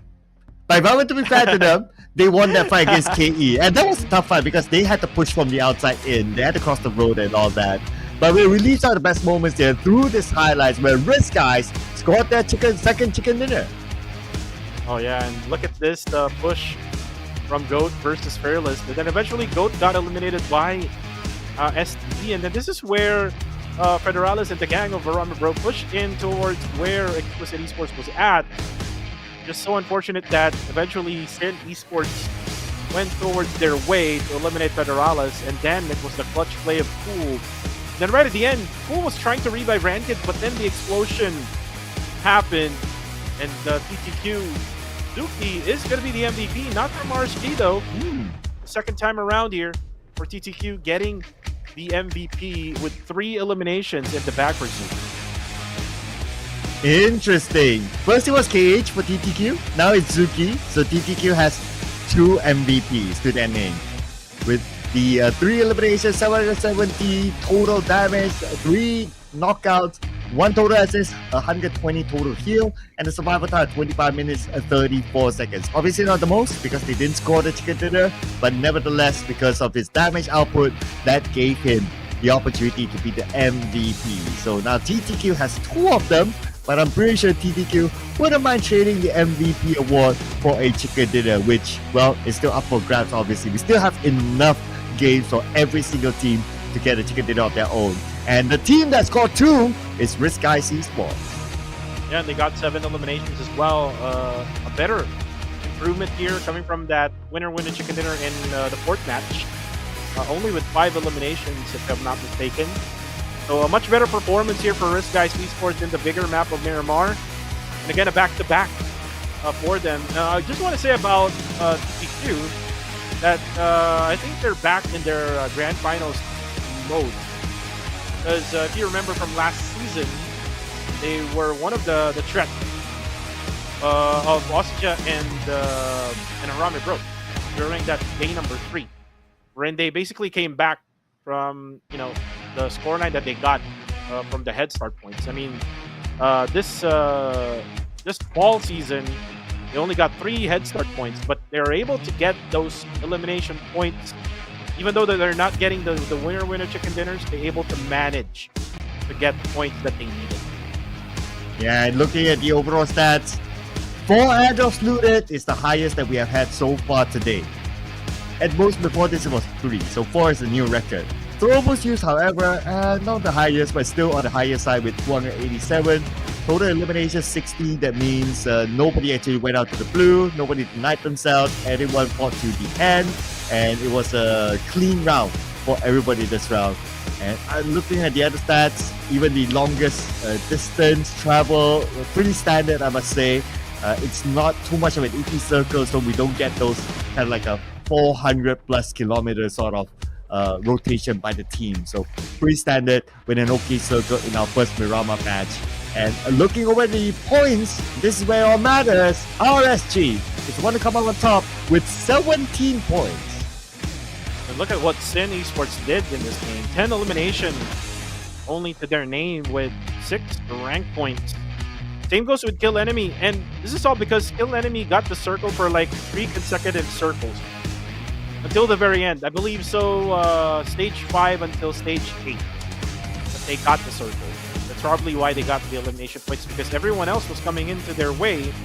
Especially that the area that they're playing in, there's like 2 compound, then there's like 1 road letting it up. And the circle went to kill enemies, that they're not able to defend against Sin Esports when they actually pushed in. And it was Cool who was able to clutch it out. But looking at Harambe Bro and Oscar, they didn't really scored that many in this game. And look at now the updated overall standings here for Cloud. Harambe Bro now with 72, and just knocking the doors is Kill Enemy with 55. Wow, and no chicken dinner, no problem for KE. They are at number 2 right now, trailing behind Harambe Bros with a difference of 17 points. So 17 points, not too bad. With the amount of games that we still have here, anything can still happen to KE. They might come out with as one of the surprise teams, but of course consistency is something that the teams will need to continue on. Austria Esports started off the day with number 1 with the maximum starting points. Now at number 8, they are at risk of falling to the second half of the page. Should we call them now Risk Guys Esports? Because, again, they're risking their position with the head start point of 20 now with top number 8. And if you saw the elimination count from each team, Austria Esports only have 10 elimination points out of 5 total games. That is not the Austria that we know during the league. Not at all, not at all. Early elimination to Red Bull, and then Martin was out next, and then the rest of it was history, right? Like it was a very, very tough round for them, and they got caught out during rotations. So maybe it's something they need to work out, right? Like, okay, the timing of rotation, where to rotate, where teams might be at, and so on and so forth. So I guess this comes back to like the phases, even before talking about like, oh, how do you take fights and all that. It's just more of like, where do you go? At what timing? From where, and all these sort of questions in order for them to not be eliminated while they were rotating. Oh yeah, maybe they need some sort of some different type of approach for Austria Esports. Instead of Skynin and the top being at the front side, maybe try Red Bull being at the front side. I mean, Martin will be the one scouting for the team, but if they're going to be planning on engaging with the other teams, have Red Bull in the front side. I mean, I've talked about statistics earlier on. 180 plus eliminations during the league, comparing to the second best is 135 for Federales. It's just a big gap is what Red Bull did there. But before we even continue on with stats and such, let's talk about again the new guild set Vampira. Countess, an upgradable firearm, Torn Maker, Car 98K available right now. Equip the Vampira Countess set to trigger a special performance when you enter a specific area in battle. So try it out right now. And it's only available in the game for a limited amount of time until the 26th of October, ladies and gentlemen. Available right now. Today is the first day. So happened that the first day of the grand finals. It's also the first day of the launch for this new ultimate set. And your first draw is only at 10 UC. And while you're at it, do check out inside the game right now, the Ultimate Royale. Gear up and start your legend in PUBG Mobile's newest ranking system, which is the PUBG Mobile Ultimate Royale. And this is where you can train, even without your friends, even without your team. You can train as an individual player. You can learn how to be versatile. You'll be matched with other players, and you can learn how to work with new people and be adaptable to situations. You know, sometimes you don't get situations that always favor you, like, oh, the perfect team or teams that just gel from the start. Now, this is your chance to work with the team on whatever circumstances it is. It's kind of like the PMCO way back then in the old seasons, right? The Ultimate Royale.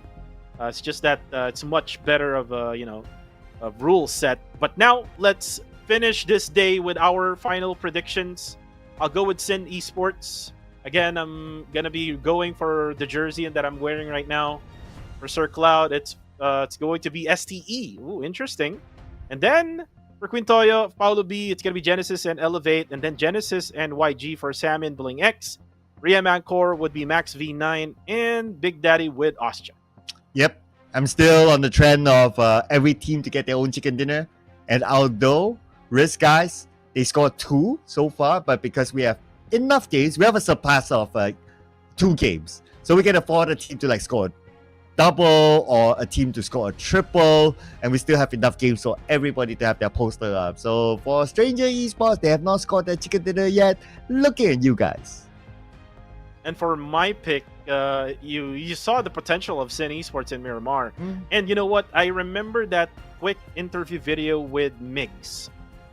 They were interviewed by the official team of PUBG Mobile, and Migs did mention that Miramar is their comfort map. And that's why we see them really playing good in the map of Miramar. And you saw how Cool and Rankid, 2 former PBE players, by the way, played really well together in the map of Miramar. So that's probably the missing piece for PBE now, since they have now switched over to Sin Esports. And if you remember way back in PMSL, Sir Cloud, there were times that PBE won in Miramar, right? Oh yeah, so I guess the Miramar mojo has transferred over now to Sin. Yeah, and if you kind of think about it, right? Since you're at the topic of PBE, PBE started the day pretty nice. They're very aggressive. They're able to bring in the elimination points. Not necessarily with the chicken dinner, although they scored 1 chicken dinner, but still, it's a consistent performance earlier today. But we did talk about the inconsistency as well, and it's starting to hurt them. Oh yeah, I mean, the aggressiveness is not there anymore. We saw that only in 1 game. After that, they lose it. They lose all those aggressiveness, and we're now looking for PBE again. But for the meantime, again, guys, it's not only the caster's choice, it's also the viewer's choice to pick and choose which favorite team that they want to win for match number 6. So scan the QR code right now. Right at the end of the list, there's going to be also the Rising Star Award choice that you have. So if you don't like Federalis, if you don't like Red Bull, might as well go for Zuki. Might as well go for KH, or might as well go for Rankid or Cool, who did manage to end up in the final moments of match number 5. So again, it's your choice right now. Scan the QR code before it gets away. Yes, be part of the show, be part of the community of PUBG Mobile Esports, and put it in. Because till now, we have not revealed who is the favorite player yet. So just saying, right? Just saying, it's still up for grabs here for any one of your favorite players. It could be anyone from the MVP stats. It could be someone out of the MVP stats. It could be someone who's enjoying life at the backstage. Maybe Lufa, for example. So we don't know, right? We don't know. So put it in, ladies and gentlemen, your favorite PUBG Mobile player in the PMCL this season. And it's also the first time that we have this sort of voting. So shout out to Prod as well for having this sort of feature for the community to be involved. Oh yeah, I mean, before they didn't really had any choice. They just spam it in the comment section. Who they're supporting for. We see a lot in YouTube. We see a lot of support coming from Robbie Bro, and then in the other social media platforms on TikTok, there's a lot of Dread Esports supporters. I actually see a comment in TikTok where you actually saw the circle in match number 5. This was in PMSL Americas. So this was he said that this was the same circle that happened in PMSL Americas that happened where the circle went to SQS and KE. So there might be a pattern now with the circle. So you have to really be checking all these other regions because circles might happen here in PMCL, right? Yeah, that's a good point there. I mean, that's a lot of games to watch, right? But hey, if you're part of the team, especially if you're a player, don't be put on the coaches, right? Players have to do their work as well. If you're a player, your coach, manager, even like all this research needs to be done.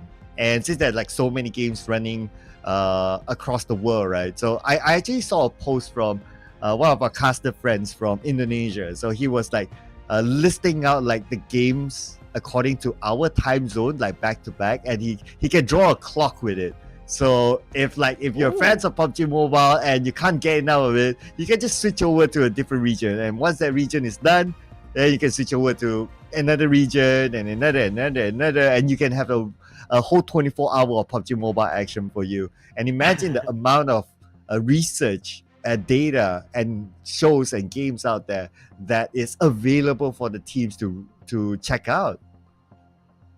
That'd probably be Mr. 24/7. Yeah, because you can watch. I mean, all throughout the day. I know what you're talking about. Like during morning, like when I wake up, sometimes I would be able to watch PMSL in other regions and like in Americas. And then during like other hours in the afternoon, or maybe during like noontime, like around 12 noon, there's sometimes PMSL as well, right? Like in other regions. So again, it's up to you if you were going to be doing a lot of research. But again, it's the coach's job. That's why they're paid, right? That's why they're paid for them to be able to research as many circles as possible. But it's good to point out, like from the comment section here on TikTok, it's good that you're able to point it out that you've seen this type of circle in other regions. So again, if you see another circle here in match number 6, just make sure to let us know, so that we would know where the circle will be ending up. Yeah, it's really it's pretty nice to be able to like sort of like read that pattern, right, at some point. But you know what, I noticed this, right? By the time like it gets readable by whether teams or whether by the viewers or whoever enthusiasts, all of a sudden it changes. Like the pattern just changes. And obviously the devs behind the scene, they don't tell you that it changed. So you just need to figure out yourself. So yeah, it's cool to get to know like, okay, now this is the trend that's happening. Who knows, by tomorrow it'll just change. So this is where teams will need to be super adaptable to whatever situation that is. Especially here in PUBGM, that changes are very, constant, right? I mean, we see a lot of updates as well being done. There's like patches every now and then if there's like bugs or glitches in game. So definitely the devs are on it. If they see that the game is very much predictable already, especially that someone pointed out that circle will be there, specifically where it'll be ending up, then again, it's good to see some changes. And if the teams are not really used to these changes, well, definitely it will eventually like cut off their strategies. If say, for example, they have a specific strategy for this type of circle, and we see these adjustments being done in game as well. And these are not coaches' advice. These are like the players' IGL advice for their teammates. But again, we're smiling right now because again the timer is there on top of Sir Cloud. It's just less than a minute now before we start the final game for day number 1 of the grand finals here in the PUBG Mobile Challengers League Fall. We still don't know who will get that ticket to London because there's still 2 more days to come. So you just have to sit back and relax and watch this final game for day number 1. Yep, because there's still enough games for the overall chance to switch And the points up there starting to be a bit shaky for some of our top teams, including Harvey Bros. They are not comfortable right now. Behind them is KE with 17 points.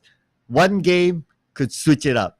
Imagine Harame Bros going out early, but KE scores the chicken dinner, then, well, it's pretty much there. But it's all down to the teams, of course. I personally want to see a new team get a chicken dinner. Without further ado, let's head on to our final match for today.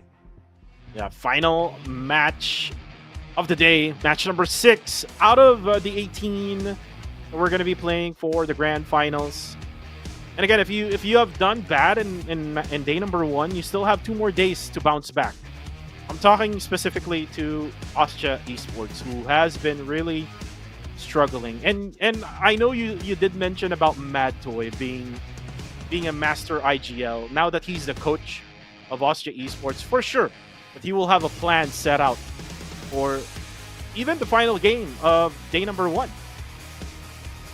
Yeah, exactly right. I mean, although they look like they are the downfall right now, but they have 13 more games to go. So it's still doable for them to bounce back. I wouldn't write them off yet at this moment. But let's see what happens here in this round, because, well, you cannot just let games pass by. You're going to see a flight path here on the southern side instead. Early on, we saw a northern side circle, so it's going to be a very different start for the teams, including inside of Ruins. We don't see KE dropping there. Yeah, KE not dropping at Ruins. They will most likely go back to their usual spot, which is in Chumacera. And if you have noticed from way back in the league, they normally have some other team who is dropping with them together at Chumacera. But this time around, it's not there anymore because they're now eliminated in the scene. In the grand finals, there's like 4 teams that will not be in. But now, Circle has popped up. It's a much different story this time around for match number 6, because it's gonna center around the northern side, or maybe the eastern side of Montenuevo. Yeah, so slightly different than before. We still have somewhat of that Picado-ish sort of starting circle, but what we have learned today is that circle is able to hard shift. So maybe it may even hard shift down south this time, because it hard shift to the north in the previous round. As a start, looks like we're going to see a peace and quiet start for all the teams. No challenges, including some of the hotspots like Picado. We're going to see how Ramen Bros all by themselves. San Martin is going to be GE. Basically the usual drop spot for most of these teams. So we might see more action coming into stage 3 onwards. We might see an action in Los Leones, because I did notice there's like 2 teams who drop right over there. But most likely they will cut the whole city in half. But for now, it's going to be Ostia Esports in Montenuevo. And again, for Ostia Esports, they really need to do something. I mean, they can start now. I mean, not just tomorrow or maybe in day number 3. They can start now, and if they could go back to whatever form that they had in week number 2. And by the way, that's the record-breaking score that they had, by the way, during week number 2. They had like 314 or maybe 317 points. They can go back to that form, then maybe we can see them at the top of the leaderboards instead of Arami Bro. Ooh. That'll make the race exciting, not gonna lie there. But I know a lot of Harami Bro fans will be like, no, we don't want that. But hey, you know what? It's nice to see like an exciting race. We keep it on the edge to the last game. There will be definitely something here.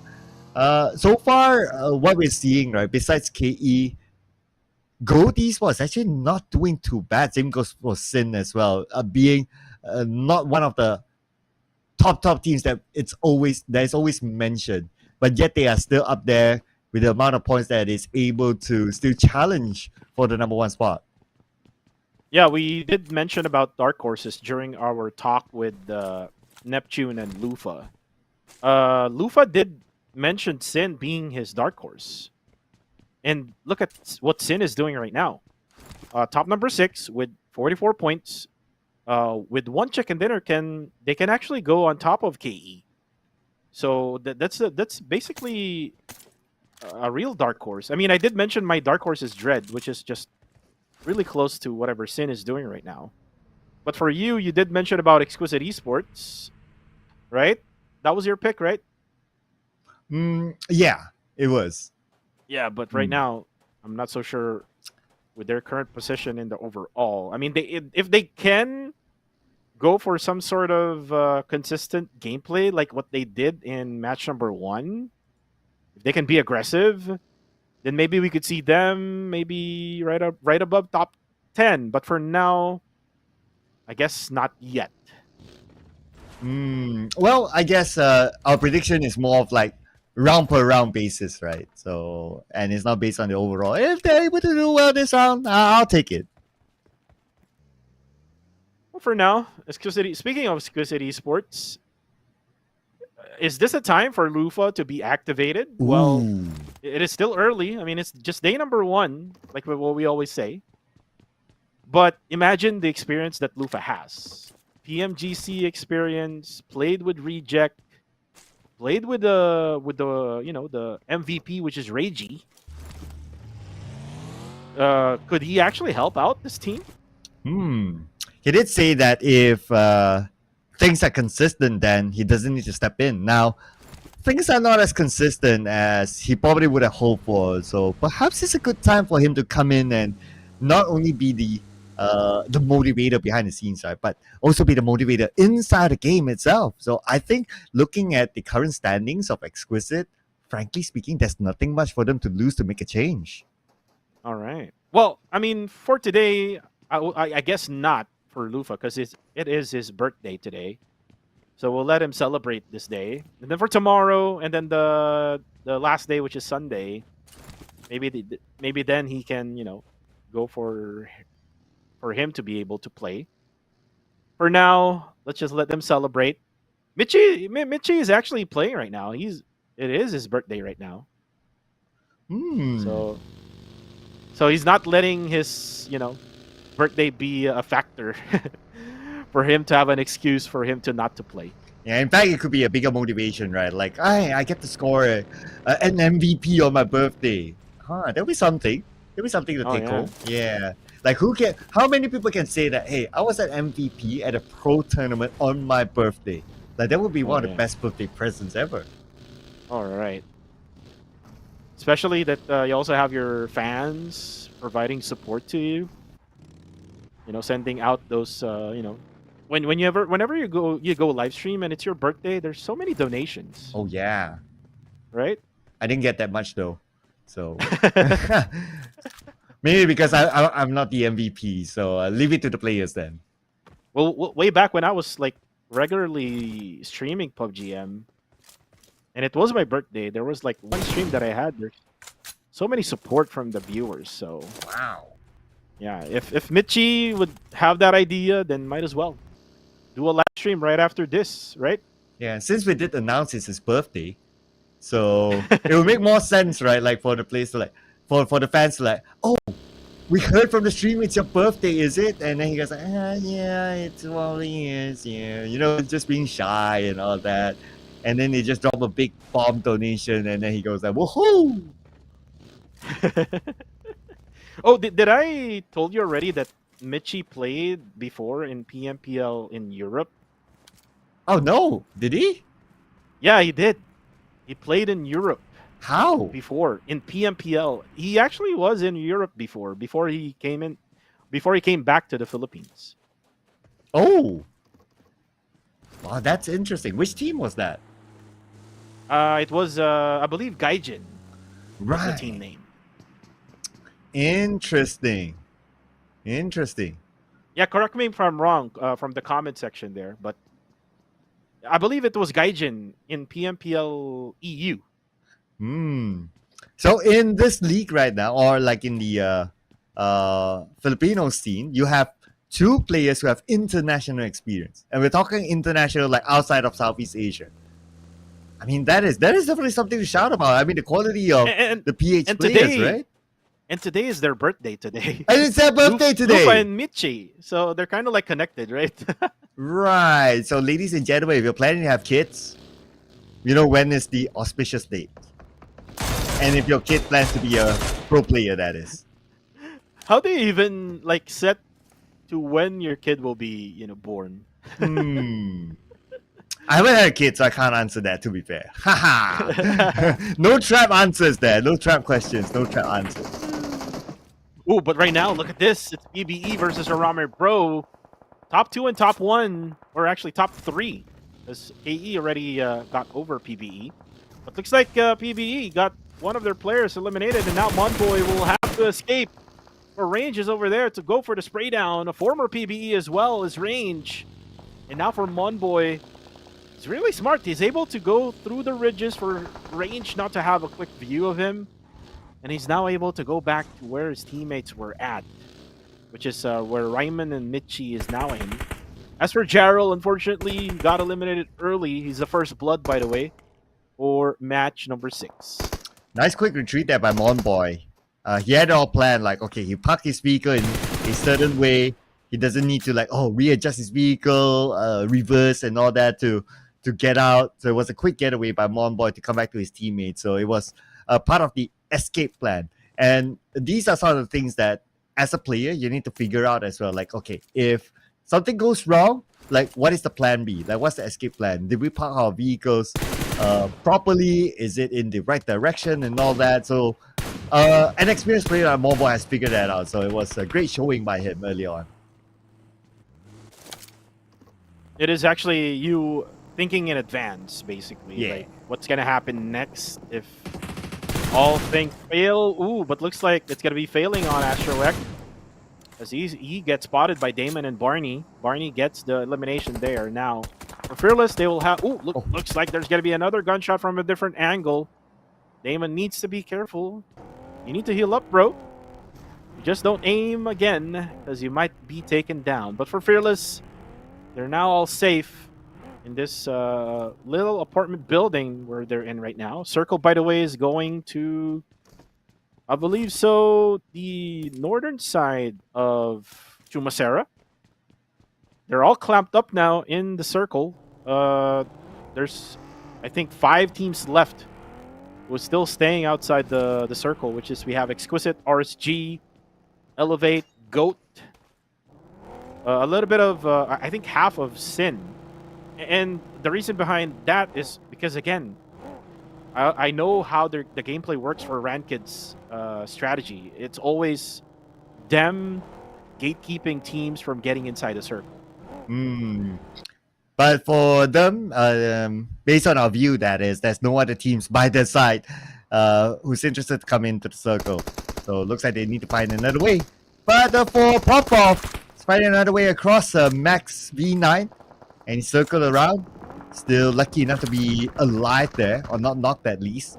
As for Max V9, now they will be sieged down by FRL. But they managed to deal with Ranza the moment he arrived. Yeah, losing one more player, so 2 more members left for Fearless Esports. They cannot find a safe haven. I mean, they are able to find one now, as 1 second and Popov is able to get into this small apartment building. Scotty gets an elimination on the feed. Scotty now has 2 eliminations. And Khan now goes for the spray onto RSG. And by the way, RSG, they can still try to go for that 3rd chicken dinner in a row. Looks like they're in trouble because look at Baby, he's out in the open.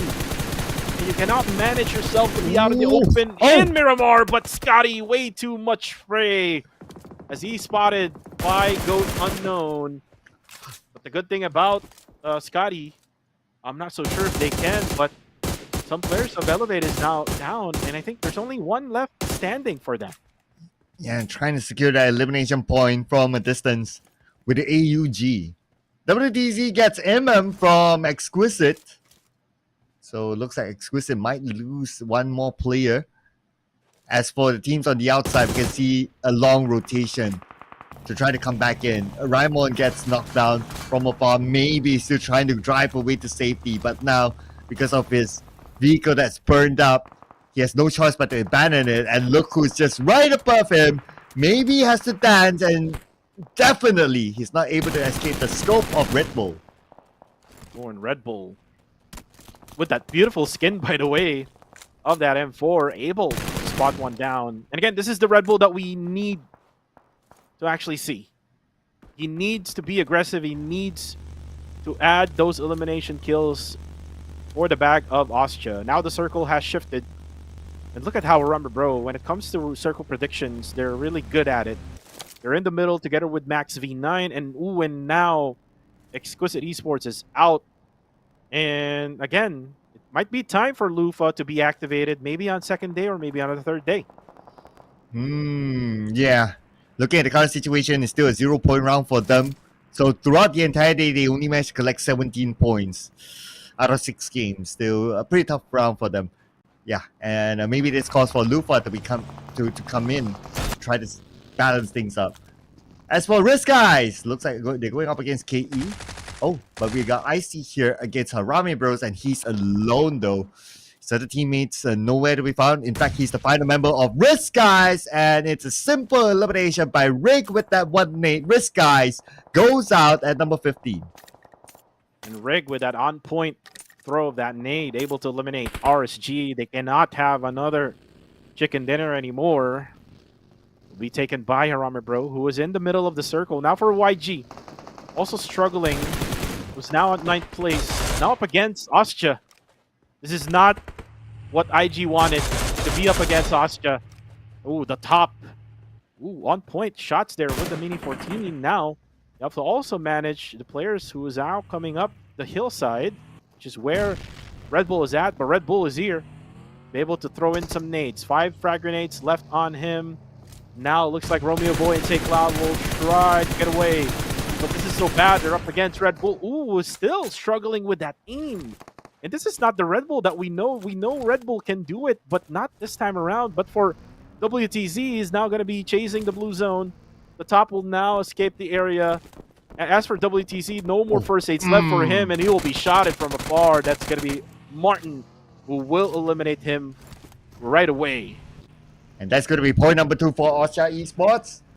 Loki is still behind them though, but they're going to prioritize the circle. So Loki with his M4. 3-time scope. Switches to his 4-time scope. Still waiting for the right moment. Romeo Boy gets knocked down by the top. Oh man. There's now Young Galacticos falling apart with only 2 active players left.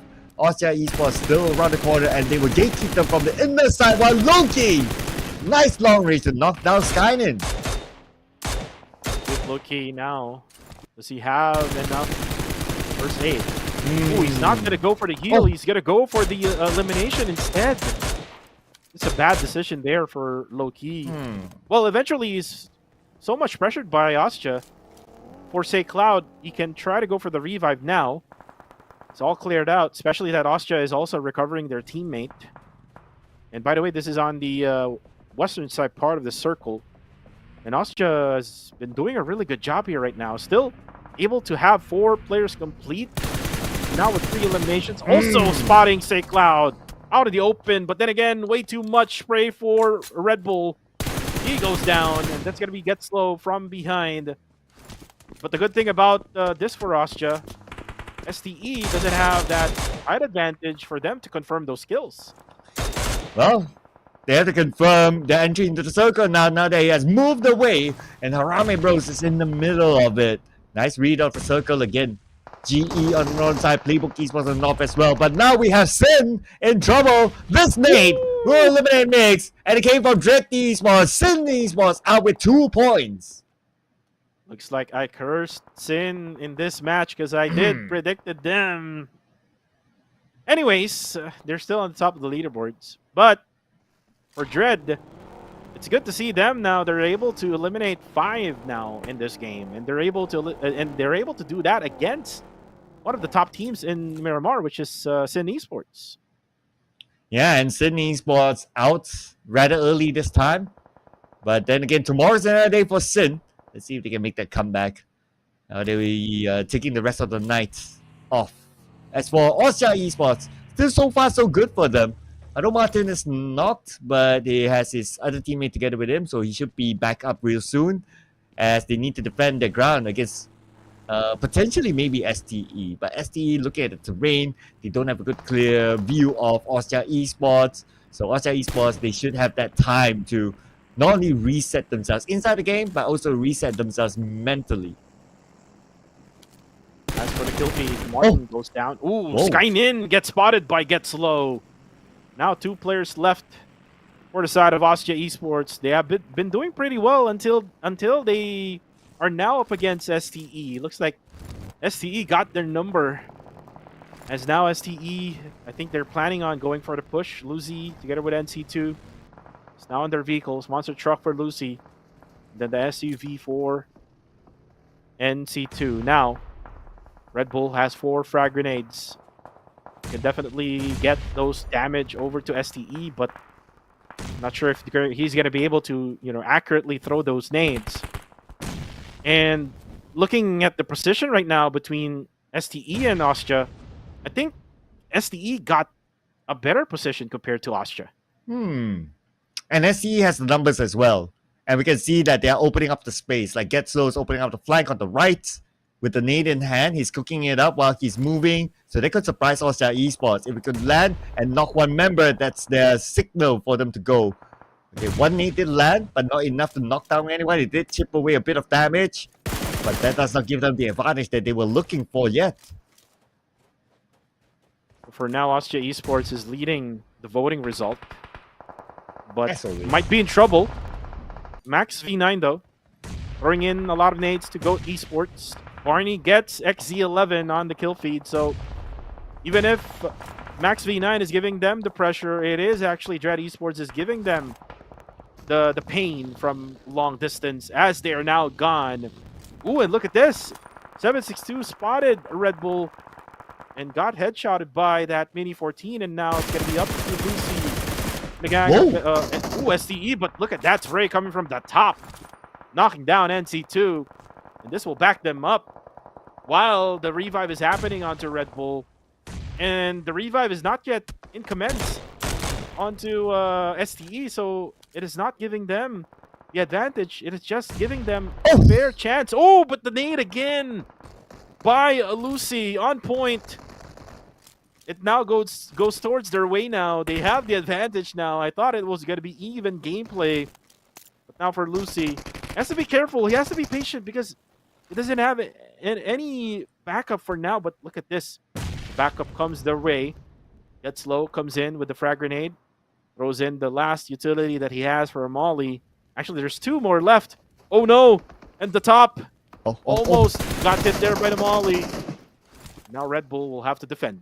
Oh, that was a close one there. Red Bull will hold down the front line while his teammates reset. As for STE, time is not on their side though. The zone is starting to close. STE, we can feel the frustration not able to wipe out Austria Esports. I wonder if they will resort to the retreat now that we can see movement here by Lucy. Same goes for Austria Esports. They'll prioritize getting into the circle, sending 2 players in, 1 player still on the outside. Lucy! We shot from behind by KH! KH. Right on the best position right now. Ooh, as Red Bull gets slowed down.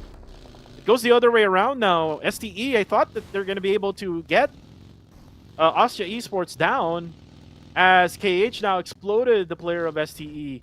TTQ now on the northern side part of the circle. It's now going to try to get into the circle. But for now, ooh, Rig able to spot Skynin. I think there's only like 2 players left. For the side of Austria Esports, not really so sure. As Red Bull goes down in the blue zone. The top will be the last player now. KE goes in for the push onto Max V9. They have the numbers advantage, but the surprise! Coming in for Max V9, it's the John who gets taken down right away. Not much of any help from Navid. Navid is just being so passive right behind this container. Since he's the last player for Max V9, they're trying to play as quiet as possible.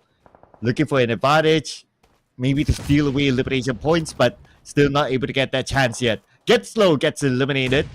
While now we have on screen here Dread Esports raining down the nades onto KE, hoping to get an elimination point. So far, Dread Esports, 7 elimination points, not too bad for Dread. And look at the spread they have on the minimap. They are covering different angles, especially on this house where KE is at. And right now, you can see here Dread, Damon looking at the side where KE and Max V9 is fighting. Dread Barney looking as well. They're like making sure that they control every single angle that they have right now on the southern side part. Dread is really doing a great job. Now also with 7 eliminations in the bag, same goes with Miramar Pro. Once this KE versus Max V9 commence, most likely they will go for the third party, but they have to make sure that there will be damage done by the last player of Max V9. Now the circle will update as Rig gets damaged there. Circle will now go to where Harame Bro is at. So this means that Rig will just most likely go to where Range and Federalis is at. They will have total control of the middle portion of the circle. But on the southern side part, they might as well go for that gatekeep against all the remaining teams down below. Yeah, so that could give them the chance to gain elimination points. Or they can just wait it out and let them fight each other, and they may come in a little bit later. But anyway, for Harame Bros, looks like they managed to get Smile from GE. One of the players currently knocked. As for KE, they need to move as well, but then again, they are locked in with other teams by the side. So at this point, it's still Harame Bros having the upper hand. Okay, TTQ, they need to cross the road, man. This is going to be one of the toughest crosses for them since they're on the lower ground. KH, the moment he tries to do so, gets knocked down back on his knees by Manet. Yeah, you cannot just run towards this road. It's just way too out in the open. You have to have at least a vehicle, like whatever the two other guys from TTQ has. Look at this, Barney. Ooh, just exchanging the exchanging the vehicle that Navit has. So Navit will have that Coupe RB, and now Barney will have that buggy of his own. Ooh, but eventually Barney spots Campus. He goes down, and Navit just crawling his way through. Barney goes down as well. Just gonna be a 1-to-1 trade with a Nox as Rig gets closer. And by the way, the revive happened already for Harame Bros. So Federalis is now up, and now TTQ is out. And Nabib out as well. He played the camping role for quite a while. Finally eliminated by D2K. The point given to KE. And every team have their own casualty right now. Austria Esports still in the game with one player left. And this is their highest placement performance so far for today. As for D2K Esports, another one, Barney goes down. And the other members of Dread Esports cannot do anything about it. Yeah, they cannot do anything about it because the other players of Dread Esports was focusing on getting into the zone, which is right now there's like only 2 players left already for Dread. All of a sudden they came in with 4 right on stage number 6, and now they're down to 2 with stage number 7. Master D2K though not able to get into the circle because of the gatekeeping powers of Dread together with Harame Bro. Now look at Harame Bro just obliterating the players of KE. Now the push coming from Rig throws in that frag grenade. Master D2K, they know already where to spot him. The nades is gonna be coming in. He needs to loot up as well. He doesn't have any much utilities left. And then Range finally able to eliminate the whole members of Kill Enemy. Well, that is what Harame Bros is hoping for. The closest contenders to the number 1 spot have been eliminated. With only 8 elimination points. Harame Bros right now with 10 elimination points, so they have the upper hand. And for Dread, it's like they managed to make themselves into the circle. The top of Austria Esports is going to stay clear out everything. Look at him just sneaking back. But he's on the outside of the circle, so at some point he needs to come in as well. Now Harame Bros, they need to save Federalis, and with the smoke being popped, Federalis should be back up. Yeah, Federalis has been knocked already twice in this game. This is the second revive now happening to him. But look at how Harame Bro right now is doing. 10 eliminations in this game. If they do manage to get a chicken dinner, that's 20 points already. But they could still do a lot more of eliminations right now because there's still a lot more remaining left in this game. This is going to be the final circle. We are now on stage number 8. And Harame Bro hasn't really... Ooh, looks like Demios is there. I haven't really spotted him yet. If they can spot Demios, then they can... Oh, there we go. That's Rig spotting Demios. So now this is their chance to be in the circle. But the thing is, look at the mini-map there. It is actually Austria. Or not Austria, but it is going to be GE rather, who has total control of the circle. One of their players is right even in the middle. Monboy is still alive though, and he's actually firing his gun towards Rig. So what GE can do now, if they really want to win this game, they have to just really be patient. Yeah, right now GE, they do have the man advantage. Looking at where they're coming from on the northern side, there's no other teams behind them, so they only need to focus on teams in front of them. And Monboy spotted out by Rick, and he will secure the elimination point. That's going to be 12 points right now. Playbook Esports eliminated. So now our top 3 teams are our usual top teams from the league. Oh, and that's it for Ostja as Flash gets the top. So now going to be 4v3 GE versus Arame Bro. Kind of like what we had before in spring. This time around, Arame Bro has the advantage when it comes to elimination. Rig gets the MK14 over to Zai. Now it's going to be a 3v3. Rig will be able to heal up as well. Smile, all eyes on that side. They won't be able to confirm yet Zai. They will go for Federalis here. 2v1 here for Federalis, but Federalis still managing to sustain all of those bullets. He will throw the nades. Oh, and now he gets taken down by Flash. And here we go, 3v2. Flash cooking up his own nade. Smile on the other side. Takes down range. One more to go for Justice Esports to finally secure that chicken dinner. It's been a topsy-turvy turnover day for Justice Esports, but they managed to come back with the chicken dinner in the final game. Yeah, in the final game, Genesis Esports from Myanmar getting finally the winner chicken dinner. I did predicted them. Oh, look at that! Should have wore that jersey, Sir Cloud. That's why you don't. I did predicted them in match number 5 though, so I think I just missed it out. Having Sin in match number 6, I should have picked them in match number 5 and then GE for match number 6. But I hope I would get a GE jersey as well. Hopefully. Well, ding, ding, ding to the management of GE. You heard the request, just like my request to Sir Harames. You probably heard the podcast, though. I'm willing to pay, though. Willing to pay. Just say it, right? But anyway, for the final round, finally we saw like our top teams, they start to rise back up again, because at some point it kind of looked like, hey, are the middle pack teams starting to come up? Like teams like KE pushing the buttons right now. But even KE, they fell before our top 5 teams or top 4 teams appeared on screen. So that gave the opportunity to teams like Harare Bros especially to widen the gap again. And it started pretty slow for YG, Ostja, and GE.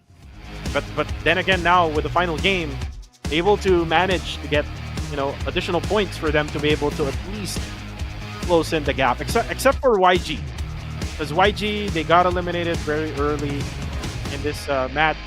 They were gate kept by, if I'm not mistaken, Ostja is where they were gate kept. But eventually, right at the end, it was Rig who tried his best, tried his luck, and he actually got the MVP in this match number 6 with 8 total elimination. Imagine if Rig got this better MS during league stage for Cloud, right? You know what I'm saying?